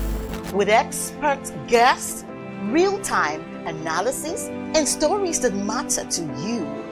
We go beyond headlines to bring you the full picture. Join us every morning as we break down the numbers, decode the policies, and spotlight the people shaping our economy. This is Business Money.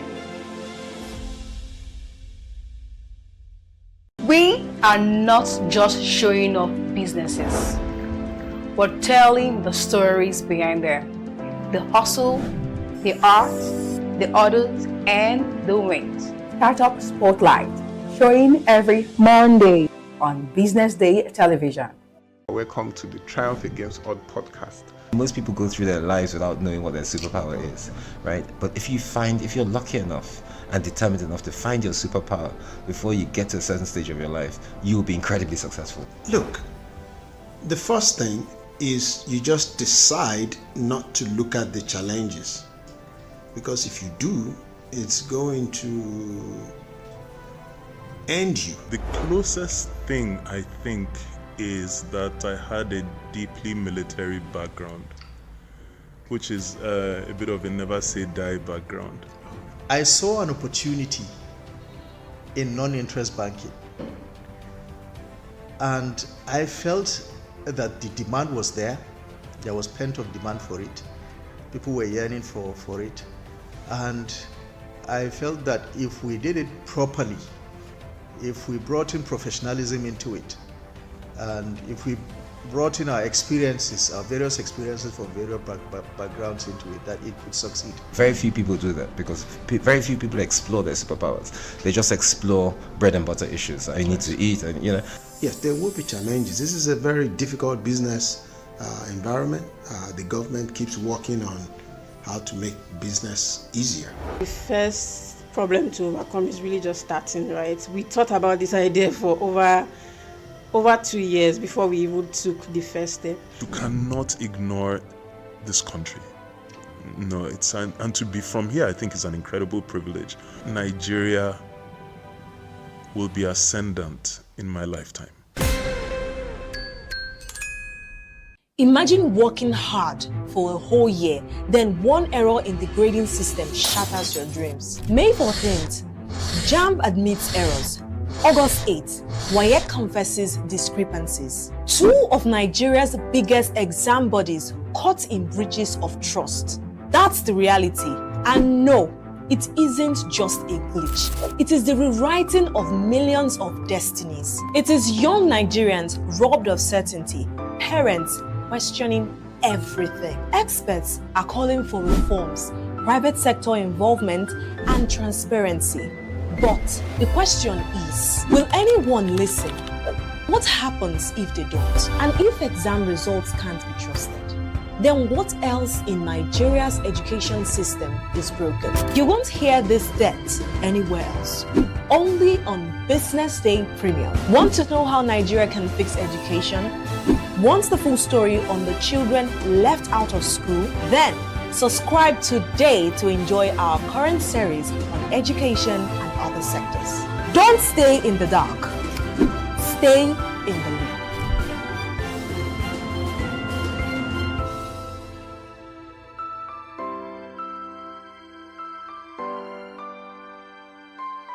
This is Business Week, a weekly program brought to you by BusinessDay Television.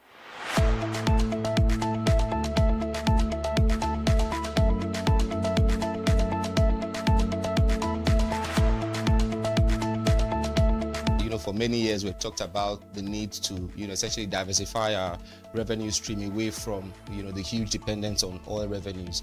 It looks like that is happening now. So that means that we're better protected when, you have these wide fluctuations in oil prices and all of that. So it's as you say, and I agree, that we should commend the government. At least revenues are not falling. There have been times in the past when we recorded drops in revenue. That's not the case today. We're seeing revenues actually going up. Increasingly, we can see the developed countries focusing on renewable energy and so on and so forth, which means that in the long run, we must look for alternative sources to funding.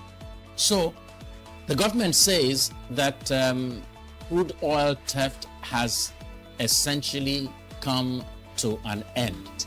We need to do more to ensure that we totally eliminate crude oil theft and start to think of how to boost production. But it's a good first step. I mean, by eliminating crude oil theft, it also creates an incentive for international oil companies to probably return and, start to take up more projects in the upstream industries.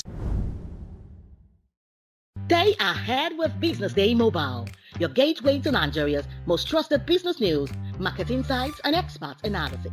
With a Business Day Mobile app, you enjoy more than just news. You gain a seamless, intuitive platform designed to keep you informed and empowered. From exclusive articles to in-depth market trends, the app delivers the stories that matter most. Why Business Day Mobile? For premium access, for a clean, responsive design, for a smarter navigation, for customizable alerts, and for all-in-one business hub. Whether you're a business leader, investor, policymaker, or enthusiast, Business Day Mobile brings you closer to the insights shaping Nigeria's business landscape. Download today and put authoritative business journalism right at your fingertips, anytime, anywhere. Meet Monica, your all-in-one financial solution. Convert crypto to Naira at juicy rates anytime, anywhere. Enjoy fast withdrawals straight to your bank. Buy airtime, data, and pay bills in seconds. No stress. No delays, just seamless transactions. Monica, the smarter way to move your money. Download now. Okay now, dependable insurance. After God, you are the next insurer. See as the boys the Allah. All the ladies the Allah. Insure your car protection from accidents. Unforeseen loss, you can see them. Mistakes are meant to happen. If you don't jam the car, they'll jam yours. Will you beat them? Yes, you will get them arrested. Your plans for that day is affected.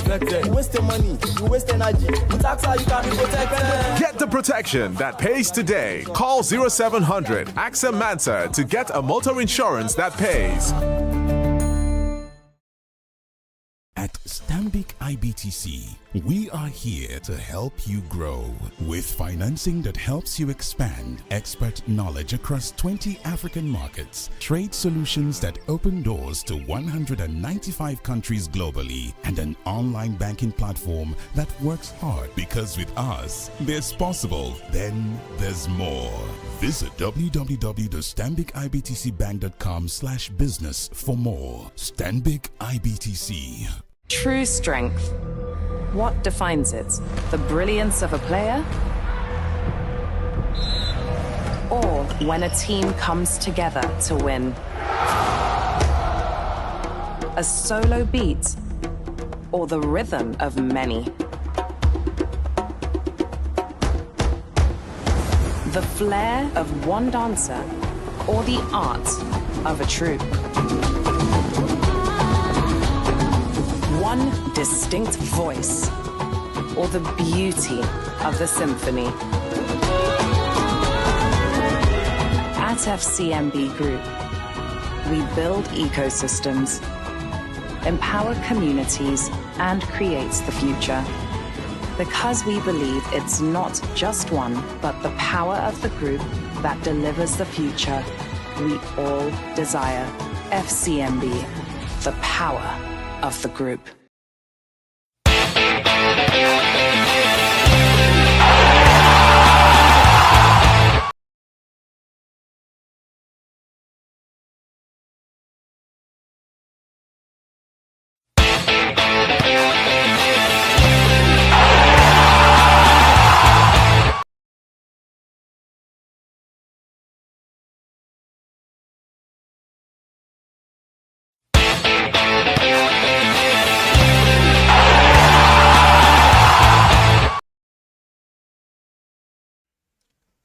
Wow, good afternoon all. Happy to have you today in today's show. My name is Anthony Lebem, and it promises to be a very, very, very aggressive show today because we have a lot of burning issues to talk about. First, the AFCON is barely 2 weeks. Provisional list has been released, and the biggest shocker is that Super Eagles captain sudden or shocking retirement from the national team. People didn't see it coming, and one of our finest defenders. And a lot of more of this will be discussed. And to discuss more on this with me on the show is Anthony Duba. How are you? I'm fine. You're fine. Are you sure you're fine? I'm good. I'm good. Good to have you. Yeah. You went on leave. Your face was scarred for some time. Now you're back. Hope you rested well. Yeah. Wow, interesting. I know the fans, they really missed you. I don't know where we'll start from because first to look at the provisional list released by Chile, and maybe we should go first with ECONG because it's trending since yesterday till now. And do we need this kind of distraction ahead of the AFCON in Evo? Obviously not. Obviously not. I was shocked when I saw in the last few days I have a rumor that the come will retire before the Nation Cup, and come will not go to the Nation Cup. Even if he goes, he will not play. Over the last 10 years, we celebrate the impact. I personally celebrate the last when I heard the news. I've been sort of, it was more of a mixed feeling, but for me, I would miss him because we know his performance in the national team. That's always give his all. I remember the Nation Cup last year when look as if he was not part of the team. There were rumors that also that he was not money that it's for. But he came back. He came out strongly, and I won the man of the tournament. I remember that leaping not against Cote d'Ivoire in the final. I mean, throughout the tournament, he carried us when we needed it most. Even the first game against Cote d'Ivoire, he scored the penalty. So his experience, big tournament experience, he has it. I felt we go to this Nation Cup. He will have been part of this team, if not play starter. At least when we need that leadership quality, he will be there to give us that quality. It's a big loss going to the Nation Cup for Nigeria. So much has been said over the last few hours on why he retired. We know Ekong, obviously, truth must be told, he's not the Ekong we know 5, 6 years. Yes, it's from our deep. Yes. Age is 30. Yes. He came and dropped. He's playing in Saudi Arabia now. Yes. In the mainstream. Yes. But obviously, I still think we still need his experience, his leadership, charisma, his charisma in that Super Eagles squad going to the Nation Cup. It's a big loss actually. Wow. Anthony, there were reports that Ekong fell out with the Football Federation, allegedly, over the bonus role that the players demanded. They felt that he led the onslaught and said, no, guys, and we need to get this money. And he felt that, okay, he might be dropped for the AFCON, because if you check our game against in the playoff final against DR Congo, towards the end of the game, while DR Congo coach was making substitutions, preparing players for the penalty, Chile did not even look at Ekong's side. And we know that Ekong is one of our best penalty takers. He didn't even field him in. Rather, we saw Calvin Bassey took the first penalty kick and he lost it. So are you sure that maybe with the relationship with NFF and Ekong felt that Chile is dancing towards NFF side, and he felt, and Ekong felt that he could be messed up, AFCON, maybe not making the AFCON final score. So he felt that the best bet is to take a bow. So my controversial opinion would be, is the NFF for the Nigerian football or against Nigerian football? What they call the Nigerian Football Federation. Yes, but your operations, the way you operate, it tells a lot about how you feel about the national team and Nigeria in general. If you know that Ekong was going to perform in a high-stake match like the one we had with DR Congo, why don't you give the coach freedom to put him where he's supposed to put him, allegedly? But then again, I ask myself, why are all of this happening? You see, from the time Ekong announced his retirement for football up until now, you check their Twitter, official Twitter handle of the NFF, we have not seen. No, they sent a statement. They released a statement. But we didn't see it 30 minutes ago. No, I got it about 30 minutes ago. Exactly. So look at the gap. 17 hours. 17 hours after. The gentle captain. 17 hours. Chile have not been comfortable with the performance during the qualifiers. Against the games that the mistake he did against South Africa. It could be those pressure that putting on him now. Just wanting him to make one or two mistakes that they can throw him out. You know that the feed against South Africa was not okay. Is that not the feed I not got injured? So I couldn't have. I don't blame Ekong for that mistake. The feed, that was a rubbish feed. The rubbish feed that would have got to go to. Anybody can have sleep now. I mean, I think, in my own opinion, I think we should try as much. So there is a problem with the NFF. There is a problem with the structure of the Nigerian football. I think the NFF election is coming up next year. Next year, exactly. Mm-hmm. I was coming there. So the thing is, we have to reform the NFF because we don't. The thing is, when decisions like this are being made, it affects it affects a whole number of people, starting from the senior national team to the junior national team to across board to the NPFL. It affects everybody and its person. So what am I saying? The thing is, there's been clamors for the reforms for the electoral process of the NFF next year. We can't be allowing the same people to put in this same, because if you don't take charge, if you don't if the players or if the people who the decisions that are being made affect them personally, if they don't have a say in the matters that affect them, or they have a say in whoever is bringing, the decisions to their own professional careers, then everything can just be anyhow. Anything goes. So basically, there should be a reform in the electoral process. More people who are involved in the football, the national team captains for the NPFL, coaches, the referees, these guys should be allowed to tender their votes, because there are people who are basically affected by the decisions that are being made. So we can't be leaving this to maybe 37 people. It's not like how. And these guys do not play football. They don't have teams. It talks about the opening of the guidelines. I think I listened to Richard Obi, the foremost journalist in Nigeria, said it some weeks ago. I even called him the Nigerian journalist that works with ESPN. There was a recommendation, a blueprint before that. We should open up the process that allow people to contest for the championship. There are guidelines. You can't just they should make it more flexible. They should make it more open. Yes. Open up. But the guidelines now, as it is, you can't just see. They make the guidelines so stringent that for themselves. For themselves. So there needs to be a reform. These guys, football is the only thing that give us joy in this country. They're trying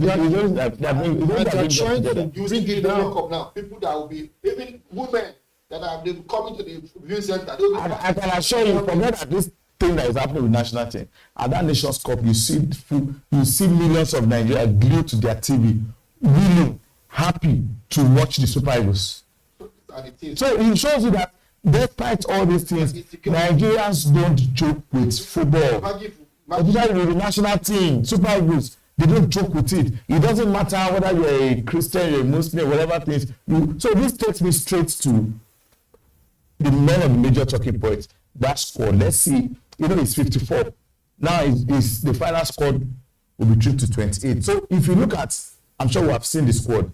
If let's start with the first of all, do you think there's a player that should be invited that should be on that squad that was not there? Enable. Well, I thought the squad is okay. People are saying that they should have involved. They should have called. What's the name of this guy? Oba. What's the problem with Oba? I think I called him once. And there was a time you called him. They said he Gift Oba, yes. Yeah. Togo said he but he can still play for it. He's eligible to play for Nigeria. They said he's not eligible for Nigeria. Is he eligible now? He's eligible to play for Nigeria. So I don't know why. I don't know. So let's look at the goalkeepers. We have Stanley Wabale, Amas, Obasege, Okoye, we have Adebayo Adeleye, Francis Uzo, Ebenezer Alcott. So if you look at, we're likely to take 3 goalkeepers. Yeah. So you know what we're picking on that. Which of these will you choose first? Of course, the Wabale and this guy. Okoye. And who again? And the former insurance goalkeeper, Basegi. I don't know. He plays in Tanzania. Are they watching him? How about Uzo? Uzo still in Cyprus. How about I don't know. What about Adele? It's not too bad. Should be in Greece. Should be good. But my problem is Chile keep inviting Obaseki. Obaseki is playing in Tanzania. Does he watch him? Is he playing there? Today is playing in Israel. No, Adele is playing in Greece. Are they playing? Are they second coach? Are they playing? How many matches have they even kept? I think the 2 strongest goalkeepers, Philip and Ukoli. So again, if you look at 3, in fact, the third one might not even touch the goalpost. If you have a very good goalkeeper, number 1, even the second choice that I told you might not even do anything except for injuries. I mean, I think it is the structure of the coaching structure. If Chile wants to, maybe if for instance we win our first 2 games, it might be an opportunity for him to at least test the goal. Yes, you have qualified depending on how the team goes. If you have booked your qualification, then you can now test fresh legs and all of that. Exactly. So that's what I think he should do. Yeah. So you agree with the Yes, I agree with it. So let's look at the defender. I didn't mention this guy is a big loss for us aside the Ekong. Frederick again, fantastic defender, promising. So you can imagine having these 2 guys at the back. It's a trauma for us. I come to South now. I look at that. We will struggle. I'm telling you the truth. Such numbers in that defense. I'm telling you the truth. I don't think the coach is going to replace Ekong. Okay. Look at the defenders. Ola, is just recovering. Semi Ajayi, Hull City, not that there. Yeah, I can say aside somewhere. Bruno Emechi, maybe I want him too. It's not that convincing too. Say he did very well the last time we watched him. Ugo is not bad. But so if you look at pick 6 defenders there, which of them will you pick? Who wasn't competing with but I thought he did well. He wasn't convincing. I'm not comfortable with Emechi. I don't know. I prefer Jadu. I think the defense is what problems there? What I have there is that experience that Ekong often give us. It's not there. It's not there. The leadership is not there. We've had it with, in terms of the only player I'm comfortable there is probably Bassi. As far as I'm concerned on this defense list, the best defenders we have is Kevin Bassi. And Senaja with Bassi is struggling. And that one I can pick again. It's just that if he's fit, and as it is now, it is risky. Any injury now rules you out of the Nations Cup. It's risky. And they are still playing for their club sides. Yeah. I play Ola and not be able to. But no, for the Ola cannot do anything. You shouldn't risk it. It's a big risk. Even if he makes that team, he should never be a starter. Nottingham Forest wouldn't allow that to happen because then again, I thought they said he's already. He's not about to just go and play major tournaments. No, I don't think you want to put them under that pressure. Does that mean that he will not part of the team? He might be. No, he will be part of the team. But then again, I don't think most definitely will be part of the team. But I'm not looking at our defense aside Bassi. Ola, 50-50. Semi Ajayi is not that bright. Osai Samet, fantastic defender. if he's fit. Bruno Emechi is not that bad. Chidozie was maybe 50, 55. Seidu did very well. So if I still feel that this is our defense, there is a lot of things to they will struggle. I'm telling you. I think that is why he said he added Michael. You come out at 17 guy Michael, Ezekiel Michael. He added in the squad. You see, under 17 to come and play for Super Eagles. It's okay. I think my problem is I don't know why Chile has not been able to scout one or two good defenders in the Nigerian league. No, I don't know.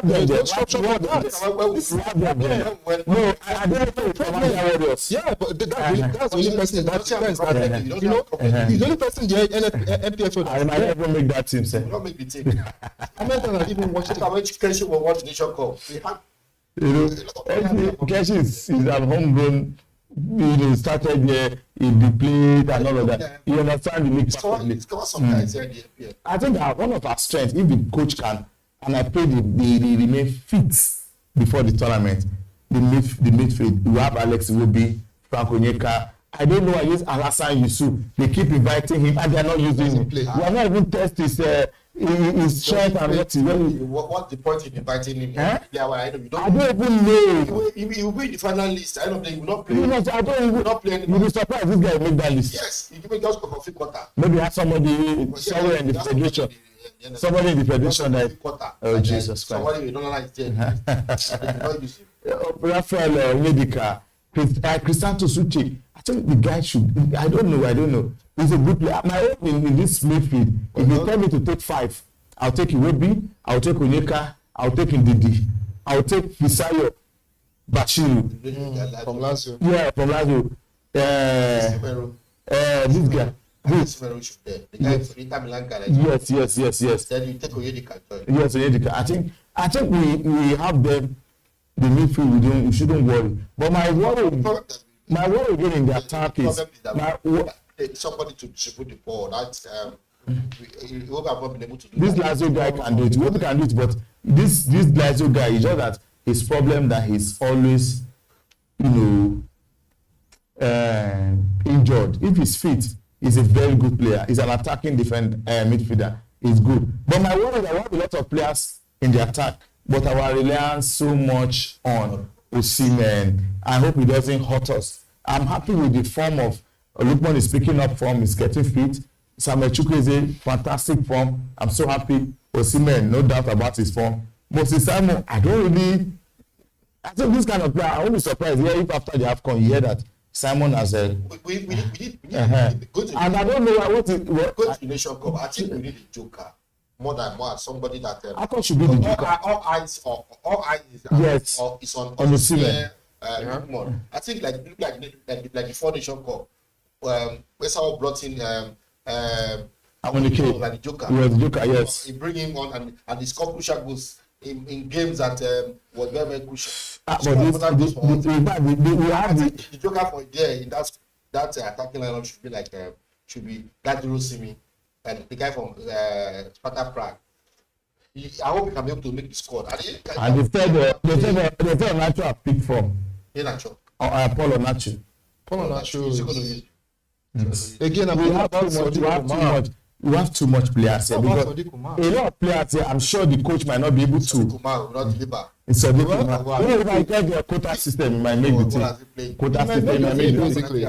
Why don't you go in somewhere like that Rosimi, 22-year-old, he's scoring very well in the check day. Yeah, I understand. And again, I think this guy should also make the team. Chidera Ejuke is a good player. He should also make the team. Akos should make the team. He should not drop Iheanacho. Iheanacho should, but Iheanacho is not a serious player. That's the problem. I want to just back. Is it fully fit? Victor Boniface, is he fully fit? Murphy, I don't know what he's doing currently. Nathan Teller. But Deza, I think he's free. That guy should be given opportunity. But just that he's old. What do you mean? He's 30. I don't know. I don't know. I just don't know. So he shows that Chile has a lot of work to do on this team. Because from 54 to trim it down to 28, that means you are about 26 players. I saw there's a list. There's a list circulating about 28 players in circulating on social media. For those not carry yesterday now, 28 list now, 28 man list. But official. I see that list now with Ekong out now. You can bring in another defender. No, of course with Ekong and this guy too. You bring other players to play. So Agu bring Ekong. I think but should be that. What I want to see in that squad is Jurosini.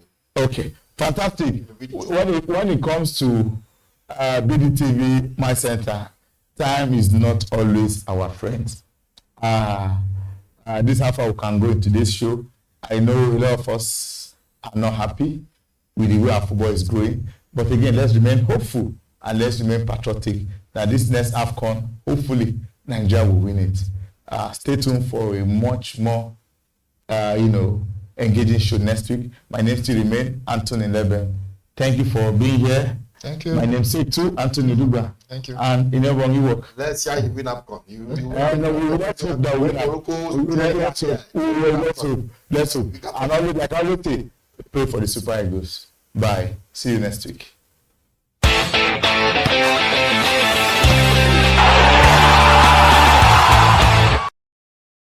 Attention business leaders. Want to make informed decisions? Join the ranks of the best with Premium Business Day.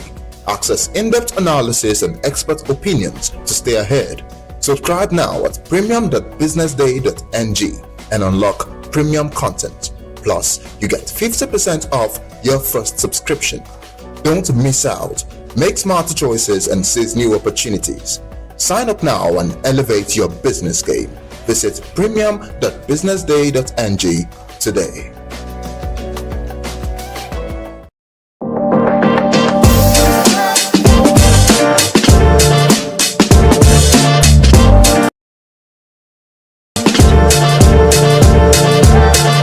Hello guys, and welcome to another exciting edition of BD Extra. My name is Anthony, and today I have one in the studio, Michael Adeni Damilola, aka Dami Fresh, DJ Dami Fresh. Basically, he is a DJ and also the lead digital distribution and marketing at Jonesin World Nigeria. You know Jonesin World, owned by the legend himself, the Prince, who is also Don Jazz's brother. Welcome to the studio. Thank you for having me. How are you doing? I'm fine. Thank you very much. Nice to have you in the studio today. Glad to be here. Yeah. Glad to be here. So it's been a long time coming. I've really wanted to have you. You've always been talking about it. Yeah, you know. Over the years now, in a couple of years now. Yeah, sure. I think we've had you on different stories on editorial sector, on entertainment as well, and we really appreciate for all the your comments you give to us, very insightful, and I'm glad you are here also to give us fresh. It's beautiful to be here actually after all the years talking about it. Yeah, basically, yeah. It's been through my face eventually. Yes, so that when you come with. All right, so let's go into the business of today. We're here to discuss about music, your career basically, and where you operate at Jonesin World. Let's start by tell us a bit about your role in Jonesin World and what was the perspective from that on the Nigerian music scene. Basically, like you said, I handle the digital distribution and marketing, right? It's about uploading artists' music and labels to streaming platforms, as well helping those records get the maximum visibility on those platforms, and also try to leverage whatever tools they have on the platform to, put the song in front of the right audience, right, and help the artists grow in platform and off platform, as well as also designing marketing campaigns that will help, grow the artist brand and, connect them to audience, and also over the years grow that audience so that, there's an exchange of value between the artist and such audience through the music in which the artist put out, and every other point of value that the artist is going to evolve into over time, so that those audience can always buy into whatever the artist is trying to pitch to them, right? So they might be music, tomorrow the artist might be on a ad commercial and still need the same audience to gravitate towards it. It might be a movie or a soundtrack for a movie that the artist is working on. It's different from the original or the core of what people know them for. The artist might be selling merch tomorrow, an event. So this same audience that love the music or that love the artist, that will go ahead and dip their hand in their purse to buy into all that sense necessarily.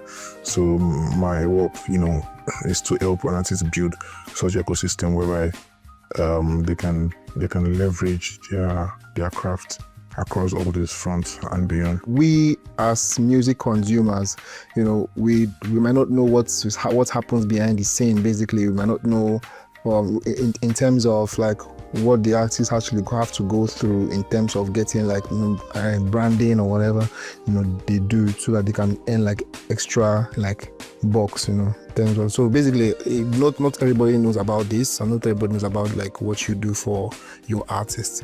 So basically, let's go back to you being a DJ. You still DJ, right? Yes. How do you like link the two like careers together? How do you link that together, like being a DJ and also being So basically, concerning that, I think it complements one another, because from my experience, right, I'm on the back end of things, trying to build an artist or work with an artist to put out a product that will eventually be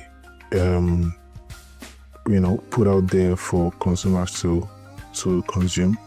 But as a DJ, my skill set, my experience, my job also makes me interact with these consumers, which are the audience. I'm always with them, like 2 to 3 nights a week.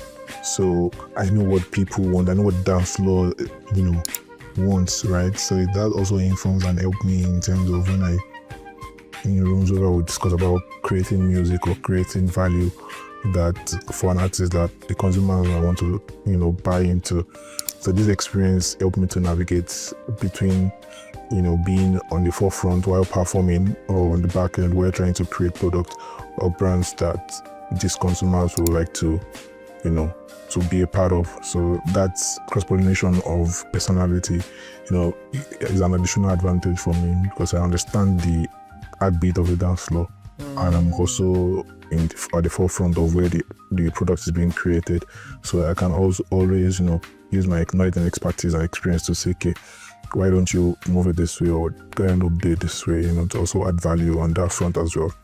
I also try to bridge the gap between the artists and the consumers, using that experience. Yeah, so can you spotlight like some of the artists that you've been working with so far? Currently working on Godzilla, Spaghetti, and Glorious. They are young artists that are growing. They're growing to the artist development phase. They have put out projects, as Godzilla and Spaghetti. They both have EP out there. You guys can check it out. It's a body of work. And Glorious has 2 singles out. You can also check him out as well. So there are new artists. They're finding their way in the industry. This entertainment industry is a wide landscape. Yeah, it is. It's a learning curve for every artist that enters, because it's quite saturated and overwhelming now. Not just in Nigeria, but the gap between the artists and the consumers. Using that experience. Yeah. So can you spotlight like some of the artists that you've been working with so far? Currently working on Godzilla, Spaghetti, and Glorious. They are young artists that are growing. They're growing to the artist development phase. They have put out projects, as Godzilla and Spaghetti. They both have EP out there. You guys can check it out. It's a body of work. And Glorious has 2 singles out. You can also check him out as well. So there are new artists. They're finding their way in the industry. This entertainment industry is a wide landscape. Yeah, it is. It's a learning curve for every artist that enters, because it's quite saturated and overwhelming now. Not just in Nigeria, but on a global scale. So as an artist, when you come in, everybody has a difference, right? So, but when you come in, most important thing is to learn, and try to play the long game. That's what I always tell most artists. Don't just come in, and some might be very fortunate on their first song, they just go and they tend to forget themselves and don't learn. Over time, people will just move away from you with time. If you don't understand your craft, or you're not adding value in terms of knowledge. You might have the talent, you might have the skill, but this music business encompasses way more than just being able to write songs and be able to sing. Right, so you should be able to know the business you're into. So if you're not giving yourself to learning over time, you might just fizzle out. So walk us through the, in this modern market that we have right now, especially in Nigeria, what does true breakout moment looks like for new artists today in today's market, and how has Jonesing World helped to facilitate your new signings these young ones that you've spotlighted so far? So breaking out artists in this modern age is a lot of things, right?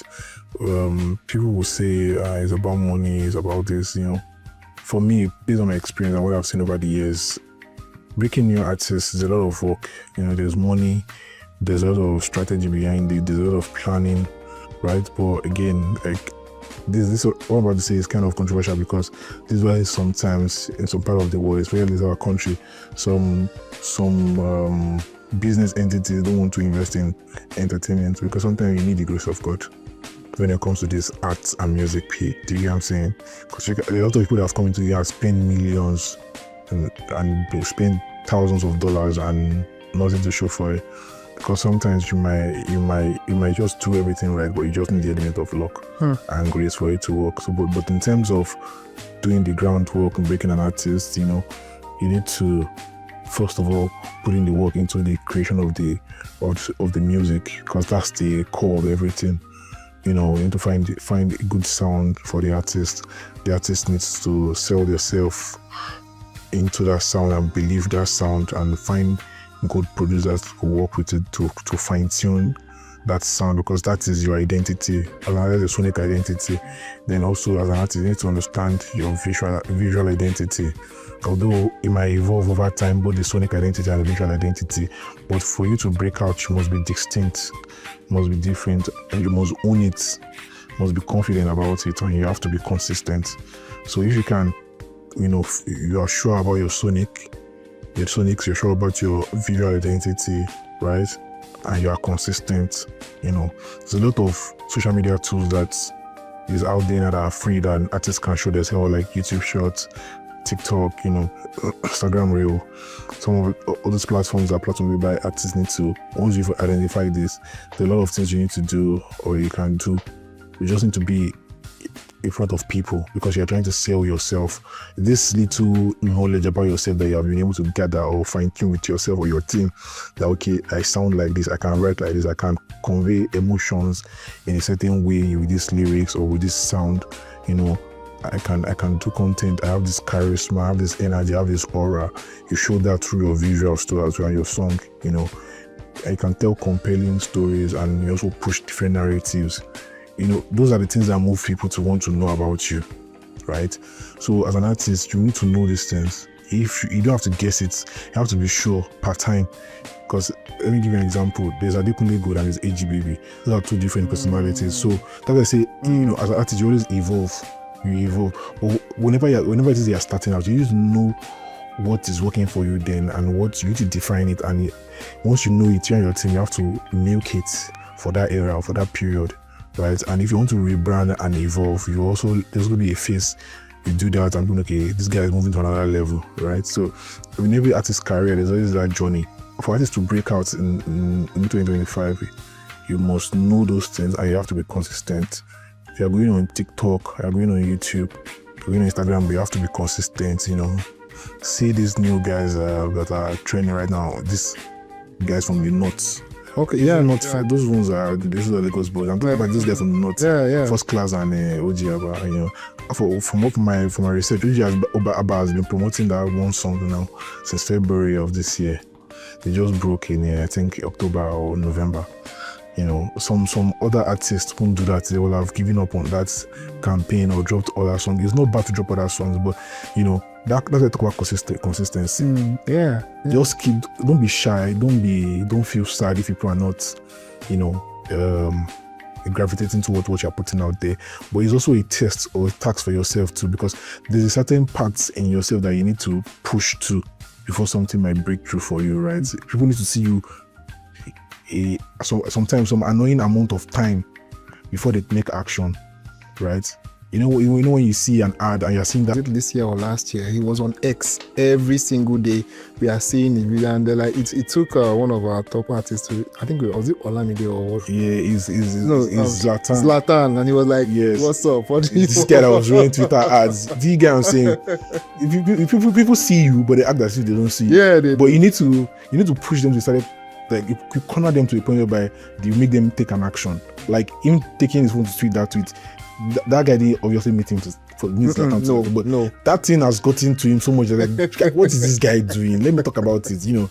Yeah. And another example of that for me was what's this guy, Nas Boy, when he dropped that Umbrella song. You know, I kid you not, yeah. I didn't play that song on any streaming platform, but I knew the song. I knew the melody. I might just be doing something else, and I'll just be humming the sound. I will now be asking myself, what song is this? I don't know the artist or the song, but I know the melody. Yeah. Because I've seen it on Instagram. If I go to Snapchat, I see it. If I go to WhatsApp, people are posting. If I go to Twitter, I'm seeing. So it's in my front, is everywhere. So for new artists, that's the energy you need to move, right? You might not have money to pay all those influencers, but you be your own influencer, be your own creator. You have your phone. What are you doing? That is your that's your 9 to 5. Do your content. Like, let people cuss you out and say, you do this content piece too much. Let them say it's too much. Your work now. That means you're hardworking. Do you get what I'm saying? So new artists need to have that energy in this modern day, because everywhere is noisy, everywhere is saturated. So if you don't have money, you have to go hard and use your phone, your camera, your phone, do as much content, be creative, be interesting, and just put out content. And before you know, you start growing some little audience and fan base. And when you start doing that, don't neglect them. Don't just expect them to take it. Tell them the action to take. If somebody is always commenting on your post, reach out to the person, tell them thank you, appreciate them, repost them. If they use your song as content, put it on your story.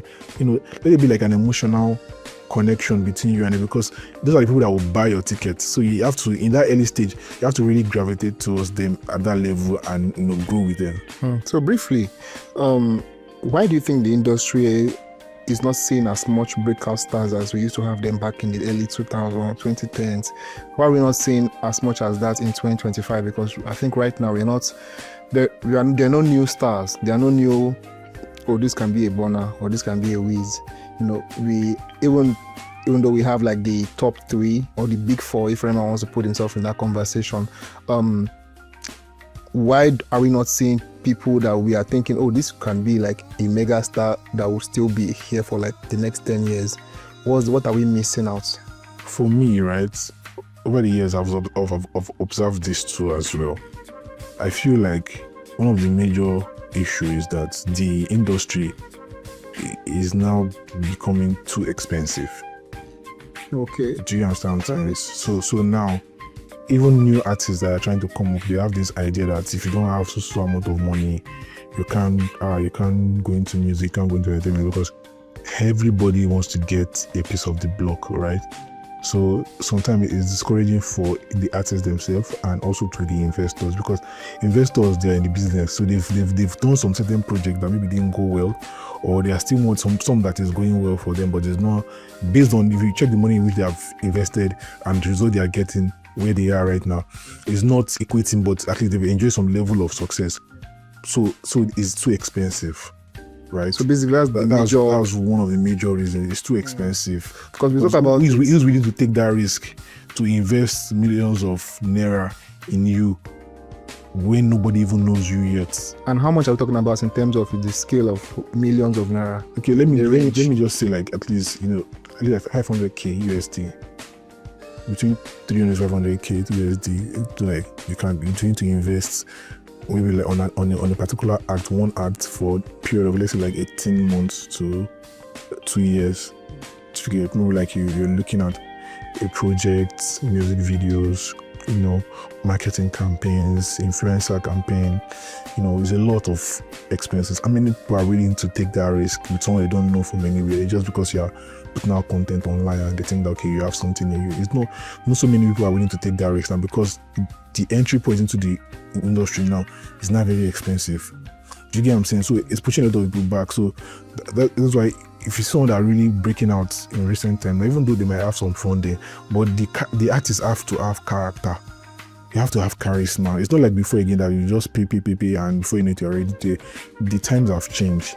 Yeah, even the audience behavior has changed. They need to see that you are about it, before people start giving you that audience. And there's a lot of people a lot of things that is taking people's time now, because the world is not as created as it used to be before. Before there's gatekeeping and creation is kind of sacred, but now everybody is a curator.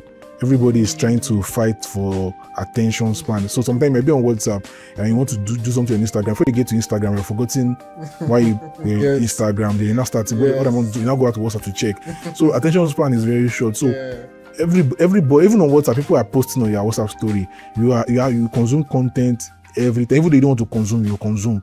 And there's music now. On WhatsApp status, you can upload. That's what I'm saying. Everybody is now a curator. So for an artist to break through, it's war. If you don't have charisma, you're not like consistent, it will be hard. It's not like before that once you just have a sweet song. We have to have that energy to push the song, the aura. People need to see that fire in you, and consistently. If you are posting your content and you're saying maybe like 2,000 like, 500 like, 1,000 like, don't be discouraged.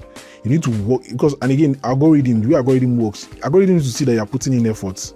It's not like you post today, you not post for 5 months. And when you post, you believe that everybody will just jump in. No, it doesn't work that way. You have to be consistent. You have to have like a programming. The way you open your TV station, you know that by 6 o'clock or by 12 they are doing this program. As an artist, you have to have programming, because what the algorithm understand is programming, because it's the program itself. Yeah. Right. Yeah. So, and the number of times you put video, out there trains the algorithm to know, okay, every Monday this guy posts by 1 p.m. You have to be like that. You have to be strategic. You get intentional. So if you do all of these things, trust me, you just need one moment.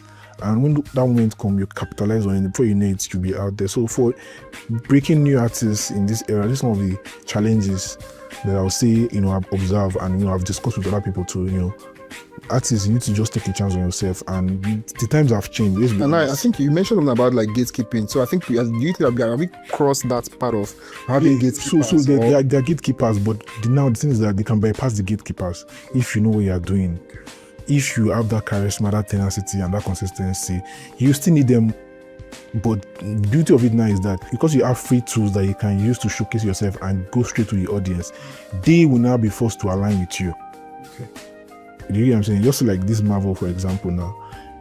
Obviously, there must have been some people that must have paved way for him or give him a co-sign initially. But now it's getting the wave, it's so kind of big. Those big guys also want to jump on that wave. Normally, they won't reach out to him before, but because now they say he has the numbers, they'll reach out to him, right? And he's also used to also draw those new audience and young audience to themselves too. So it's strategic, because when he drew, I think last month, one of the Fridays, he had 3 songs in 1, 2, 3. That's not happened before for a new artist. His first year as a rookie. This is his rookie year now, and he has a number 1, number 2, number 3 back to back. And these are like the big artists, CK, Davido, and Wiz on it. That's massive. About this thing we're talking about, they've seen that movement and they like, this guy, okay, the wave that he's building, let's jump on it. And to the people who like, they're supporting the young. There are a lot of other young guys too that are doing a lot of good stuff out there, but you won't see them. But they've spotted and said, this one will favor me. Let me do this. That's how it works. So if you don't push yourself to that position, trust me, you will not get that opportunity. But with social media now, you can just do your thing and be consistent. When it's looking good, those guys will come around. Even other industry people too will come around and give you that cool sign that you need. Yeah, so that's actually nice. But let's talk about like you as a DJ from your own perspectives. Our clubs, I know you're entering the dirty December period now, and it's quite a time for music artists to actually come out and show that they belong to the space, especially the upcoming artists and the new artists that are on board.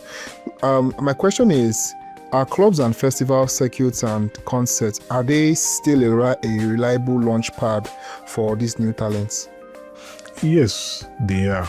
Reason being that it's an avenue to meet, prospect one-on-one, right?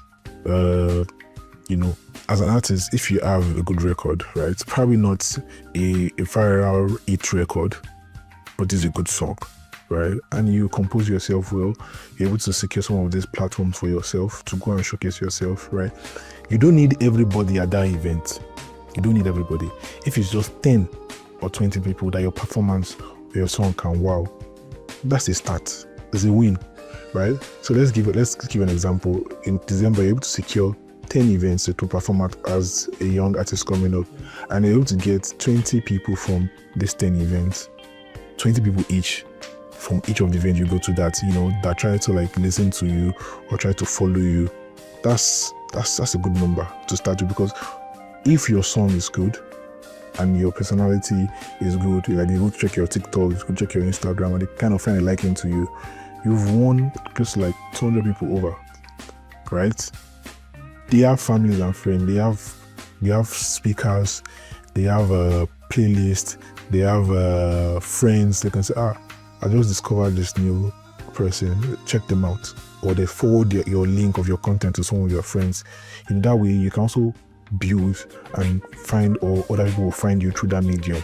So those events, even though you might not pay some of these new or coming artists that they are not yet big, you might not pay them, but you need the value you get from the audience you are connecting to more than whatever someone wants to give you now.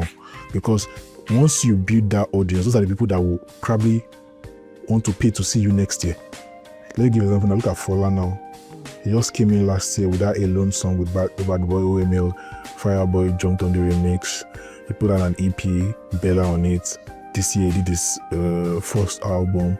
He did a couple of features, Kiss Daniel, I think he did with Dancing to different people. You tap into different people's audience. Did with Wizkid and DJ Tunes. He has grown. He's one of the most streamed young artists this year. He has grown his discography and grown his audience by tapping into other people's. Now he's going to do a show in December now. He's going to call ticket, let's say like 20 or 30K. People are going to buy it because they know the song and they love the song. They want to sing it back to him. So all the other fans, and some people pride in the fact that they are early adopters of his sound. Yes, it's now that you guys are just eating fela. Me, I don't choke fela. So there are also all those early core fans too. So as a young artist, that you have good music out there and you believe in yourself and you know to get these opportunities to perform somewhere, you need to find those your early adopters first. Those your starter audience, those your core audience. You need to find them through those mediums, right? Connect with them at this December event and groom them, grow with them. That's what I was saying earlier, that if you see people that are commenting or are reposting, you appreciate them, thank them. You understand what I'm saying?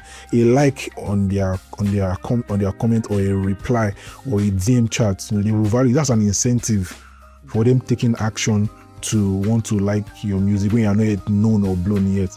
Right? So you should appreciate those people that make conscious effort to give you an audience or give you a listen while you are trying to grow. Don't just expect that I want to blow. No, it's a business too. If you're a business person, right, your business don't just start. Even though you invest big money, don't just on the first day, don't just expect to make the big money back. It's gradually you grow the business. So this also is a business for those artists too. If you see people that are trying to engage with you, Shazam your song, tell I like your song, engage with them, communicate with them. As your business or your operation expands, you might not be able to do the little chat with them on a daily, but once in a while too, just okay, this week I want to be preparing my. It's always a good, even though you're a big star now, it's always a good thing. You can even do it. See the way Shatawale did events on his birthday for his people in Ghana and see how massive it is. Do you see the turnout? It was massive. The old square was filled. The road leading to the square was filled. That is raw, genuine love from fans, and that's how to be when it comes to music. Every time you are collecting. As a celebrity, how are you giving back to people that actually buy from you? It's always very important. See, here's some point now. Look at beverage companies. Every year they're always doing one promo or the other. If you open the crown cork of this thing, you can win something. It's not that they can go by selling their product because people are already addicted to those products. Yes. But they still need to let you know that as you are buying a product, we are trying to also give you back, give you refrigerator, give you a fan, give you generator. As artists too, you should also plan things like that too. People are buying your ticket, they are buying your merch, they are listening to your music. You can do something and say, okay, I'm giving back this. Find a way to give back to them, because it's a strategy, it's a business. You're also investing back in people that are investing in you. That way you know not of business, because as they are servicing you, you are servicing them back. So as an artist, if you see it as a business that way, that you are a company, you are a business, you always have campaigns that you run every year how to service your fans. As they are pouring water, you pour water on them back. So everybody will enjoying. You understand that way to be going? When I saw that Shatawale movement, I was really moved though. Bro, that thing was massive because I've been to that square before and I know how massive it is. So to be there, to see it being filled that way, and people cannot even get in like no. For just one artist, it shows how people love him genuinely and how he has been. Do you know how funny Shatawale is? The way he communicates with his fans and his audience, that's like part of the things. Like, he shows his personality, not just every time music. Shatawale talk about life, talk about family, he interacts, he plays, he gives. There's no way if Shatawale is going anywhere for interview or anything, he takes money, cash along. As he's entering, he's giving the presenter, giving the staff, he's smiling with everybody. That's how he do it as an artist. Not that when you enter somewhere, everybody starts feeling stuff. Let them relax around you because you are sharing, as an entertainer, you are sharing good times, good energy. So anywhere you step into, let people feel it.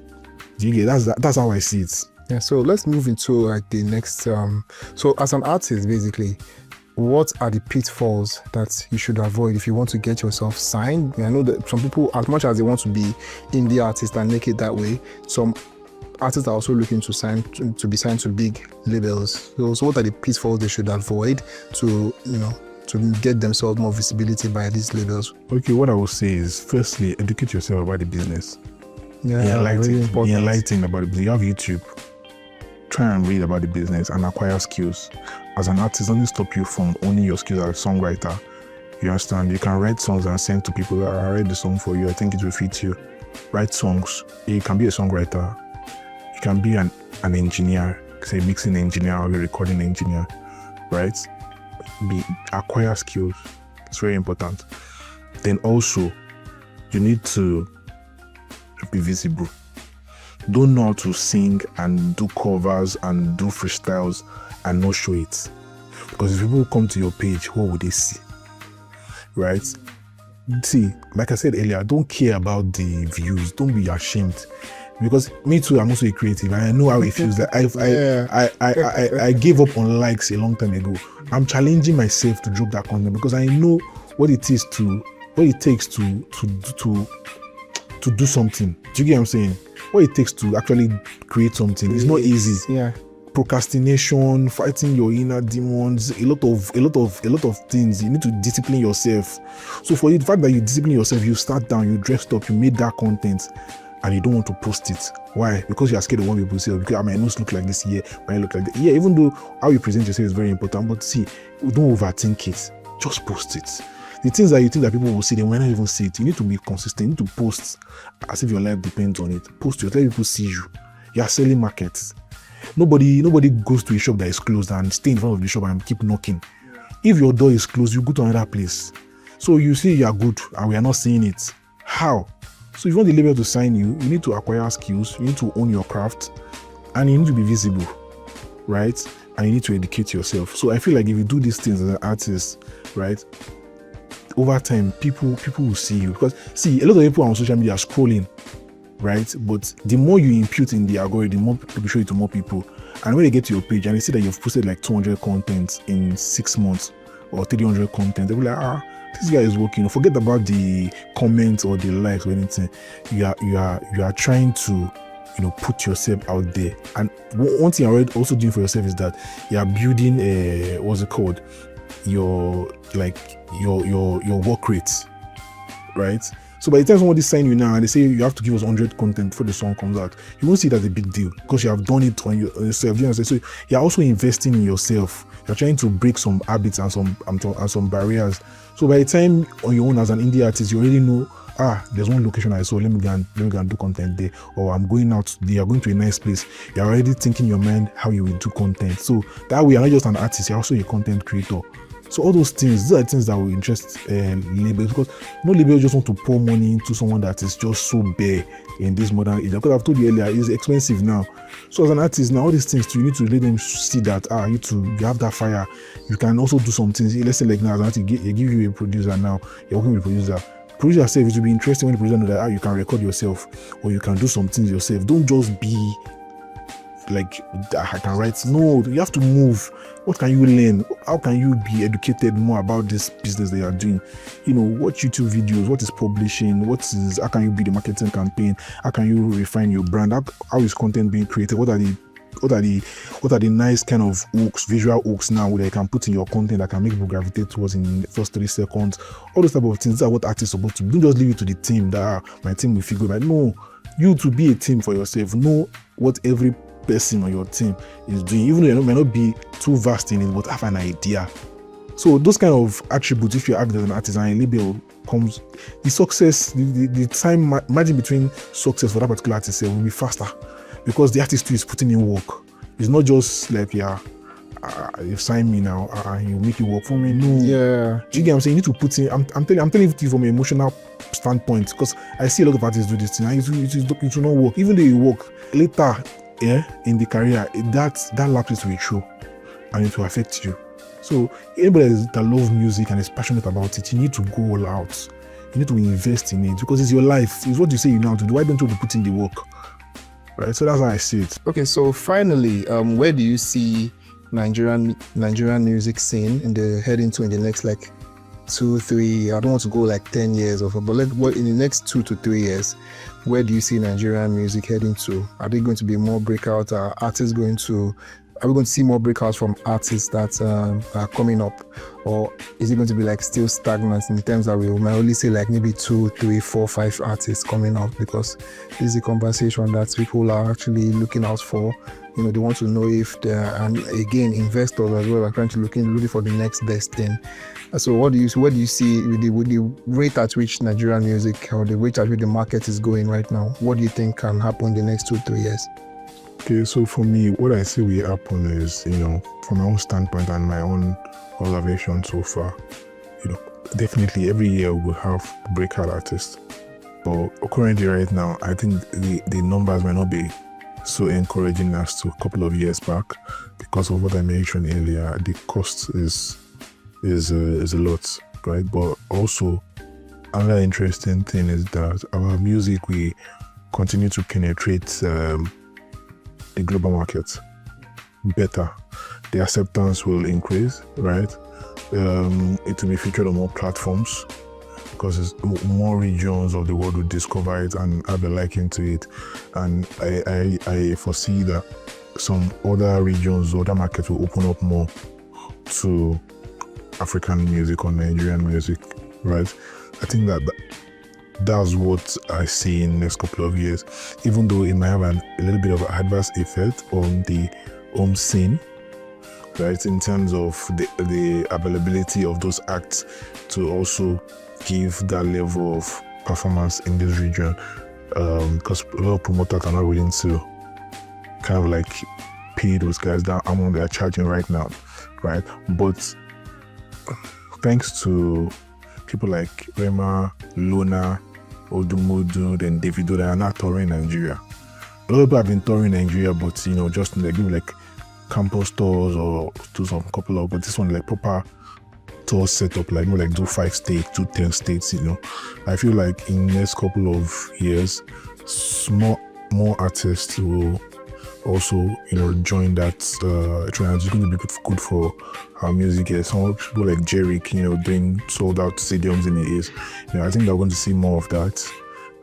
I would love to see more of that. I believe it's going to happen, because if the big guys are already trying to test it out, it also raises eyebrows, and more people believe is achievable, right? And they also want to try it. So I think that would be interesting for the business, because me and you have we've discussed before how most of the acts are always outside and not here, but now at least people like those names I've mentioned, that they've been able to show that it can work here too.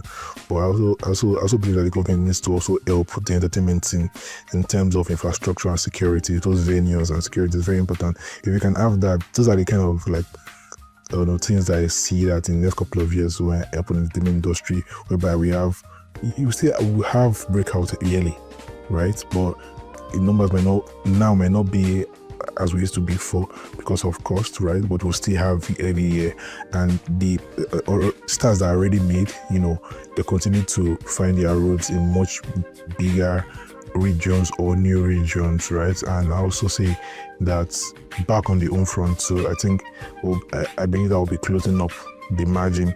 We'll not be able to meet up with the international shows, the number of international shows that those guys will be going out for, because those systems are already in place there and their structure is solid.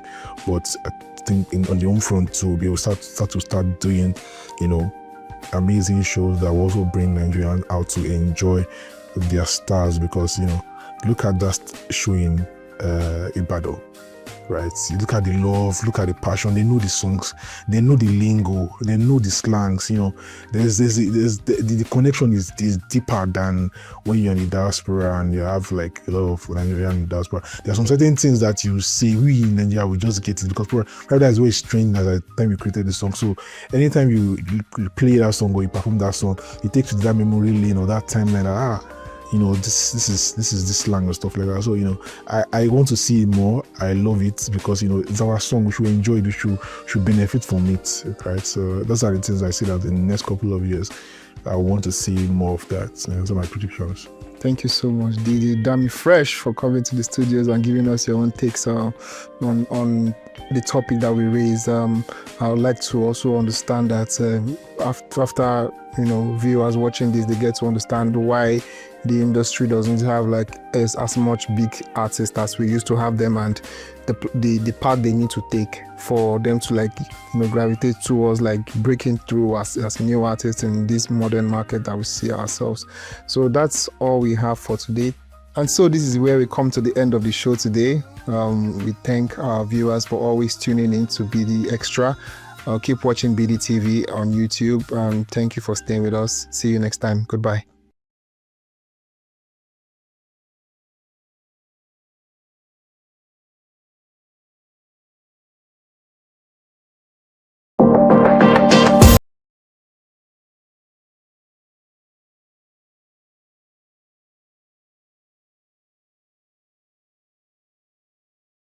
Attention business leaders. Want to make informed decisions? Join the ranks of the best with Premium Business Day.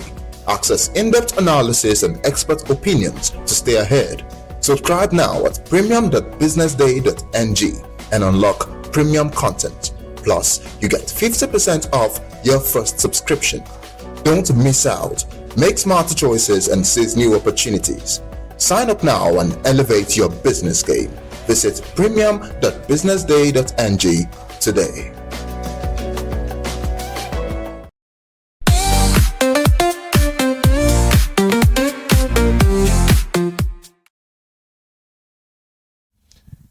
This is Business Day Television Roundtable, where we discuss the contemporary issues in our society and then provide some solution and try and see how we can help in moving our nation forward. My name is Joshua Bassi, and as usual in the studio I have with me the Sunday editor of Business Day, Mr. Zebulon Agomo, and of course the assistant editor here also at Business Day, Mr. Chuka Roko. Gentlemen, you are welcome. Thank you for inviting us. Today we'll be looking at three issues actually. These are contemporary issues, like I said. First, the Minister of Defense, Abubakar Badaru, tendered his resignation just yesterday, and people are wondering why this has happened. Does it have to do with the high level insecurity we're having in our country? Well, the minister himself has cited health grounds as the reason for his resignation, but we'll get to discuss that, all of that today. We'll also be looking at the issue of, the ambassadorial list or nomination that the president sent to the National Assembly. There's so much controversy around that. There are people on that list that people are saying, look, should this person also be ambassador? So there's so many other issues. And of course, there are people who have said, look, it is the prerogative of Mr. President to nominate whoever it is that he feels can truly represent him and represent the country anywhere in the world. And of course, we'll also be looking at the issue of the former Chief of Defense Staff, General Lucky Rabo. But the statement, he was talking on television the other night. He was saying, look, the insecurity that we're having in the country, there are some politicians who are also part of it, who are funding it, who are supporting it. But one would have expected that it should go further. I mean, maybe to name them, but he has decided not to name names. Just to, we'll discuss all of that today. And welcome once again to Business Day Television Roundtable. We're going to start the ball rolling. Zeb, I'm going to ask you, the resignation of the defense minister, did this come as a surprise to you, or were you expecting it at all? Thank you, Josh. You know, the country is at a very terrible point in its life at this point because of insecurity, or what we can term intractable insecurity in our country. The resignation of the Minister of Defense did not come as a surprise. Ordinarily, it's even long overdue.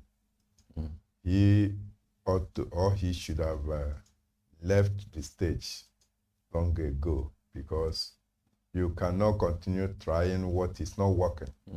And when you are presiding over an office, I discovered that the office is not moving forward, there's no point holding that office continually. So his resignation, or what people are insinuating, was a forced resignation. He was booted out. However, it came, whether it was out of his own volition or he was advised to move. It was okay for the country, but I still believe that Badaru alone shouldn't have left. By now, I had expected the Minister of State Defense, Bello Matawale, to have also put in his own resignation. In fact, in the last few days, a lot of people had expressed concern that Matawale, in the first place, shouldn't have been appointed in that capacity. Nobody is quarreling about the academic qualification.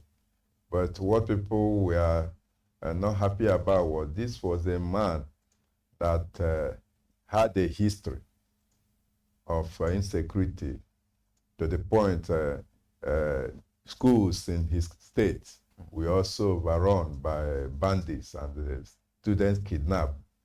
All of a sudden, he became a Minister of Defense. For what? On what capacity? And they don't forget also that he had had a lot of battles with some, even chieftains of the APC, who believed that the festering issue of banditry in Zamfara today was his handiwork, or he contributed essentially for that insecurity. So they believe that the appointment of Matawale was wrong ab initio. So I should expect that he should take a leave and just the way Badaru had done. So to answer your question straight away, it was not surprising that Badaru left. I think he had done his bit. Whether what he had done was good enough for the country, history will tell. History will judge him. History will judge him. Okay, Chuka, like he said, yeah, there are people who are saying that, look, it should, the Badaru and even Matawale, shouldn't have been appointed in the very first place. But again, there's also this argument that, for instance, let's say like Matawale that Zeb talked about now, who had issue of insecurity in Zamfara State, where he was governor before, later becoming that the experience of having, somehow, dealt with insecurity in the state at the time he was the governor, that experience was needed. And that if you had appointed maybe someone, a governor where there was no issue at all, I mean, that given the fact that it probably was, whether he succeeded or not, at least that experience was something that he could bring on board as a Minister of Defense that could be of help. Do you share that sentiment? Yeah, thank you so much, just to bear on somebody's new appointment. It depends on the kind of experience the person has. Did he succeed as a governor? Fighting insecurity in his home state? It's a question somebody should ask. But since as a governor, with all the powers, with all the resources available to him, so appointing him Minister for Defense was a miscalculation. So he shouldn't have been in the first place. Because having seen issues of insecurity, I could not do much to tame it, not even to kind of stop it. It's enough reason for him not to come up. But don't also forget governors, they are called chief security officers of their state. But they really don't have control over the military. They don't have control over the police. They don't have control over all these security agencies. Yeah. Because some governors actually restrain and they succeed in what they want to do, if they want to. The truth, however, is that some of these governors just pretend that they can. Everything must come from the federal government. And don't forget that governors also have even money voted for them for the sake of security in their states. Yet, nothing happens. But when you look at some states that are achieving results with some of the little they have, you need to ask yourself, what happened to other states? And if Matawale didn't succeed happening in security as a governor, it's not maybe because he didn't have the power, he didn't have the resources. It might be for external reasons, which you and I may not privy to. So some of these things we see in the country today, or Nigeria is a country where the more you look, the less you see. And that's why some of these things are common. Because even the Badru we are talking about now, not many people hear about him. But all is more in the picture. Actually, yeah. Matawale in the picture, more in the picture than even as a minister. Yes, even as a than minister. And then don't forget that just recently, the president directed Matawale to relocate to troubled areas instead of the main minister. So you will find that maybe one way or another there have been a lacuna in the position he occupies.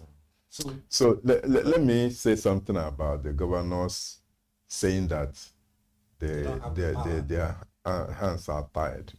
That is just hiding behind a finger, because these people are giving, somebody described the security votes that is available to them every month as bottomless pit in terms of hugeness. And these people are receiving intelligence reports from all the security apparatus in their states. And these people, we know a number of state governments that have these security trust funds, like Lagos, hugely. And they are doing a lot of things. Any state government or state governor that is telling you that his hands or their hands are tied may not be telling the whole truth. If you go to Enugu State today, for instance, you see, if you go to that command and control center, you know that there are some government that are working, that are thinking. If you go to Abia and see what Oti, since Oti became governor of Abia State, a lot of things have changed. What did he do? There was an axis that was impassable.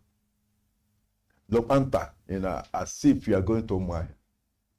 They were killing people and burying at that cattle market. What did Oti do? Oti shut the market and made it a daily market and said, at the end of every day, nobody sleep there, because about 70 corpses were recovered in that place. Wow. If you hadn't taken that step and say, okay, I don't have any power to do that thing could have continued up till now. So state governors shouldn't be flaunting it on the faces of Nigerians that they don't have the powers. Because so I wanted to make that statement. I wanted to. So there are so much they can do. A lot of money is available to them to do a lot of things. And those who want to work actually come up with this security trust fund. Yes. They have been working in Lagos for a long time. And then the State government has decided adopted that. Just adopted that. And only yesterday, they launch a lot of drones and a lot of things that they put in place because the state wants to grow its economy, and because it wants to grow its economy, it's doing everything possible. And security, of course, is a must. If investment must thrive in a place. Yeah, but I think the governors of the northern states have during their meeting, just which they held yesterday, have agreed to. I think each of the states they've agreed will contribute 1 billion naira monthly. That's about 19 of them. Put all of that together and to see. 22 billion. Yeah. So that's what we hope that they will be able to at least also use that to do something about the security state. But there's something that's becoming a trend. The minister that resigned, the Minister of Defense, cited health grounds.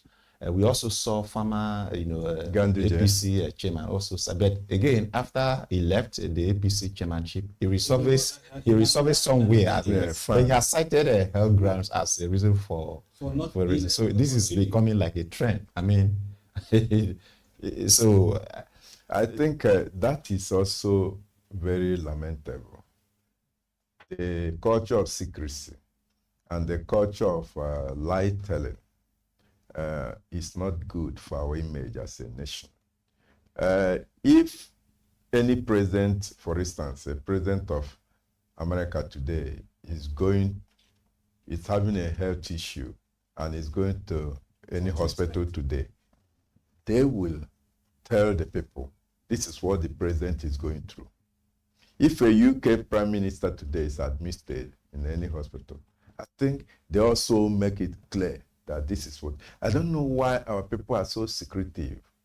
Now, a national chairman of a party, a ruling party, was moved from being the chairman. And the people were told that it was on health grounds. And a few weeks later, he resurfaced into a bigger even appointment that you even passed him the more. And now, Matawale Badaru, Minister of Defense, resigned and cited a health issue. Tomorrow you will see him another. So how do you expect people to take the government seriously?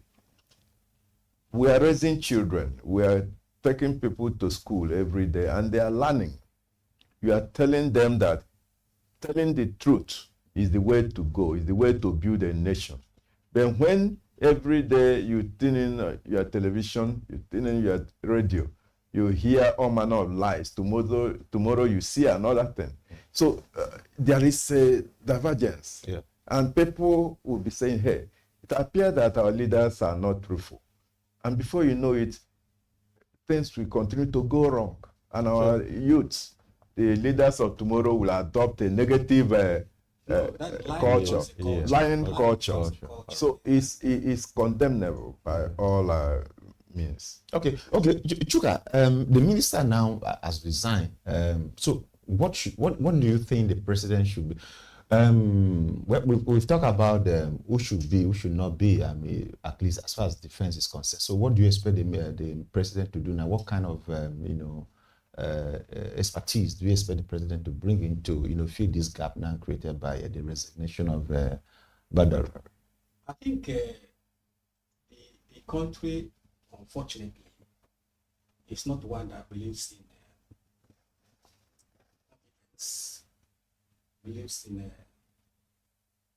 expertise.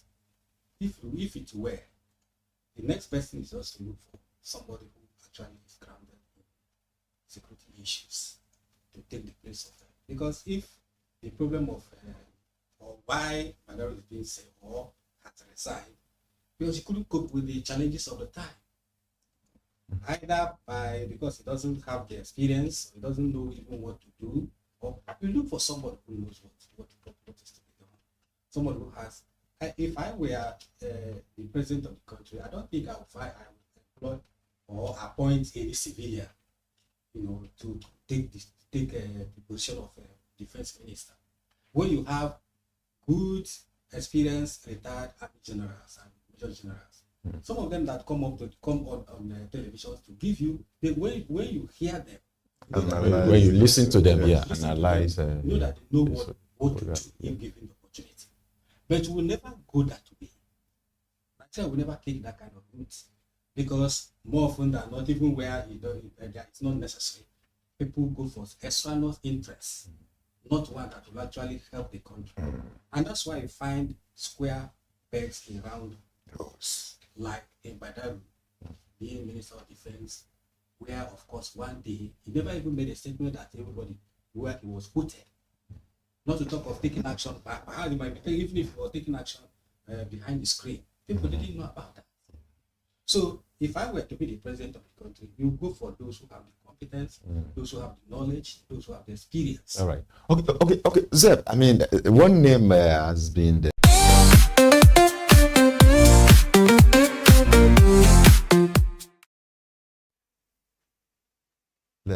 BusinessDay television roundtable, where we discuss, some contemporary issues in the country.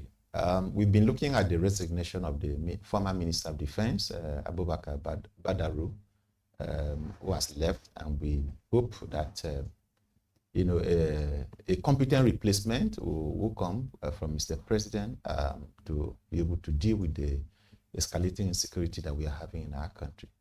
Now, gentlemen, let us look at the other issue, which is also controversial as well, than the ambassadorial nomination that the Mr. President has put forward. There are some names that people are like, look, this person shouldn't be here. But again, Chuka, let me start with you. Do you have any concern, about that the nomination? The concern is, I don't think if it cannot be quantified, cannot even describe it. But the truth, however, is that I, like many other Nigerians, have my concern with the list that the president is putting forward. Because somebody observed that's one post I read this morning, that some of the lists, some of the names, or some of the people on that list are supposed to be in prison. They are not supposed to be walking free on the streets of Nigeria. And then I think the urgent question anybody will ask is, in whose interest are these people appointed? Then, because we politicize anything that we do in Nigeria, everything is about politics. Everything is about political settlement, political patronage. Some people actually work for the present administration, and perhaps the only best way to compensate them is to say, oh, go and represent us as forgetting the fact that the issue of ambassadorial position has more to do with Nigeria as a country, not about an individual. And if you are sending out a Nigerian that will go and be the image of the country outside the country, it must be somebody who actually represent us, somebody who have people with integrity, people whose moral standing is high, not just anybody. We see praise singers, we see bootlickers, we see people who are just self-seeking, and people who are hatchet workers on that list. And they have been appointed as a compensation for that kind of job they do, because the people who have the power to appoint actually relish that kind of job they do. So if you ask me, I would say that that list, or the names there, or the people there, are just there to serve the interest of one man, not about Nigeria. And if it's there to serve the interest of Nigeria, then we begin to look at some names. Sorry to say, people like people like Fanny Kayode, and then you even have two ex-governors who couldn't make it in their states. They're also there as ambassador designate. So I don't know exactly what interest that the people there are going to serve, what interest are going to serve in there when they are posted, because some of them cannot actually represent Nigeria very well. They won't carry the image of the country because of the antecedent they have. Okay. So for me, it was a huge surprise. because it's actually deep. There's something that some people have said regarding this nomination for ambassadorial appointment. Look, I've mentioned 2 former governors, and I will call their name here. The former governor of Enugu State, Ugwuanyi, and the former governor of Abia State, Ikpeazu are the ones that Chuka is referring to. But, you know, these were the people from the G5 governors, you know, that was led by Wike. I mean, in the build-up to the 2023 election. Yes, so Wike got ministerial appointment as FCT minister. These guys now are also getting their own appointment. But there's one that is left out. If you recall, the governor of Benue State, Samuel Otom. People are also raising concern. Why have you left Samuel Otom out? Because he was part of the G5 that worked against PDP and then made it possible actually for the president, the current president, to actually succeed in that election. Shouldn't he be on this list? Thank you. What happened is that, you see, you can't say that the line had been drawn. Wike may be also looking out for other opportunities to settle. Otom is the eldest of all these people. Yes. And it could be that they have considered that sending him outside the country may be also dangerous for him. So they may be trying to rehabilitate him within the country.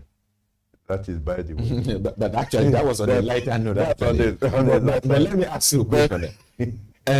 When it comes to appointing ambassador, Zeb, whose interest should come first? Is it the interest of the country or the interest of the nation? Because the person being appointed is going there to represent the nation and the people of the country. You see, why people are enraged at some of the names. We are not saying that the entire list is some of the content of the list shouldn't have, even for any reason, even if anybody was dreaming and say, I was dreaming, I saw such names on ambassadorial list. The person will wake up and say, God, that kind of thing shouldn't happen to Nigeria, because there are rabble-rousers on that list. What are rabble-rousers going to do for the image of the country outside? When you are going outside, you are going to represent the president. As the president is not going to be there physically, yes, you are the image. You are the ears and the eyes of it. There are people who have been overtly hateful in their language, in their utterances, and they are going there to represent everybody. So assuming such people they have bad-mouthed and they have taken as enemies, come to the countries where they are to seek one help or the other as citizens, you can imagine what will happen in that circumstance. These are toxic individuals that have no business to be there, because what we are saying here is not about political leaning. It's not about party. It's not about anything. So it's unfortunate that we are looking at this thing at a micro level. This is the life of a nation, for Christ's sake. And now you ask me about Otom. You see, Okezi Ikpeazu was my former governor. Ifeanyi Ugwuanyi was the former governor of Enugu State. Interestingly, Chuka's former governor. These are people known to have done nothing in their states, and the circumstances under which they lost the elections were clear to everybody because they were non-performers. So you mean that we are going to carry non-performance and offload them abroad to represent us? Don't we have better hands? Don't we have better brains? We are not quarreling about certificate of anybody, but we are talking about integrity. We are talking about people who command the respect of their people. These people, for Christ's sake, don't have the respect of Nigerians. But we are not surprised about what has happened. In the last few months, we have seen how ambassadors we are given. We saw 2 incidents that happened at the concerning 2 airlines, APs and Ibom Air. At the end of the day, 2 of the characters that became aviation ambassadors. We were made aviation ambassadors and all that thing. So we have seen how we have lowered our distance. So it's annoying, and it is something that is concerning to everybody, that every right-thinking Nigerian, honestly. So I think as a person, I am not happy about the inclusion of certain names on that list. Yeah. That's I think the reason why Nigerians are expressing this concern is ordinarily you probably wouldn't bother, or Nigerians wouldn't really bother if we have a National Assembly that can actually do the screening and say to Mr. President, this one. But I think that people are just expressing this concern because it's not a done deal yet. No, it's a done deal. No, I'm saying it's not a done deal yet. There's a process, right? This name will be sent to the National Assembly. Then we have a National Assembly. There is nothing happening. No. It's okay already. So they are already. In fact, they are already packing their bag as we speak. That's why this concern. The National Assembly will tell you that there's no need quarreling with the executive. We are having good relationship with the executive. Even when they are not doing their work very well, which everybody knows they are not doing anything. There's no thorough screening for any, whether it is for ministerial position or this ambassadorial list. Now that Nigerians are raising eyebrow or people are shouting about certain names on the list, it doesn't touch members of the National Assembly. That out there's an outcry that these names are not. So when eventually these names come, they will just go. Take a bow and move. Take a bow and go. Okay. Well, I mean, we saw Mr. President the last time when the list of the Nigerians who were pardoned. I mean, when Nigerians made a lot of noise, we saw that Mr. President actually listened, and then I am not sure anything is happening here. Some of those names, and then because those people were not directly involved in this election. Yes. And they will not be directly involved in the next election. Well, let's just be hopeful that perhaps Mr. President might want to take a second look at and that would be very great. Yeah, that would be very great. Because in any case, you are serving the people. You are not serving yourself. And like you said, ambassadors are not just going to represent only Mr. President. No, they go there to also represent the entire Nigeria, and whatever they say is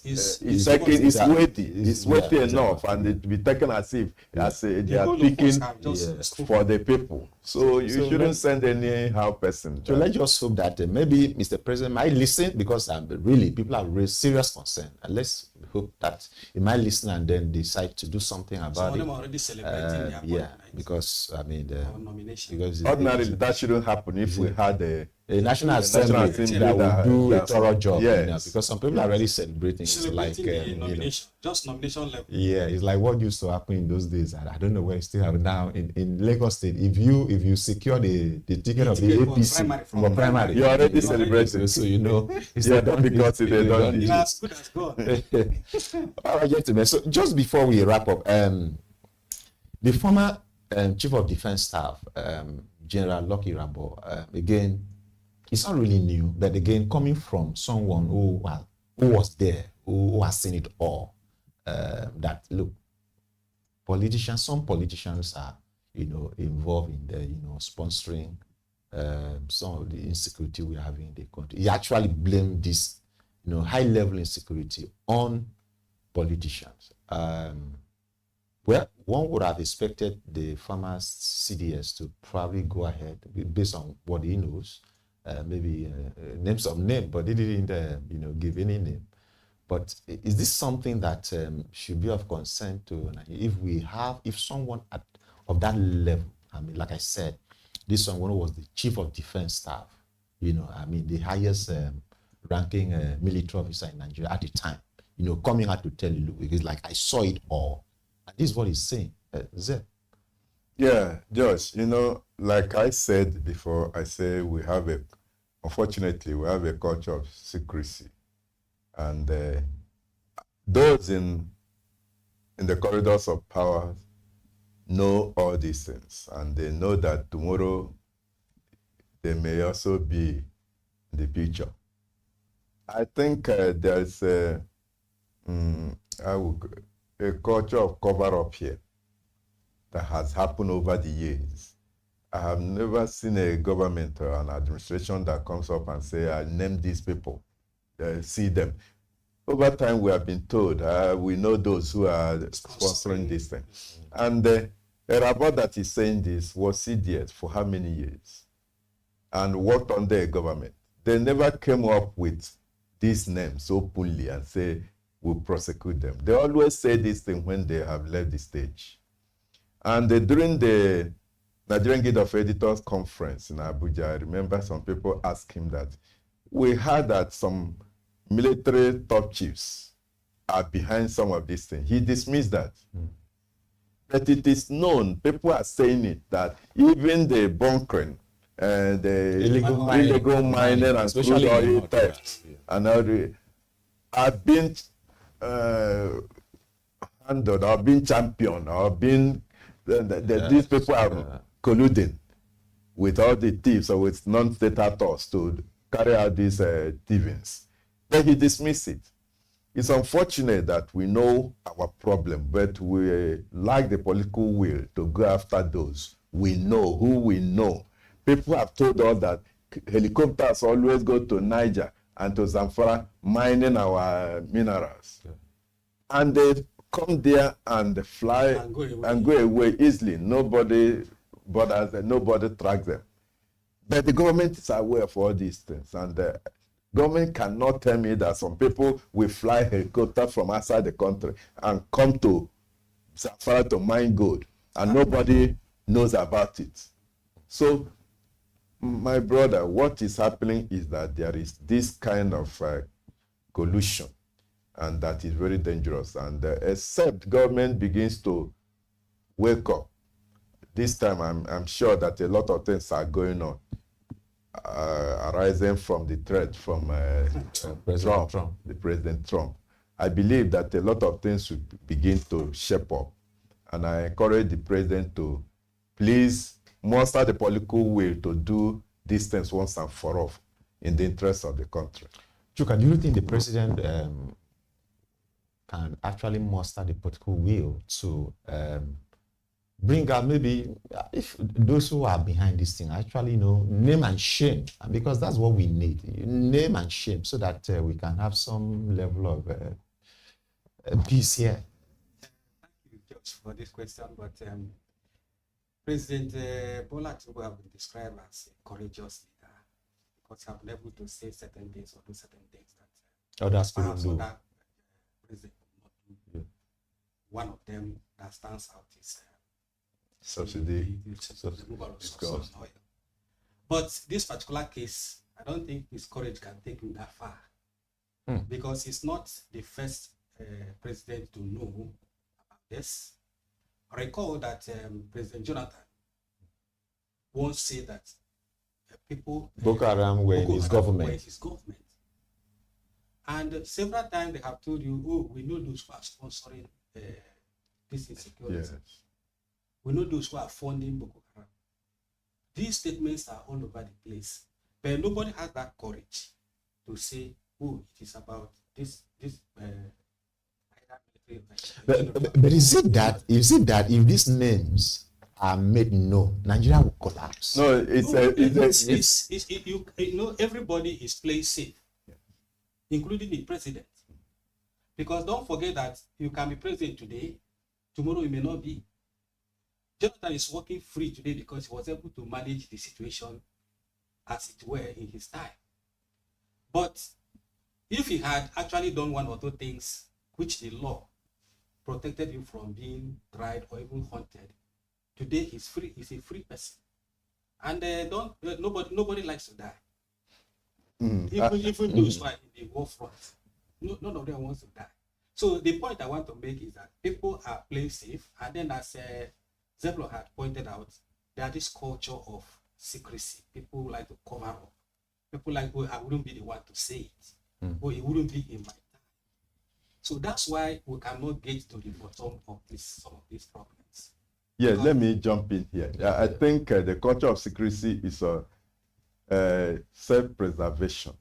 You know, the president has a second-term ambition, and he believed that some of these elements that are neck deep into all these things are some people that also that either made him or that will also they are very crucial in his return. Yes. So or they can truncate it. So he's aware of all these things and we want to play safe. Even Jonathan didn't want to fight because he had a second-term ambition. So to that extent, he believed that some of those bad elements will also help to work for him.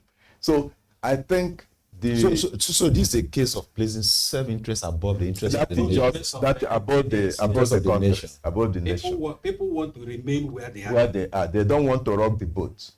That's just what I think. Well, gentlemen, this is where we will wrap up. Thank you so very much for your very insightful, analysis. This has been the Business Day Television, the Roundtable. We've discussed 3 key issues today. The resignation of the former Minister of Defense. Of course, we also discussed the ambassadorial list that the President has sent to the National Assembly, which we expect them to do thorough screening based on the concerns that Nigerians have raised. And of course, lastly, we also talk about the statement credited to the former Chief of Defense Staff, General Lucky Rabo, that some politicians are behind the escalating insecurity in the country. We hope that, the president himself, because at the end of the day, everything still, stops here on the table. Mr. President will, sum up enough courage to actually deal with some of these issues decisively, so that at the end of the day, Nigerians can sleep with their 2 eyes closed and be able to go about their normal, legal businesses, lawful business without the fear of being, killed or kidnapped. School, and you send your children to school, you know that they will go and return without, bandits going after them. Thank you so very much for listening, and we hope that you really enjoy the program today. Until we come next week, remain blessed. My name is Joshua Bass.